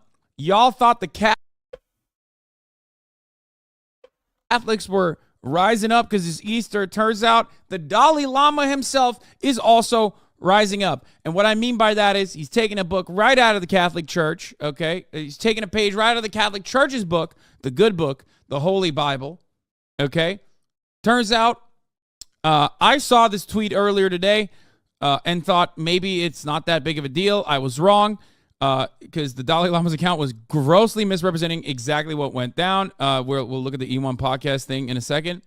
But basically, the Dalai Lama came out of the gates swinging with a PR Notes app apology. He said a video clip has been circulating that shows a recent meeting when a young boy asked His Holiness, the Dalai Lama, if he could give him a hug. His Holiness wishes to apologize to the boy and his family as well as his many friends across the world for the hurt his words may have caused. His Holiness often teases people he meets in an innocent and playful way, even in public before the cameras. He regrets the incident. Now, when I saw this, I thought, what a weird thing. Like, why are people mad at him? He just hugged a kid? I don't understand it. And perhaps that was the intention. That's the reason why they grossly misrepresented the actual situation at play. Okay? It's not that the kid was asking for a young boy hug from a young Dalai Lama.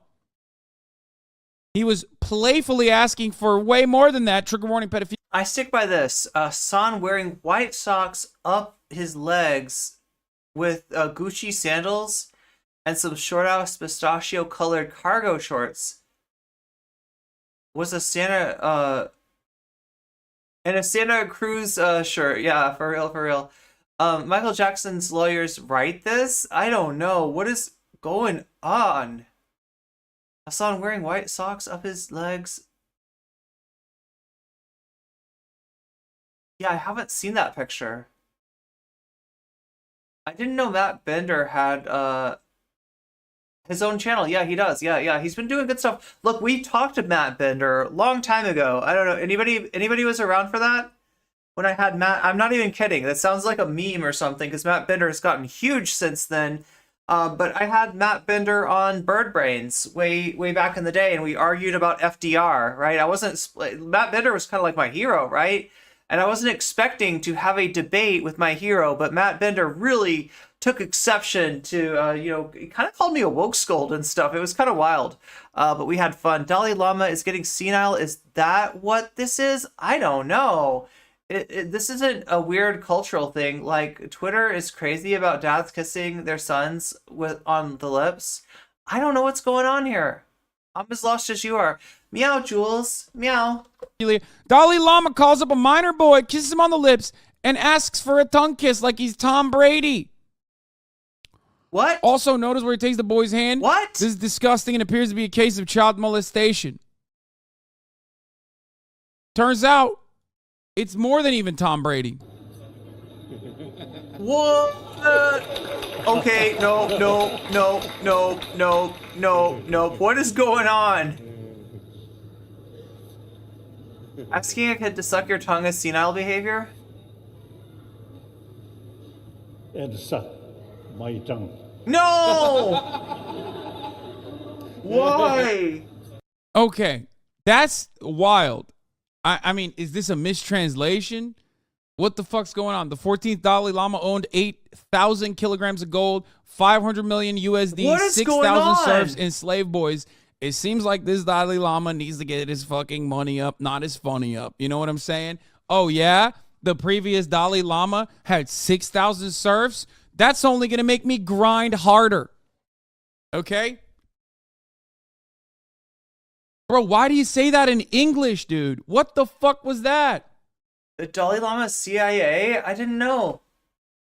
What? Like, here's what I don't understand. Like, is this like I don't know, is it a cultural thing? Do people suck each other's tongues? I don't know. I'm confused. I don't know. He's busted. My friend's college study abroad class voted him and singled out the only black students and made several racist comments to the whole crowd about, the Dalai Lama?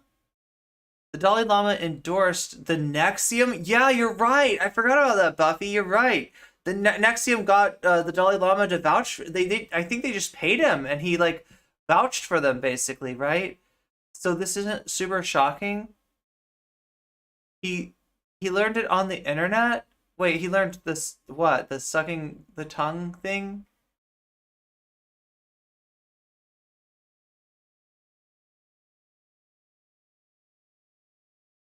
Oh, visited him.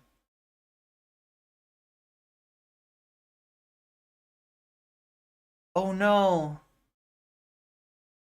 Dylan Burns defended the Dalai Lama?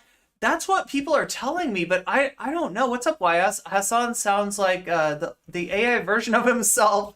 He lost all personality. It's just kind of sad. Just a generic streamer now. Never mind, that's effed up.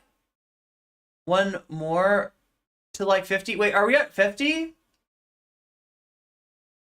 Oh my god, are we at 50 likes on YouTube? YouTube is kicking ass today. And it's all my fault for letting YouTube, I thought that YouTube just didn't like me. Turns out you weren't getting my notifications because you see 50. You weren't getting my notifications because I didn't leave my streams up, and I didn't realize that did that. So sorry, it's my fault. Don't get mad at me. I don't know. I'm telling you, I don't know. I'm trying to be Dylan said it was a Tibetan culture thing. As open-minded as possible. It looks nasty as fuck. It looks insane. Are we maybe applying Western morality and etiquette to people of other cultures? Maybe. Yeah, I mean, I can't answer. I really don't know. TYT main show is totally different from TDR, Indisputable, Unbossed, and the Watch Files. Ben Carolla is on earlier shows. NCC Rising, that's right. I never have well yeah, just there you go. There you go. Thank you, Shakespeare. That is indeed the YouTube link. In the culture, there isn't a sexual connotation when kissing someone on the lips. Yeah, I mean, that's what I was thinking, but he said it in English and he said, suck my tongue. Here's the original video. That one was dubbed. It's a question. Wait, that was dubbed? What? Dalai Lama offered excuses for kissing a child on the mouth and asking him to suck his tongue. They should criminally prosecute him for sexual abuse of minors and for being depraved, a degenerate. I am not going to make any assertions further on this until I hear from the #1 cuties fan on the internet, Sneeko, until he defends the Dalai Lama. So wait, so Dylan stepped up to the plate instead of Sneeko? Is that what happened? 52 likes. Yes. Oh my god, YouTube, you could get it to 55. What is going on? That video looked inappropriate. Kissing on the lips is one thing, but not with the tongue. Yeah, I'm trying to figure out I'm so confused. Like, I don't want to think that it's... You are everywhere. Nice, Iron. Simply stating that that's a normal thing to do. I'm not going to make any assertions on this. I'm waiting for Sneeko to come out of the gate swinging to defend this one, too. Inevitably, I'm sure it will happen. Yeah. Okay? Wait, I love how Sneeko is the groundhog for pedophilia. Does anybody know, does Dylan Burns, like, show up in this video somehow? Like, what happens? It's Groundhog Day, baby. And Sneeko's back. The 14th is the current Dalai Lama. Apparently, they did own 6K slaves and serves until democratic... Wait! This is the Dalai Lama that had 6,000 slaves? Now he can't even go about sucking a child's tongue without getting canceled, dude. You know, capitalism, not so great, huh? Western capitalists, not so great. Well, actually, if they had their way, Dalai Lama would still have slaves, I suspect. This is all the CCP, Communist Chinese parties doing, stopping him from, doing what he wants to do. Cancel culture, it's probably a Chinese communist propaganda to cancel the Dalai Lama like this. That's right. I found the angle, boys. I found the angle.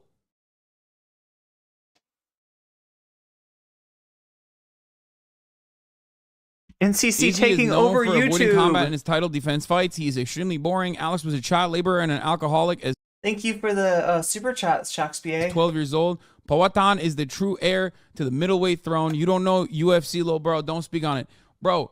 First of all, I know this part. I think that is actually very unique, and I think that's like very that's very interesting backstory. It's just that I simply am stating that Alex doesn't have the showmanship. That's all I'm saying. Wait, what the fuck? It is Tibetan tradition to stick your tongue out as a greeting, and the English isn't his first language. The insinuation here is gross. Wait, for real? So what's up with that? So what? Are they sucking tongues left and right? I'm confused. Why is this guy defending asking a child? Yo. No Probably way. worth reading. What's up with that? So what? Are they sucking tongues left and right? Oh, is somebody watching the VOD on delay? So I'm getting that Benny C is on the earlier TYT shows. What's going on? Oh my god, thank you, Iron. Thank you for the $5 super sticker. Keep it up. Yes, indeed. Wait, so this is Dylan's tweet. Dylan's tweet here. Wait, for real? So what's up with that? So what? Are they sucking tongues left and right? I'm confused. Why is this guy defending asking a child? Probably worth reading. Are they sucking tongues left? Wait, what the fuck? It is okay. I gotta see this. I gotta see this.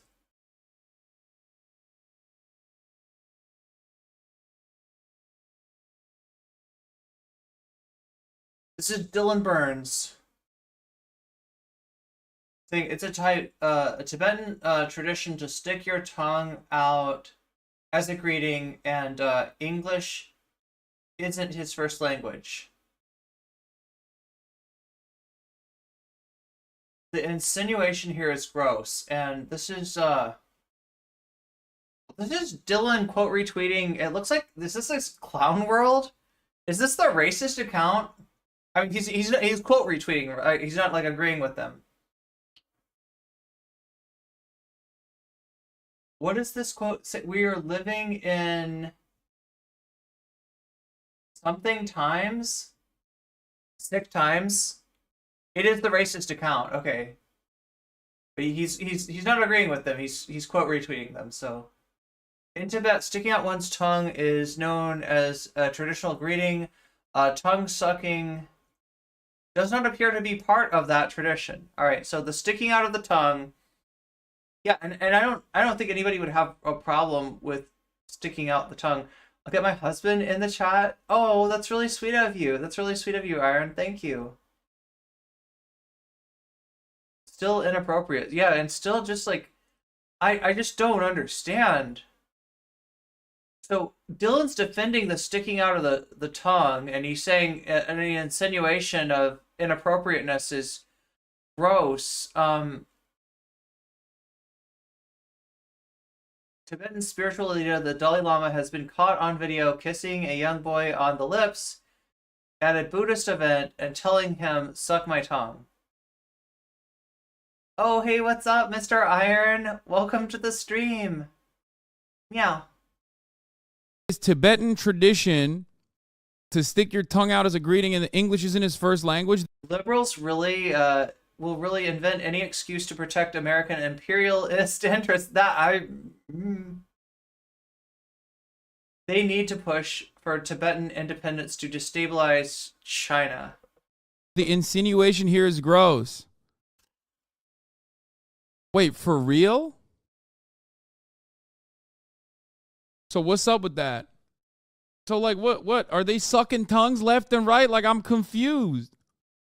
Why is this guy defending asking a child? Probably worth reading. Suck my tongue. The Dalai Lama video controversy explained. Brother, I'm not gonna lie. Okay, this reeks as doing a little bit of cover up for the Dalai Lama. I'm sorry, but it's fucking feels a lot like, you know, people are engaging in a way to just try and make it like, if that was the case, he probably would have fucking said that in an apology. That's a good point. He'd be like, oh, it's just a common Tibetan greeting to, you know, have your tongue sucked by a child. In Tibet, sticking out one's tongue is known as a traditional greeting, stemming from a 9th century myth about an unpopular king with a black tongue. When the king died, Tibetans began revealing their tongues to show they hadn't become his incarnate. Yeah, I think like you know, you can stick your tongue out to be like, you know, I'm chill. It's a little different when you're like, hey, can you suck my tongue, please? That's wild. That's like Elon Musk saying calling someone a pedophile is not defamation. It's just a South African cultural reference point. How many times is he? Why? Who? Demanding a theocratic monarchy to own the communists. Who else? Who else's tongues is he sucked on, or asked to have their tongues be sucked? Yeah, the tongue thing is a greeting. Nothing to do with sucking tongues. LA Times from 1997 about the greeting thing. Yeah, I think, guys. So sticking out your tongue, yes. Sucking the tongue, we're not finding that. If anybody can get me the information on that. I don't want to jump to a conclusion. Just because obviously it would own Dylan Burns. I'm not out to own you know, Dylan like 2 years after the fact, right? But I'm very, very skeptical. I'm very, very skeptical about what he's saying here, right? I don't see how this defense is possible. We're only we're only 3 likes away from 60 likes. Damn. YouTube chat kicking ass today.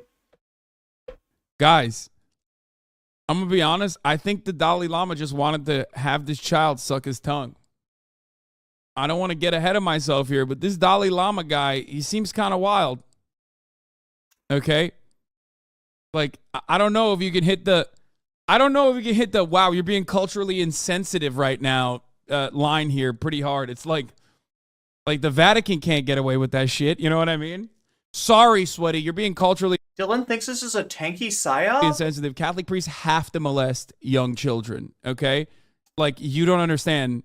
It's just their culture. That's what they do. Like, that's not... Like, I'm not, like, Mr. fucking neoliberal Western monoculture guy, but, you know, maybe I'm being a little insensitive here, but holy fuck. Also, let's be real, we have no right to judge the Baltimore Archdiocese for following the deep-rooted traditions of being Italian. The Dalai Lama had to apologize for asking the boy to do it. Also, the Dalai Lama knows English very well. Oh my god, this is such a weird thing. Your chat making excuses for this guy's disgusting. They would absolutely not have the same energy when it comes to Arab culture or any culture from the bad guys. Wait, first of all, I don't even think there's any people in the chat that are legitimately making excuses for the Dalai Lama. I think we're just like, one, trying to comprehend it a little bit, and two, like we're trying to exhaust what the counter propaganda could be. Do you see what I'm saying? Like we're looking at like what the counter to this We're trying to find a way to steel man Dylan Burns, right? But it's hard. is to better It's not understand easy. it and form an opinion on the issue. People aren't grossed out that he stuck out his tongue. It's because he asked the kid to suck it. Yeah, literally.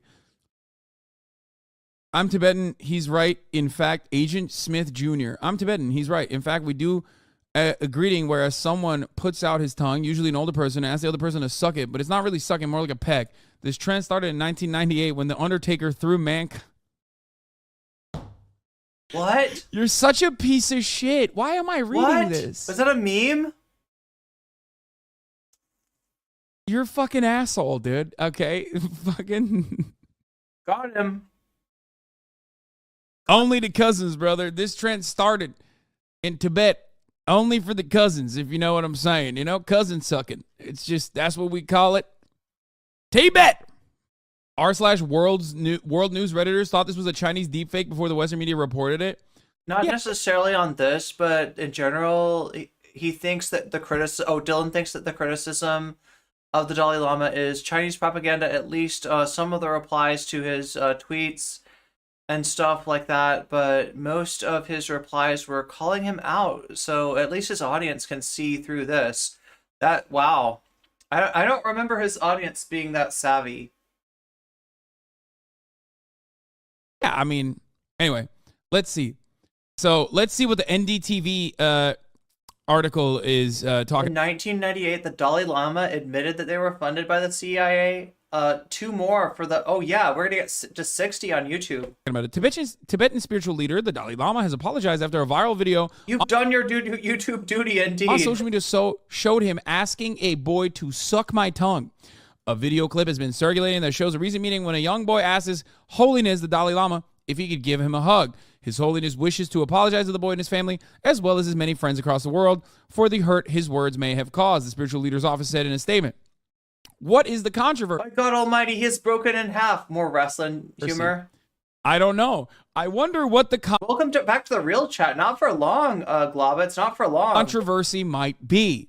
Perhaps it has something to do with this like YouTube chat definitely has my attention today. 100-year-old religious figure asking a little Kelly Cadigan is still on her transphobic heel turn. She just tweeted 3 minutes video coping. Oh literal child, in his words, to suck his tongue. I think that's the controversy. It's pretty open and shut. The incident took place during an interaction on February 28th at the event Mikliad Ganj, a suburb of Dharamshala. According to The Guardian, around 100 school students were present at the event, which was organized at a temple. One of the students present there asked the Dalai Lama on microphone if he can hug him. The 87-year-old asked the boy to come up to the platform where he was seated. Look, I have great faith in Twitch chat. I have great faith in Twitch chat. Like, I know you can come back, Twitch chat. Monk then planted a kiss on the boy's lips as he leaned in to pay his respects. He then stuck his tongue out while placing his forehead against the boy's and asked the child to suck it. The boy moved away while the Dalai Lama laughed and pulled the boy in for another hug, said the outlet. The reactions. The video was recorded by one of the attendees and amassed more than 1 million views. Twitter 60 likes. Yo, I need to have a stream alert for like likes goals, right? I need to figure out a way to do that cuz like, you know, Twitch gets all the hype, right? Twitch gets the bubbles and the jellyfish when there's a sub. You get the ASMR chime when there's a donation. You get the JoJo reference. Oh my god, Zara, thank you so much. Another gift sub. Twitch, I hate to say it, but they're putting you to shame today, right? YouTube is kicking some ass over there. Okay, so anyway, yeah, this is what is this like? This is like 7 unanswered gift subs. Jim G, you just became a sponsor thanks to Zara Xerix. Thank you, Zara. Amazing, incomprehensible, unbelievable. This is like some kind of wrestling thing where like the underdog wrestler wins and you're just like, what? That's not supposed to happen. And then they become a huge wrestling star, I guess. Those who forget the Great Migration, you're talking about from Reddit, from Dig. Yeah, Reddit replaced Dig. What was Dig just like Reddit without like the blog part or something? I vaguely remember Dig being about bookmarks. Users slammed the footage, calling it disgusting and absolutely sick. Utterly shocked to see this displayed by the hashtag Dalai Lama. In the past, too, he's had to apologize for his sexist comments by saying, "Now suck my tongue to a small boy is disgusting," tweeted one of the users. "What did I just see? What that child must be feeling? Disgusting," said another. Tibetan culture and tongue greetings. According to a 2014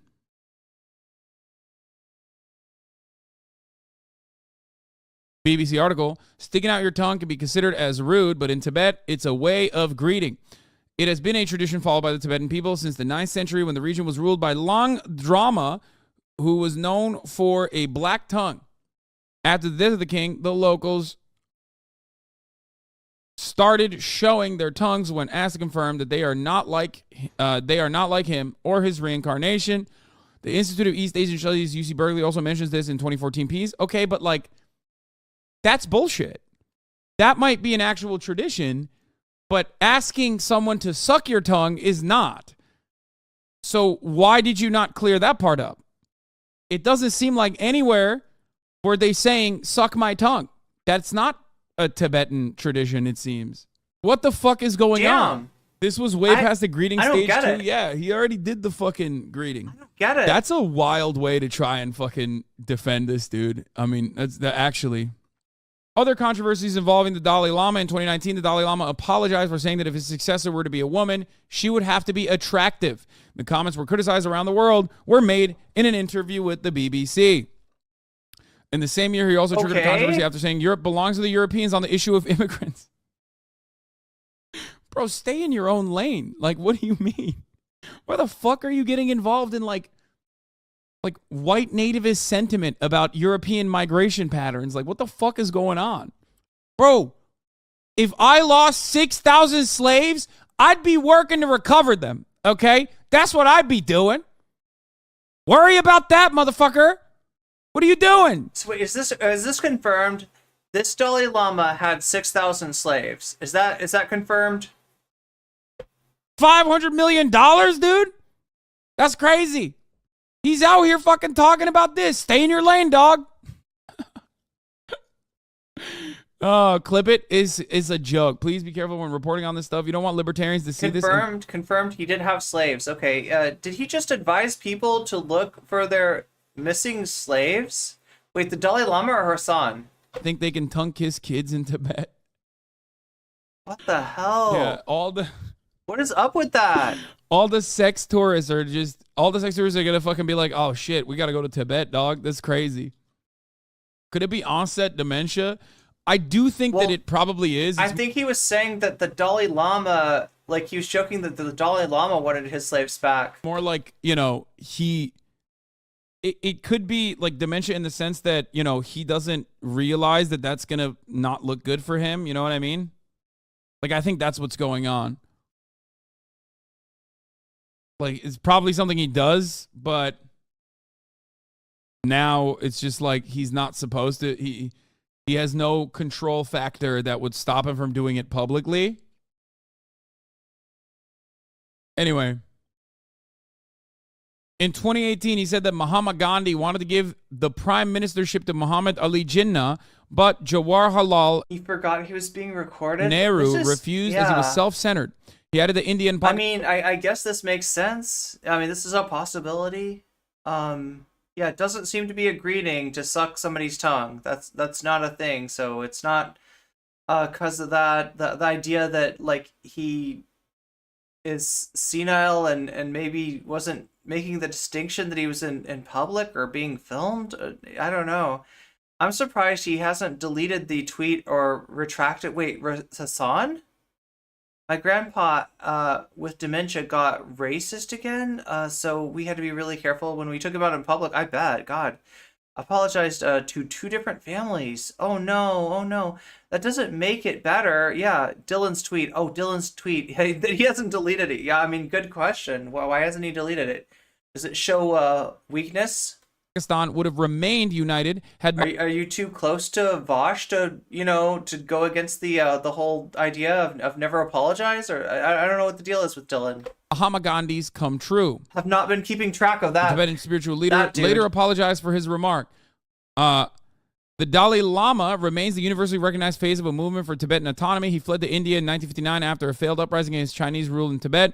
Is regarded by Beijing as a separatist. Last month, the Dalai Lama named an 8-year-old U.S.-born Mongolian boy as the 10th Kalka Jetsun Dampa Rinpoche, the third highest rank in Tibetan Buddhism. Wait, what?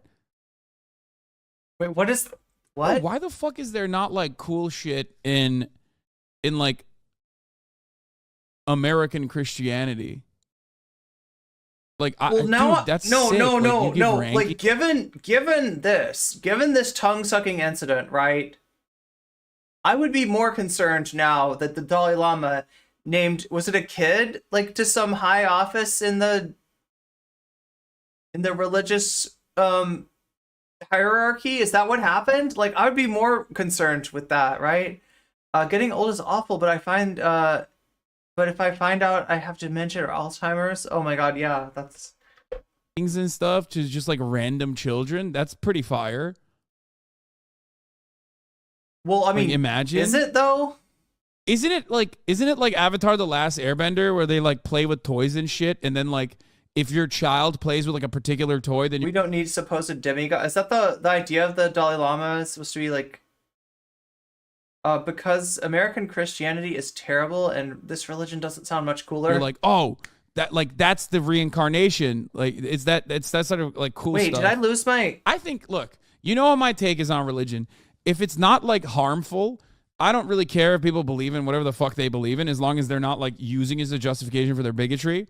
But Where like, did I put my things of that nature, like playing with toys and whatever, like that stuff is cool. You know what I mean? It's like, wow, this guy's gonna be the next pope because he's playing with these specific toys. Like, he's gravitating towards the specific toys that Wait, so he's like Avatar: The Last Airbender, but IRL? That only the Dalai Lama would play with. That was an episode of King of the Hill. No, but isn't that a real thing? So back in the 90s, we used to go to my grandma's with the Sunday night dinners, and she used to say words that us kids, what? Your nails are a wreck? My nails are a wreck too. Yeah. Us kids would ask our parents about on the way home. We were told Avatar is way cooler. Never to talk about them, and that they were awful, hurtful words. But Grandma was a person out of time. He's ancient and honestly irrelevant in the grand scheme. I don't think he's what, bro. What do you mean? Like, even this article admits, like, this guy is seen as the beacon of like Tibetan autonomy against China. What the fuck are you talking about? If you think that he is like irrelevant when he is seen as like the one, a spiritual leader that is profoundly important, and two, like, spiritually and physically the guy who is leading Tibetan autonomy, it's not irrelevant. It's like saying Joe Brandon smelled. If Joe Brandon did this, like, it would not be irrelevant. You know what I mean? His horniness is a genuine politician, and that makes this 10x shittier. Yeah, he seemed like a prophet. Yes, that's how the aviator was chosen. These chatters are just uncultured and are missing out. You mean the avatar? Wait, hold on. I think the Dalai Lama shit is real too.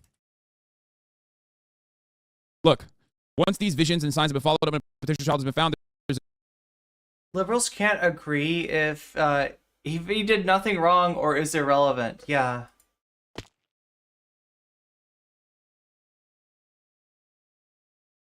a series of tests to verify the rebirth. The child is presented with artifacts, some of which belong to the previous Dalai Lama. If the child identifies which objects belong to the Dalai Lama, it is taken as a sign. I fucking called it, dude. I'm so much more cultured than you. All you motherfuckers are like, it's Avatar the Last Airbender. No, guess what? That's how you find the Avatar, but they stole that from the Dalai Who's the aviator? Captain Walker, right? Lama. It was also an episode in my favorite slice of life anime, King of the Hill. Back when China took over Tibet, the Dalai Lama was seen by Western nations like the U.S. as their best bet to jumpstart a nationalist movement against the communists. So we'll back him up 100%. In fact, they tried to retake Tibet in 1998 when Undertaker threw mankind off of a cage at Hell in a Cell. Dude, that's so crazy how linked that powerful moment from WWF was with respect to like the Free Tibet movement. It's wild to consider, but it's real. It's definitely. You should rewatch this Dalai Lama segment from a couple years ago. We want to talk about. Here's one thing I will say though. I was honestly, so worried it was going to be King of the Hill. First of all, let's watch the full clip, I guess, to maybe get a better understanding. And then after that, we'll do the John Oliver.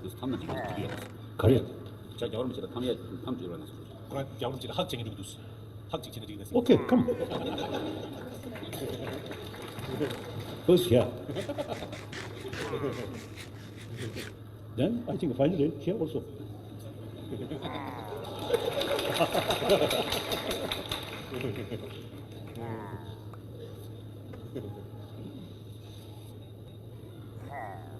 And suck my tongue.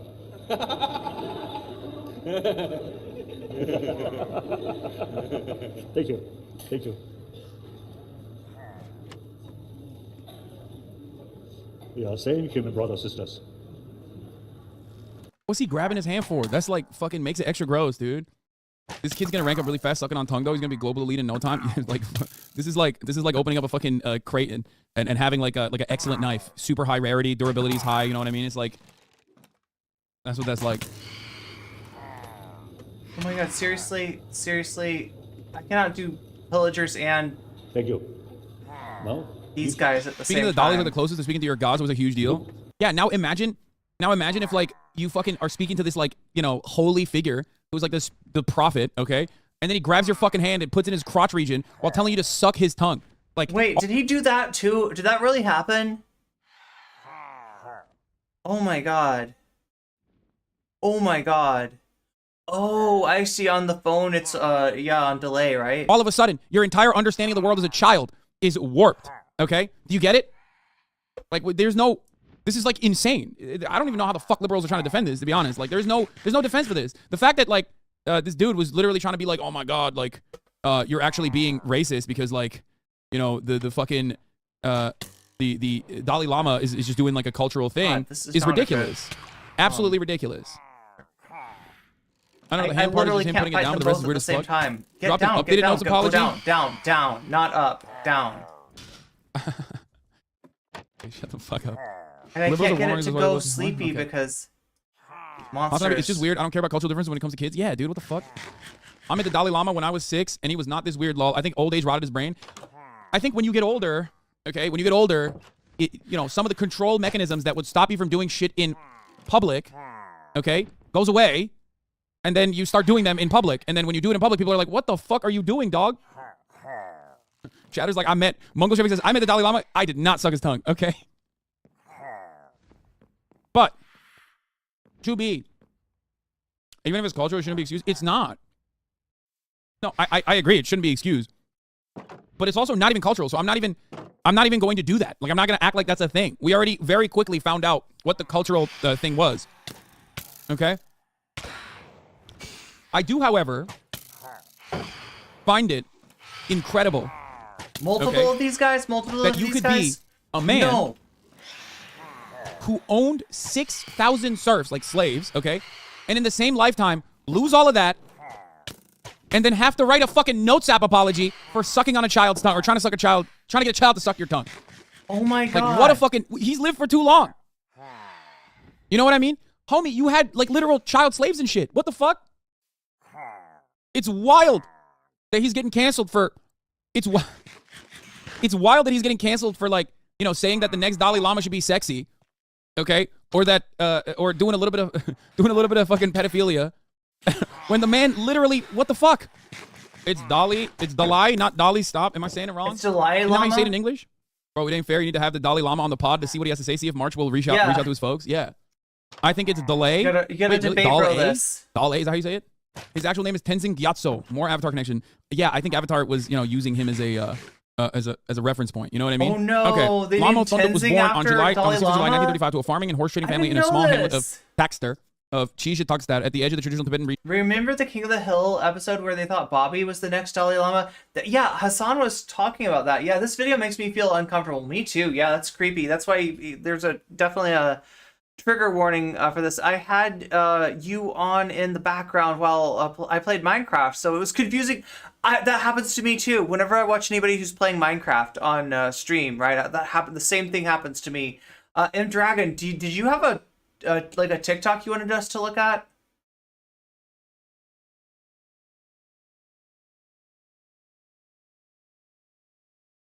Of Amdo in the Qinghai province.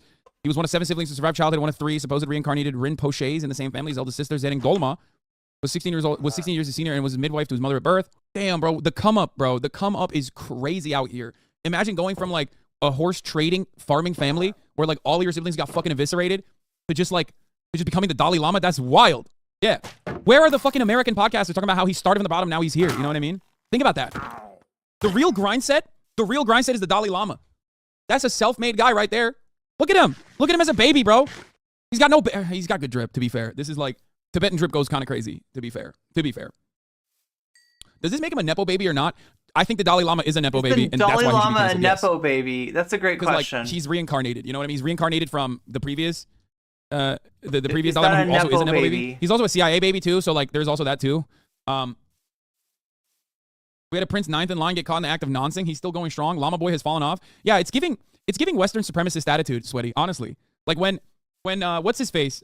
Prince Andrew gets to do a little bit of nonsense with Jeffrey Epstein. People say he's in the wrong, but then when a Tibetan guy's doing it, then it's like, wow, really fucked up, Sweaty. How dare you do that?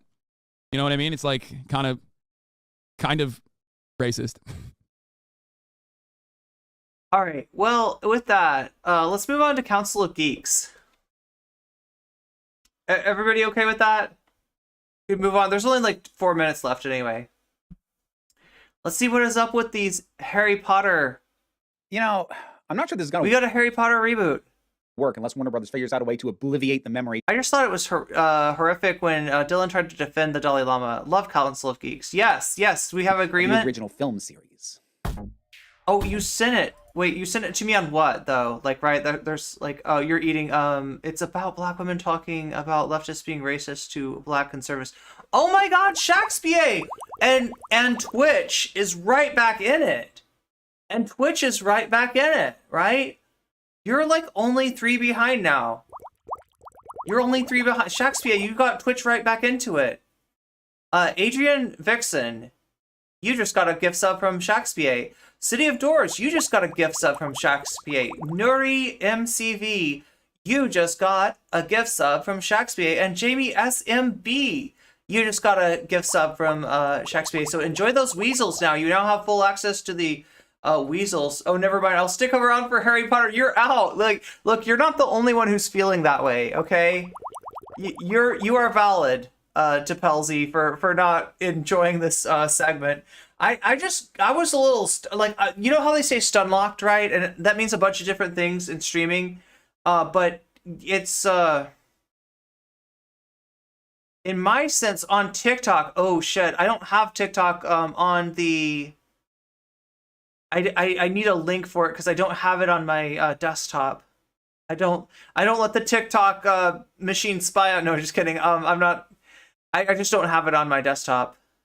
They're so broke, they are rebooting Harry Potter. That's what it sounds like. They can't really get traction. I mean, obviously, I guess there's something going on with, the video game, right? But maybe it wasn't what they what they had hoped for. I wonder how conservative media YouTubers will react if the Harry Potter TV show has a diverse cast. Oh my god. You know how they'll react. They won't know if oh yeah, you're right. I hadn't thought of that. That's so true. That's so true. Yeah, if you could send it to me on Discord. Sorry to be what is the word for it? A prima donna? Princess? So difficult to work with? I don't know. But yeah, we're on to Council of Geeks. Good call. Hey, folks, I'm gonna do something I haven't done in a long time, which is talk about the Harry Potter franchise and not talk about J.K. Rowling. Now, before I get into this, and let me make it very clear, I'm on the record repeatedly in many places as having massive issues with J.K. Rowling, and frankly, I don't think anybody should be supporting her products or anything that is attached to her name at this point, but that is well established about me, and it's definitely not the focus of this video. I'm actually straightly going to be speaking about the Harry Potter property as a property, and in terms of what has leaked that appears to be the next phase of plans for what Warner Brothers wants to do with that property, and what those plans... Yeah, this is Council of Geeks. We've watched Council of Geeks talk about, I think it was the Hogwarts Legacy Discourse, right? So we've definitely watched Vera's videos before, and Vera's actually stopped into the chat, so, you know, that's the nice thing about hanging out in NCC stream, is that sometimes the people that I'm watching show up. Sometimes Bad Empanada shows up, we've had Keffels show up, Polly shows up all the time, Vera has shown up, Jesse Gender has shown up in both of Twitch and YouTube. When I go down the page of your stream, the HelloFresh with your POG code. The page, are you talking about the About page? Yeah, I do need to change that. Good catch. Good catch. We are not currently sponsored, but hey, speaking of geeks, speaking of Jesse Gender, speaking of Star Trek, right? Would people be interested in me doing the Starfleet Command game? It's like a mobile game, and they want to sponsor me, but I really only want to get sponsored by things that people would be interested in. I don't want to like waste your time with stuff that's just not, you know, not interesting to you. So let me know in chat how you feel about that. If Joanne's not writing it, I know they're going to be they're going to put a trans character in there, possibly. Jesse Gender is also Slytherin.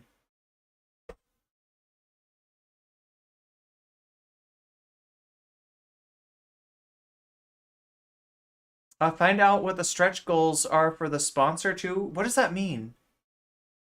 Stretch goals?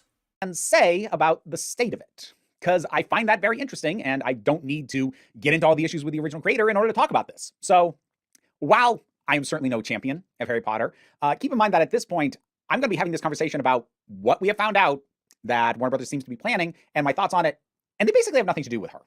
So what was found out? Well, while it has not been confirmed yet, and from what I can tell, only because contracts have not been finalized, but what has been reported by multiple, generally pretty reliable sources, that is always important to know. Like, some outlets are more reliable than others, but fairly reliable ones that at least seem to have better vetting than some of the less scrupulous ones have been reporting that HBO, under Warner Brothers, is attempting to finalize a deal to do... Okay, so we don't know this for sure. This is just reported, right? And I mean, there's a good chance. There's a good chance that something like this is in the works, right?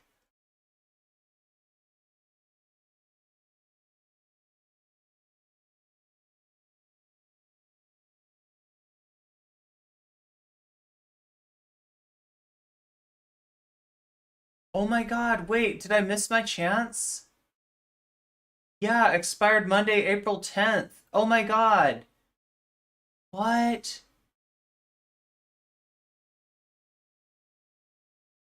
Oh no, it expired.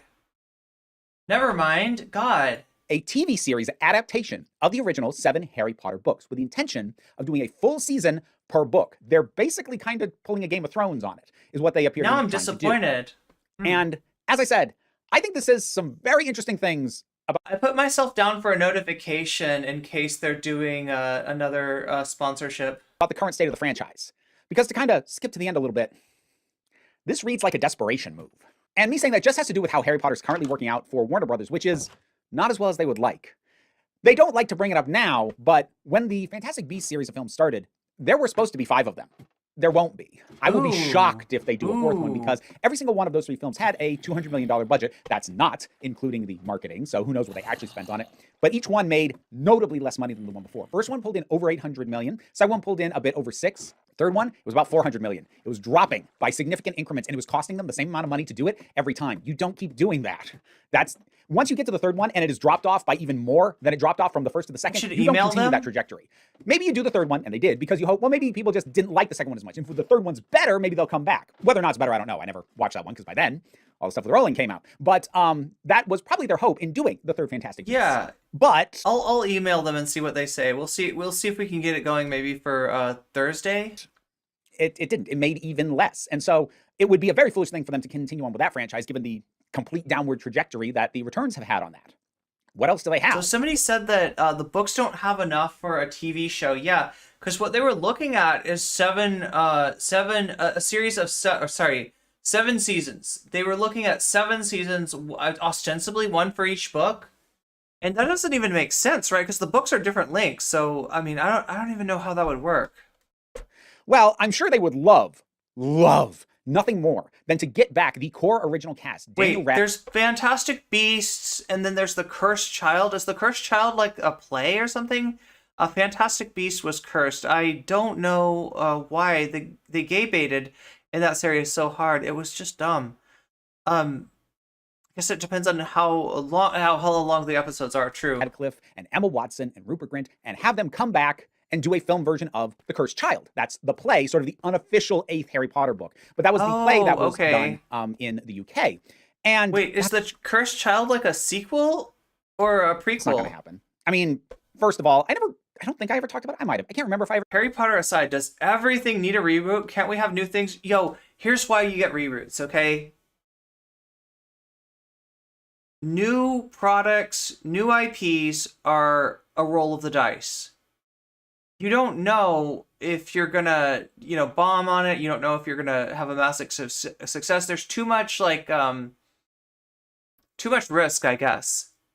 Whereas with an IP that's known, that's got a built-in audience, they know they're at least gonna make a certain amount of money. I think that's why they do it. I think that's why they keep doing it. But yeah, it is annoying. I'm annoyed right there with you, Topelsi. Cursed Child was the sequel about Harry's kid. Okay. I was in London where they were performing The Cursed Child, and I legit never wanted to go, Lamau, because they had a discount on discount tickets. Nice. Reboots are low risk. If you have nostalgia viewers, equal, if not larger chance to attract new viewers too. Yeah. I talked about that play on here. I have read it. It's quite bad. And I don't even mean just in terms of, and it ruined characters. No, just narratively, structurally, it's a mess, and it breaks the established rules of the universe really badly. It's not a good story. But if they could reassemble, kept trying, I know I find the word, reassemble that original cast. Yeah, they just want to assemble the weasels. Enough of a selling point to be able to get away with a movie adaptation of Weasel that play. Assembly! That won't work. However, because it is very difficult to imagine that all of them would be willing to come back, especially Daniel Radcliffe, who at this point has spoken out directly in opposition to J.K. Rowling's statements, and has even been doing work, I believe, with the Trevor Project lately. He's made his stance pretty clear. And while, yes, he did come back for sort of the anniversary celebration thing that was on HBO, that was more reminiscing of what he'd already done. And I would not take that as an indicator of what he's going to do in future, especially given the kind of roles the guy's been taking. He clearly doesn't take a role just because, I need the money. He's had a very eclectic filmography since Harry Potter ended. He seems to do what he wants to do. And given everything going on, I have a hard time believing that he would want to come back and do this. And since he doesn't seem to be someone who does something just for the money, I don't think they get him. I don't think they get Emma Watson either. Rupert Grint, maybe. But if they're not going to get all 3 back, there would be no point. That would be the big pitch of doing The Cursed Child. So they can't do The Cursed Child. There's really not any good financial prospect in doing more Fantastic Beasts movies. There is the Hogwarts Legacy video game, which did do very well. But a couple things about that. The first is that video games take a long time to make and develop. And unless you start cranking them out on an assembly line, in which case you end up with garbage, and people catch on to that dang quick, usually, then it's going to be another 4 or 5 years before they can get one of those. And they need other stuff out the door to justify them continuing to pay the licensing fee for the Harry Potter IP. That's the first thing. The other thing is, I do have to wonder if over at Warner Brothers, if some of them are afraid that when they eventually get around to another Harry Potter video game, if they're not a little worried about a repeat of the Fantastic Beasts thing. Because what appears to have happened, if I were to just sort of sit back and make a guess as to the general sense of disinterest. There is, yes, obviously, just the stuff with Rowling, but again, we're not dealing with that. But beyond that, the Fantastic Beasts movies, the first one, obviously, that was kind of exciting, like, ooh, different aspects of this world. A lot of people came and saw that, and it was okay. There was Wait, are you talking about Daniel Radcliffe? There was a movie where he was a zombie and another one where he was a Nazi. Like, why would you sit down for 3 hours for no good reason for £5? Literally, you can go see a Shakespeare play at the Globe Theater for £5. Potential. You feel so cultured? Not as many people came back the second time. That did even less coherent stuff with the potential and the concepts, and then people didn't even bother coming back to the third one. Shakespeare play There is as a possibility that Hogwarts Legacy got as big a boost and did as well as it did for the novelty. There has not been a game like that set in the world of Harry Potter, set in Hogwarts. And on novelty alone, just getting to play that kind of game in that kind of setting, that carries a lot of weight. Whether or not the rest of it is so good that people will come back even after the novelty is worn off, they won't know until they get to another one. Or Midsummer. And maybe not. And even if people do come back in the same kind of numbers, like I said, 4 or 5 years, if they're going to take the time to fully develop, maybe a little bit less, maybe more in the 3-year time span if they end up reusing a lot of assets from the first one. I suppose there's that. But again, that's longer than Warner Brothers will want to wait to get returns on this. Now, here's the funny thing about doing a TV adaptation of the books. Taking the full context of everything else out, just as an adaptation, that's probably a better way to adapt those books. Because the movies, as beloved as they are, had to cut a lot. And a lot of stuff that was cut is the sort of thing that a TV series has the breathing room to do. Mainly, I'm talking about the classroom stuff, the dynamics of the students, separate from the major plot beats, getting to know more of the student body, more of the professors, just spending more time in a day-to-day and not just dealing with only the major bullet points, especially in the latter ones of here's the major crisis, so we got to deal with all that stuff, and we don't have time for class stuff. You can practically forget that they're even in a school in the first place because of the confines of a movie runtime. And a TV series would give them the breathing room to have all that stuff in. And while you could argue that that stuff wasn't strictly necessary to the plots, which obviously it wasn't, the movies managed to get by without a lot of it, but it was part of the flavor of those books. And keep in mind, before everything went to hell with Rowling, I was a fan of those books. So I can appreciate that those things have appeal, and the ability to bring those in and add them into the mix and give it a more fleshed out and lived in feel than the movies would be able to do, that is probably, potentially, assuming you get good people attached to it, going to lead to a better adaptation of the original work that captures more of what is appealing about it than the movies would be able to do. It still reads as a desperation move, though. Because here's the thing. Oh my god! The movies... Welcome, Raiders! Wow, some of them Welcome, have aged better than Raiders! others. The first two... Welcome, Raiders. How are you doing? Justin Freakin, good to see you. Good to see you, Raiders. Welcome to the stream. You're just in the middle. Yeah, you just activated my stand. Welcome. I'm nocommentchick. I am a political streamer. I am an intersectional leftist, and I am a trans person. And we're right now watching... this is Council of Geeks. Vera talking about the new Harry Potter TV show that may be about to get rebooted at HBO. It really does kind of surprise me, though. I'm trying to figure this one out because it doesn't seem like a good idea. Rebooting a AAA movie. Do you call them AAA? What's the name? Like a top tier movie, like a blockbuster movie series. As a TV show, it feels like you're going in the wrong order. It feels like you could start off with a show and turn it into movies, but going the other way around, it just doesn't make sense. By the way, everybody, if you are not already following Justin Freakin, oh my god, thank you, Zara, for the gift sub to Justin Freakin. Now YouTube is almost catching up. What are you, like 2 behind? Yeah, it looks like you're close. Yeah, so go follow Justin Freakin if you are not already. How was your stream, by the way? Wait, I want to do this. Fantastic stream. Politics, nice. I haven't streamed in politics for a while. When I say political streamer, I mean like a political just chatting streamer. But yeah, I've been in the politics category before. Right now we're playing Minecraft and watching Council of Geeks. We just got through looking at everything that's going on with Ana Kasparian. So if you don't know, Ana Kasparian has reignited her turf take controversy by attacking the Leftist Mafia, right? They said some things about Anna's trans takes on the Leftist Mafia. They weren't being mean, but they were being honest. And this has got Ana kind of tilted. And Anna's, clapping back by showing a clip of the Leftist Mafia talking about her, and all she's really done is gotten more people to watch the clip, right? So I don't know why she's doing this. Yeah, it seems like either she's harming her career, or she's trying to be a right winger, trying to be a centrist, trying to move into another content lane. I can't really tell at that point, but we watched that. We also watched Hasan have kind of a weird day on Twitter himself, making really mean tweet to somebody about like hairlines, and then walking it back and apologizing it. And also, I guess there's some controversy with the Dalai Lama now. There's a video where the Dalai Lama asks a young child to suck his tongue.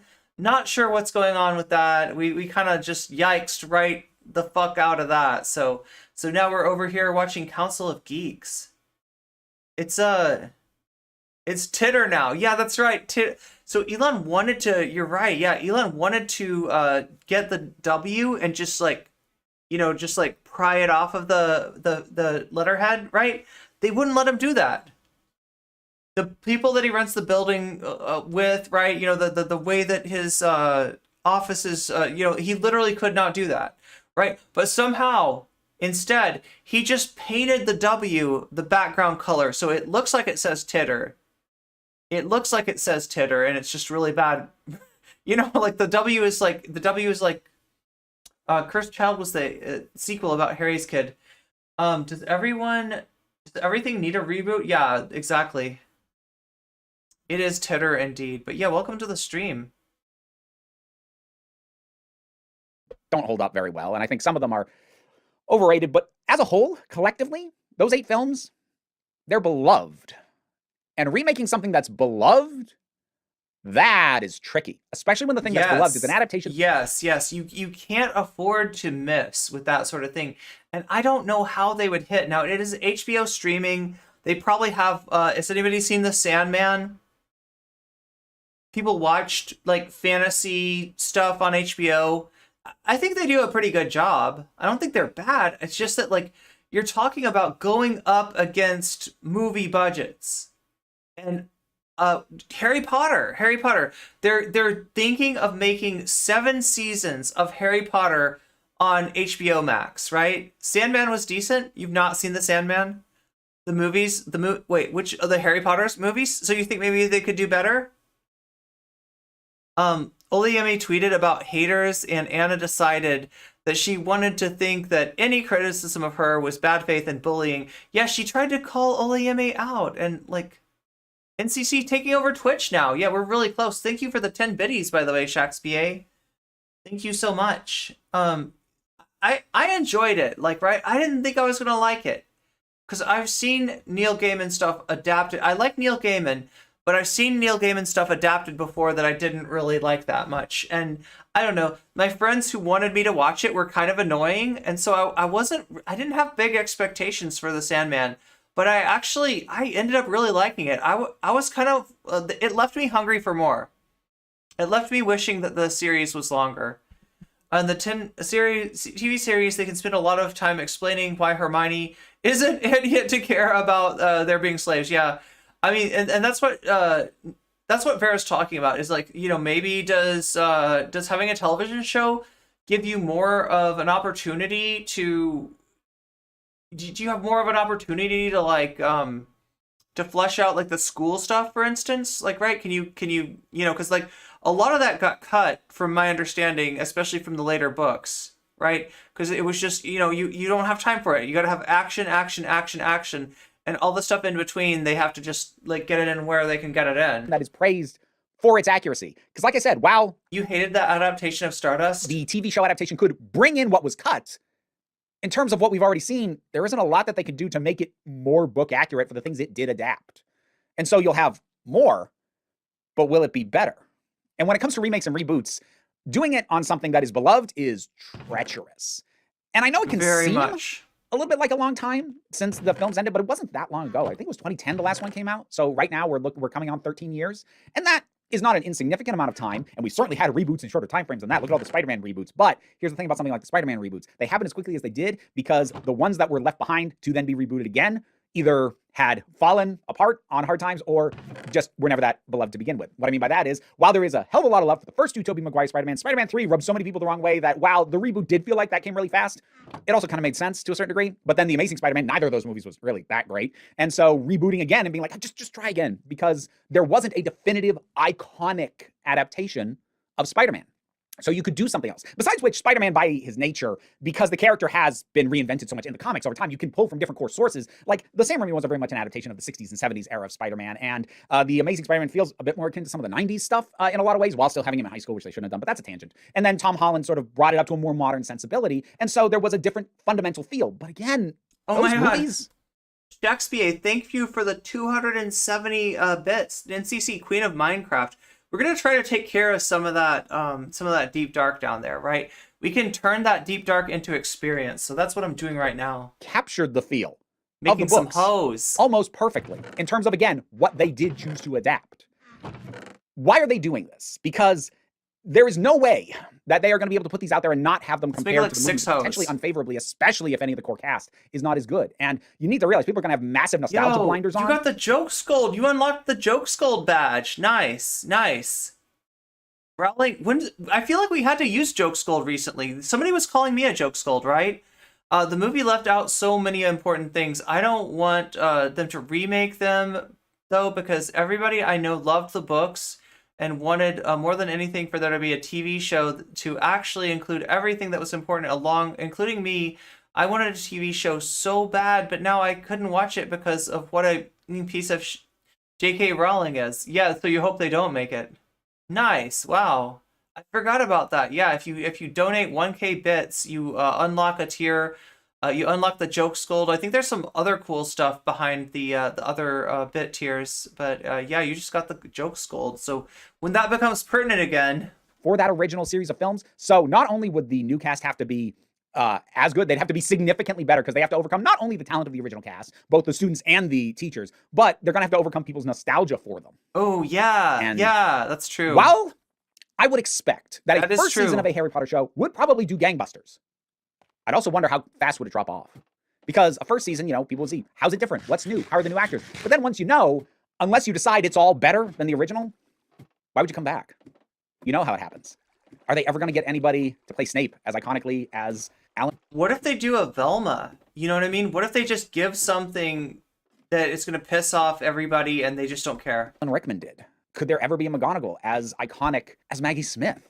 I mean, this is part of why I think the smartest thing that Amazon Prime did when doing its Lord of the Rings series, whatever you think of that, I think one of the smartest things they did was to deal vastly with unknown characters and characters we hadn't seen before. I never saw that. How do you recast Gandalf? I don't know if you'd be able to do it. And it's not because nobody else could be good in the part, but Ian McKellen's so beloved in that role. Yeah. How's it ever going to be worth trying? And that's kind of where the Harry Potter films are at for a lot of fans, casual and hardcore. Like, those films got as many people into Harry Potter as the books themselves did.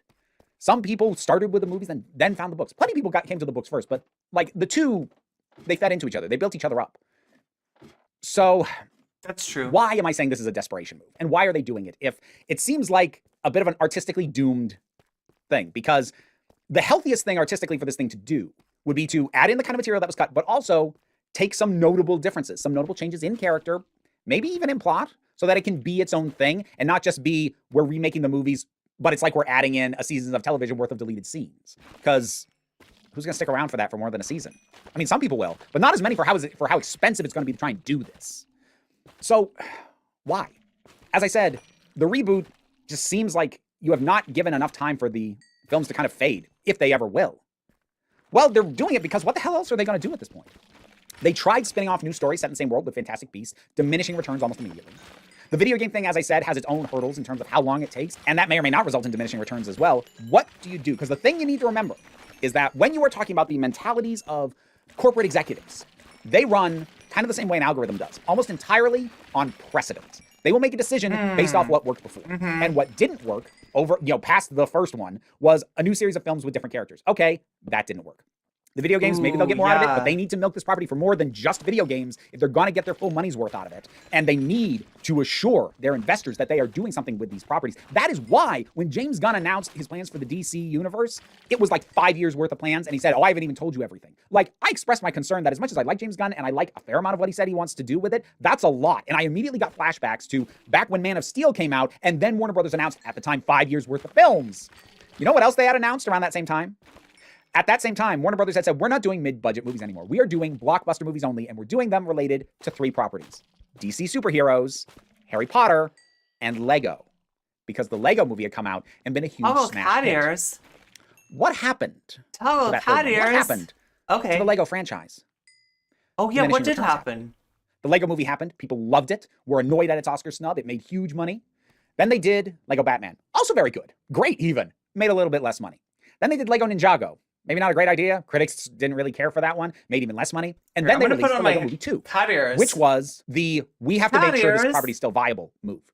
Because when the spin-offs that you've been doing are starting to, you do a new entry in the original sort of pillar franchise within this to reignite things, to remind people why they love it, and just give the whole thing a kick in the rear. And then Lego Movie Part 2 underperformed. They made their money back, but it did not hit original Lego Movie numbers. It didn't even really come that close. And after that, they let the rights lapse. They said, screw it. The Lego Movie Part 2 should have been big on the scale of the first one. And the fact that we made a direct sequel to the biggest hit within this thing, and it still made even less money, we need to walk away because this entire thing is now diminishing returns. They're potentially in a similar... No, I was thinking of Make Irene Bounce. Yeah, I was thinking of Lego, like the, the Lego video games, like, right? Lego and Batman and all that stuff. I was thinking of that. No, we're talking about the Lego movie. I forgot about that. I forgot about the Lego movie. That was so long ago. I forgot that was even a thing. All I remember are the video games. And the video games I've heard, like, no complaints about, right? People like the video games. I should like the video game. Ooh, I've also got a drink. Nice. Okay. I love the Lego movie. Yeah, I had friends who really liked it too. Which was better though, the Lego movie or the Emoji movie? Do you remember the Emoji movie? Just kidding. Obviously the Lego movie.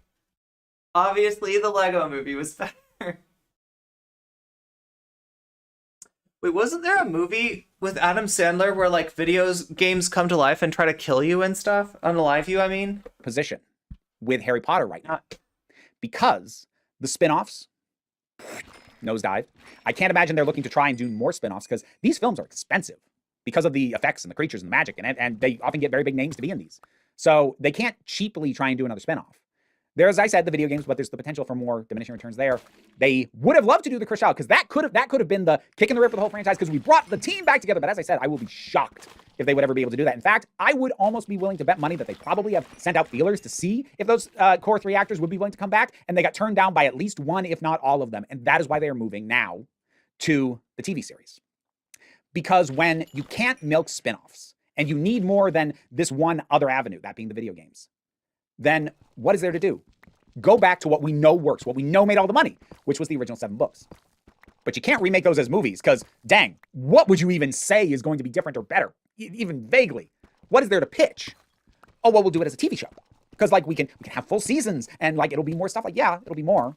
But that's why I say it's a desperation move. This is Warner Brothers coming in and going, okay, what is the thing that we can do that is the closest to the thing that made us all the money back when we decided to go all in on this? Well, the thing that made them all the money were the original adaptations. So readapt the original work again. And I'm going to make a prediction right now. If this moves forward, if this TV show happens, Pixels, yeah. And if it is not successful enough, Patrick Stewart voiced the poop emoji in the Emoji movie. Don't give me heart events, Irene, please. Wait, heart events? Wait, is that like a Twitch thing? What's a heart event? I'm sorry. The Lego games are super easy. It's impossible to die, but they basically do a comedy version of the original storyline, which is fun.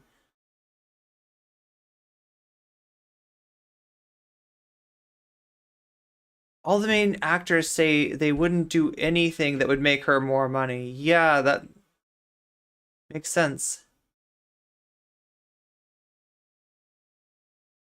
I heard someone say they were pushing for a TV series to pressure the original cast to accept doing a new movie.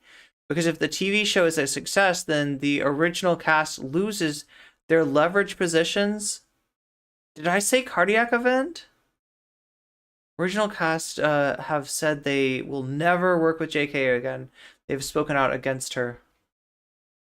Hit that like button. What are we at now? How close are we to 65? Can we push our luck? Twitch is catching up, YouTube. Twitch is catching up. They are like what? Like it's like one they're one gift sub behind you, I think. If I'm keeping track, maybe 2.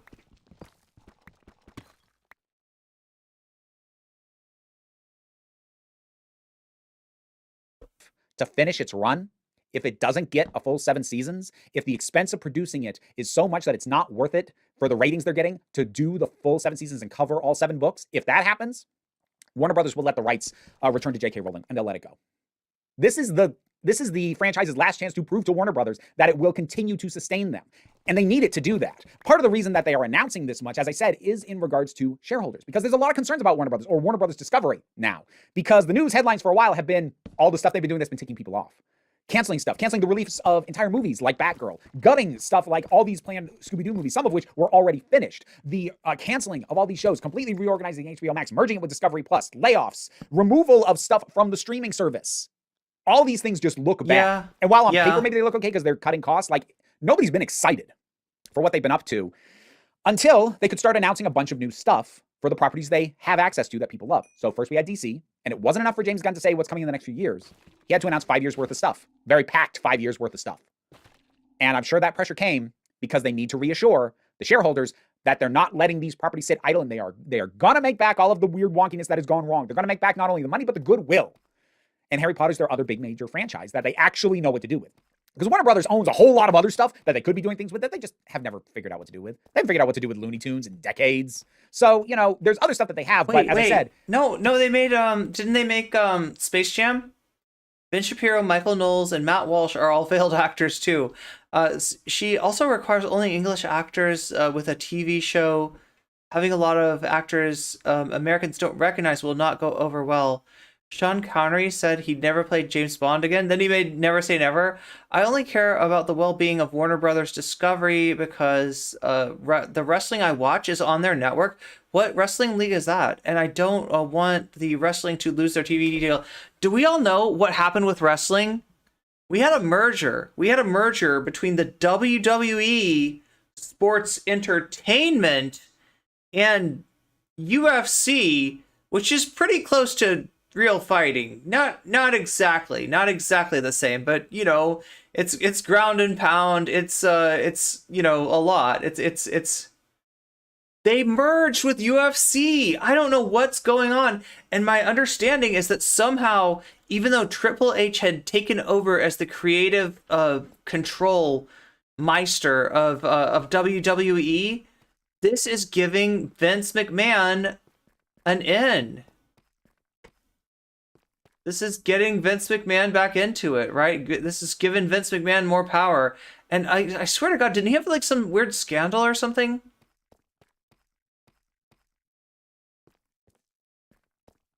Wasn't there some weird scandal with like Vince McMahon?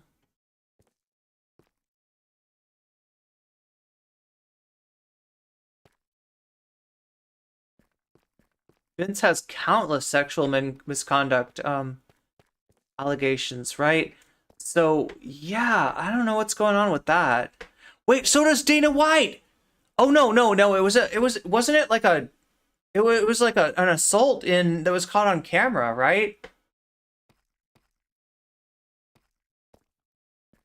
Oh my God. Vince is a piece of shit. So is Dana. I'll never forgive. I was never gonna forgive Dana anyway. Only 3 away from 65 on YouTube. So if you can make that number go up, please do. That helps a lot. That will definitely send this video out to more and more people. Yeah, God, Danny White slapped his wife in public.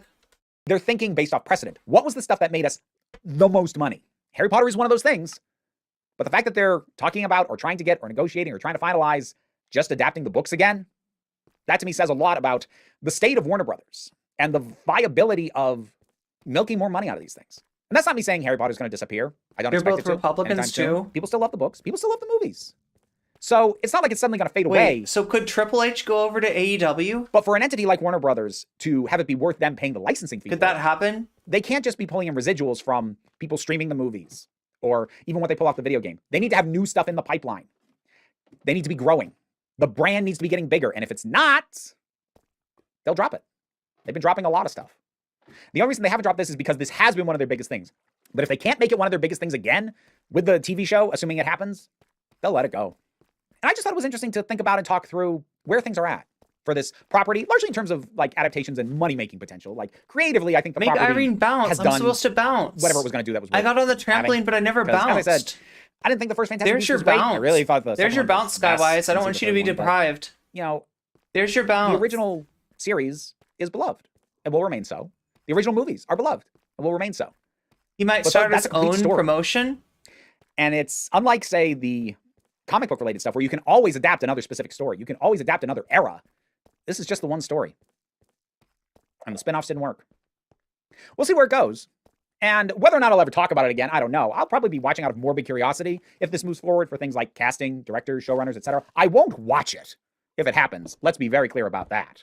You know, for the reasons I already mentioned about Ms. Rowling. But we're not going back down that rabbit hole. I've said my piece now on Harry Potter itself and on the potential for a TV series. What are your thoughts on any of this? Whatever they are, drop something down in the comments. Let's talk about it. Patreon pays the bills, allows me to do this as my living, even if you can't help me out that way. Although, you know, there's nice things. There's early access to videos. There's a Discord. There's stuff like that. But even if you can't, like, share, subscribe, help me out. But what I really want you to remember is that you are beautiful, you are valid, and you are loved. Aww. You are the council. I'm just running the meetings. And until next time, trans women are women, trans men are men, non-binary people are non-binary, and this council is adjourned. This council is adjourned. My thanks to all my patrons, but in particular, I want to thank the Robin council Moore, is Ruben adjourned. LaFleur, Well, thank you very much. Here, let me give you copy this link. I'm going to give you Vera Wild's link if you want to follow her. If you're not already following Council of Geeks, you want more videos just like that. There's more where that came from. Yeah, you can go over there and follow a friend of the VOD, Vera Wild, at Council of Geeks.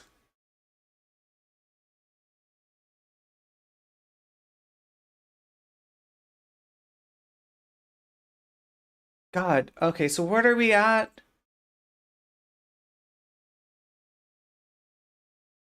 Five hours and 47 minutes. Let's at least give this a start. I'm trying to cut it off at 6 hours. I kind of want to go longer. But I know that you all also want videos to come out. And I want to make that happen. So I'm trying to do a little bit less just to make sure I have more time to do more on videos, because I know a lot of people have been wanting those videos. Wait, what? We got the Bosch Sigma Grindset arc. What am I looking for? I'm looking for the... There it is. There it is. Perfect. Are we going to talk about Tennessee? That's what I'm... The root cause that each of us have to address is this gun violence epidemic due to the proliferation of guns. We don't need a solution that says if you don't lock a door, get someone with a gun. We need a solution that says people shouldn't be going to schools and to houses and to neighborhoods with weapons of war. I appreciate what one of the representatives said, that we don't want gun battles at schoolhouses. So let me set this up. What are we dealing with here? This is the Tennessee State House. Now, we all know about the tragedy that happened more than 2 weeks ago now, I think, in Nashville, right? The shooting. So obviously we know about the side of things that turned that on trans people and used that as a reason to up the ante on the moral panic against trans people, tried to, you know, stoke fear and violence against trans people based on the shooting. That was one reaction. Another reaction, and not an insignificant reaction, was protests over wanting greater gun legislation, right? Wanting some gun control in the state of Tennessee, right? So, you know, there's been a lot of people at the Tennessee State House protesting for gun legislation, and they actually got out onto the, they actually come into the house there, right? and there were at least three members of the Tennessee State House that protested with them, right? That joined the protest, right? And for this, 2 of those members have been expelled. All 3 of them were voted on, but only 2 of the members were expelled, and they were the 2 black members that were, up for that vote. So that's what we're doing. What's That's what we're deeply dealing with. concerning is there's no clarification about what type of training people would get. What happens when one of these school resource officers accidentally kills an innocent kid? What happens when we have people who we have given the authority to actually harm our children, to actually harm our teachers, this type of power? It isn't having more contracts with gun owners, right, to be able to provide guns to school resource officers. It's to prevent people who shouldn't have guns through red flag laws, through storage protection, from ever getting access to our schools and communities. Lear Lambert, you're recognized. Thank you, Mr. Speaker. And for those in the gallery, please don't drop stuff. While Representative Pearson was speaking, someone almost hit him with So if you didn't see, there was a piece of paper that fell from the gallery above. So please just there's a gallery above where the protesters are. Basically, that's you're here. We want to hear from you, but please don't drop things on people. So I just noticed as he was speaking, it almost got him there. It's just a sign, but I don't want that to happen. To your speech, I will say this. This doesn't create a prison for schools. It creates a fortress. A prison is designed to keep people in. A fortress throughout all human history. It's not a prison for kids. It's a fortress. Is designed to Fortress keep danger good. out and to keep those that are within safe. Fortress good. Okay, great take. Mr. Clerk, take the vote.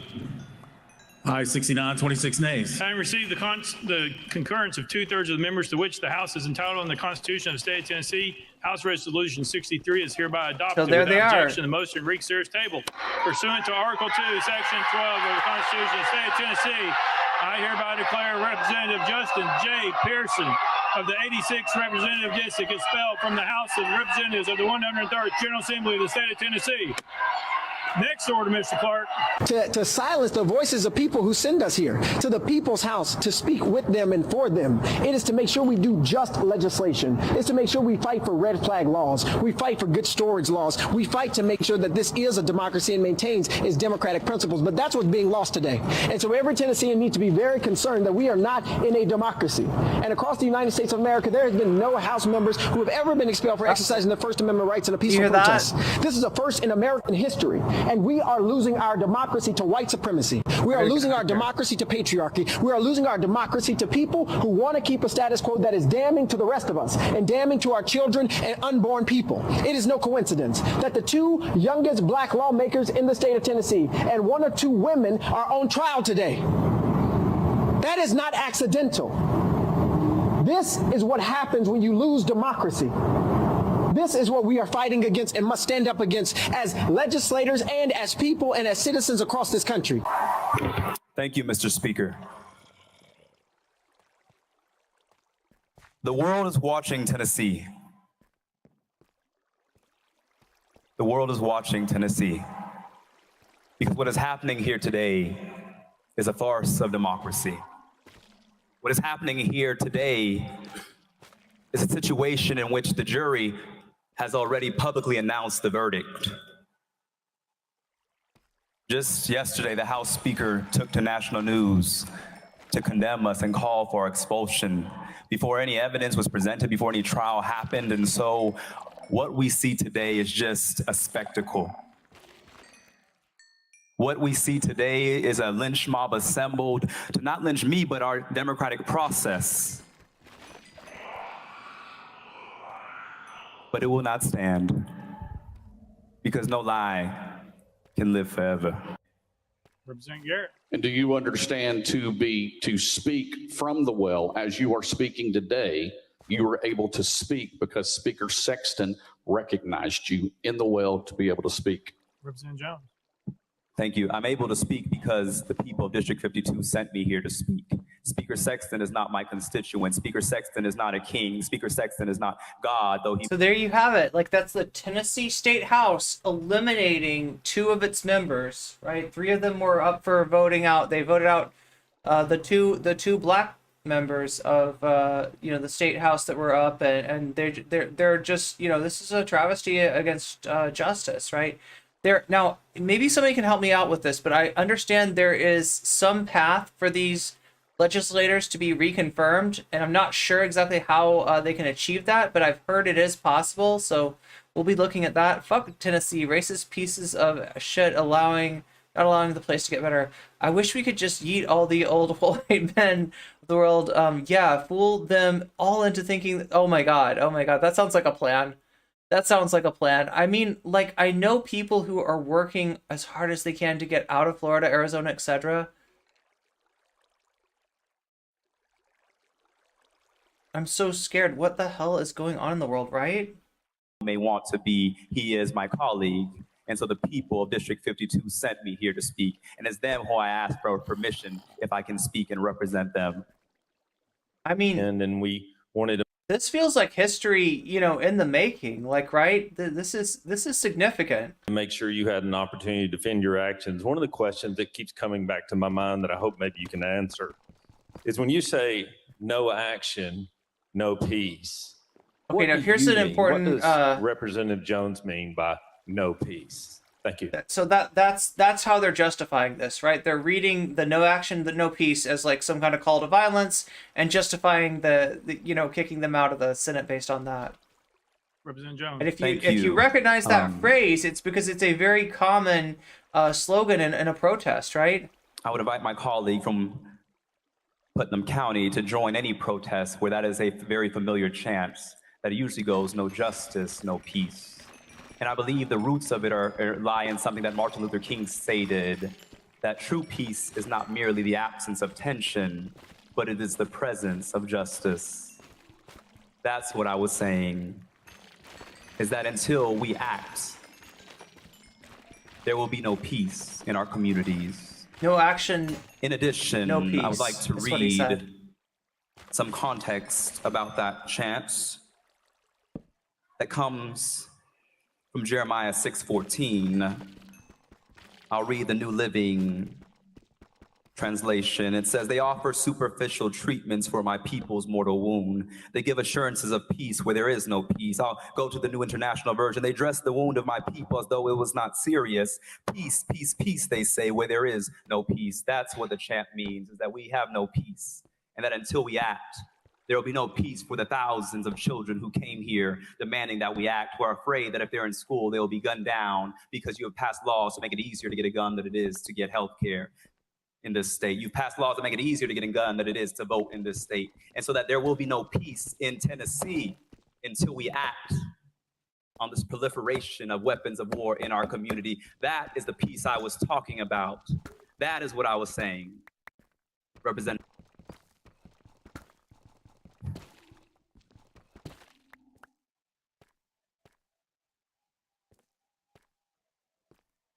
Let's talk about expulsion. For years, one of your colleagues who was an admitted child molester sat in Now check this out. These are other members of the Tennessee State House that have done the deeds, done the things that he's about to describe, and have not been expelled. Chamber, no expulsion. I have 1 minute. One member sits in this chamber who was found guilty of domestic violence. Let's just hear this really quick. This is key. We had a former speaker sit in this chamber who is now under federal investigation. No expulsion. We have a member still under federal investigation. No expulsion. Now check this out. It's going to blow your mind what he says. In another member's chair in this chamber. This happened. No expulsion. This happened in this Tennessee State House. In the governor's administration. And so once again, what you're saying to what us, is this? Since you're trying to put us on somebody trial, in leadership peed in somebody else's chair. Like, seriously. I'll say what you're really putting on trial is the state of Tennessee. What you're really showing for the world is holding up a mirror to a state that is going back to some dark, dark roots. A state in which the Ku Klux Klan was founded is now attempting another power grab by silencing the two youngest black representatives and one of the only women. I gotta send you off. Democratic women in this body. Send you off with my That's love, what this okay? is about. Let us be real today. Give my regards to as Willow. I'm listening, I'm thinking to myself, and have fun in Willow's stream. This is gonna be video gaming. I'm assuming. I'm hoping. Because after what we've dealt with today, that was kind of wild. Let's go meow at Willow. Exactly. I'm hearing you oh no! blame this on your youth. Afraid now. But just because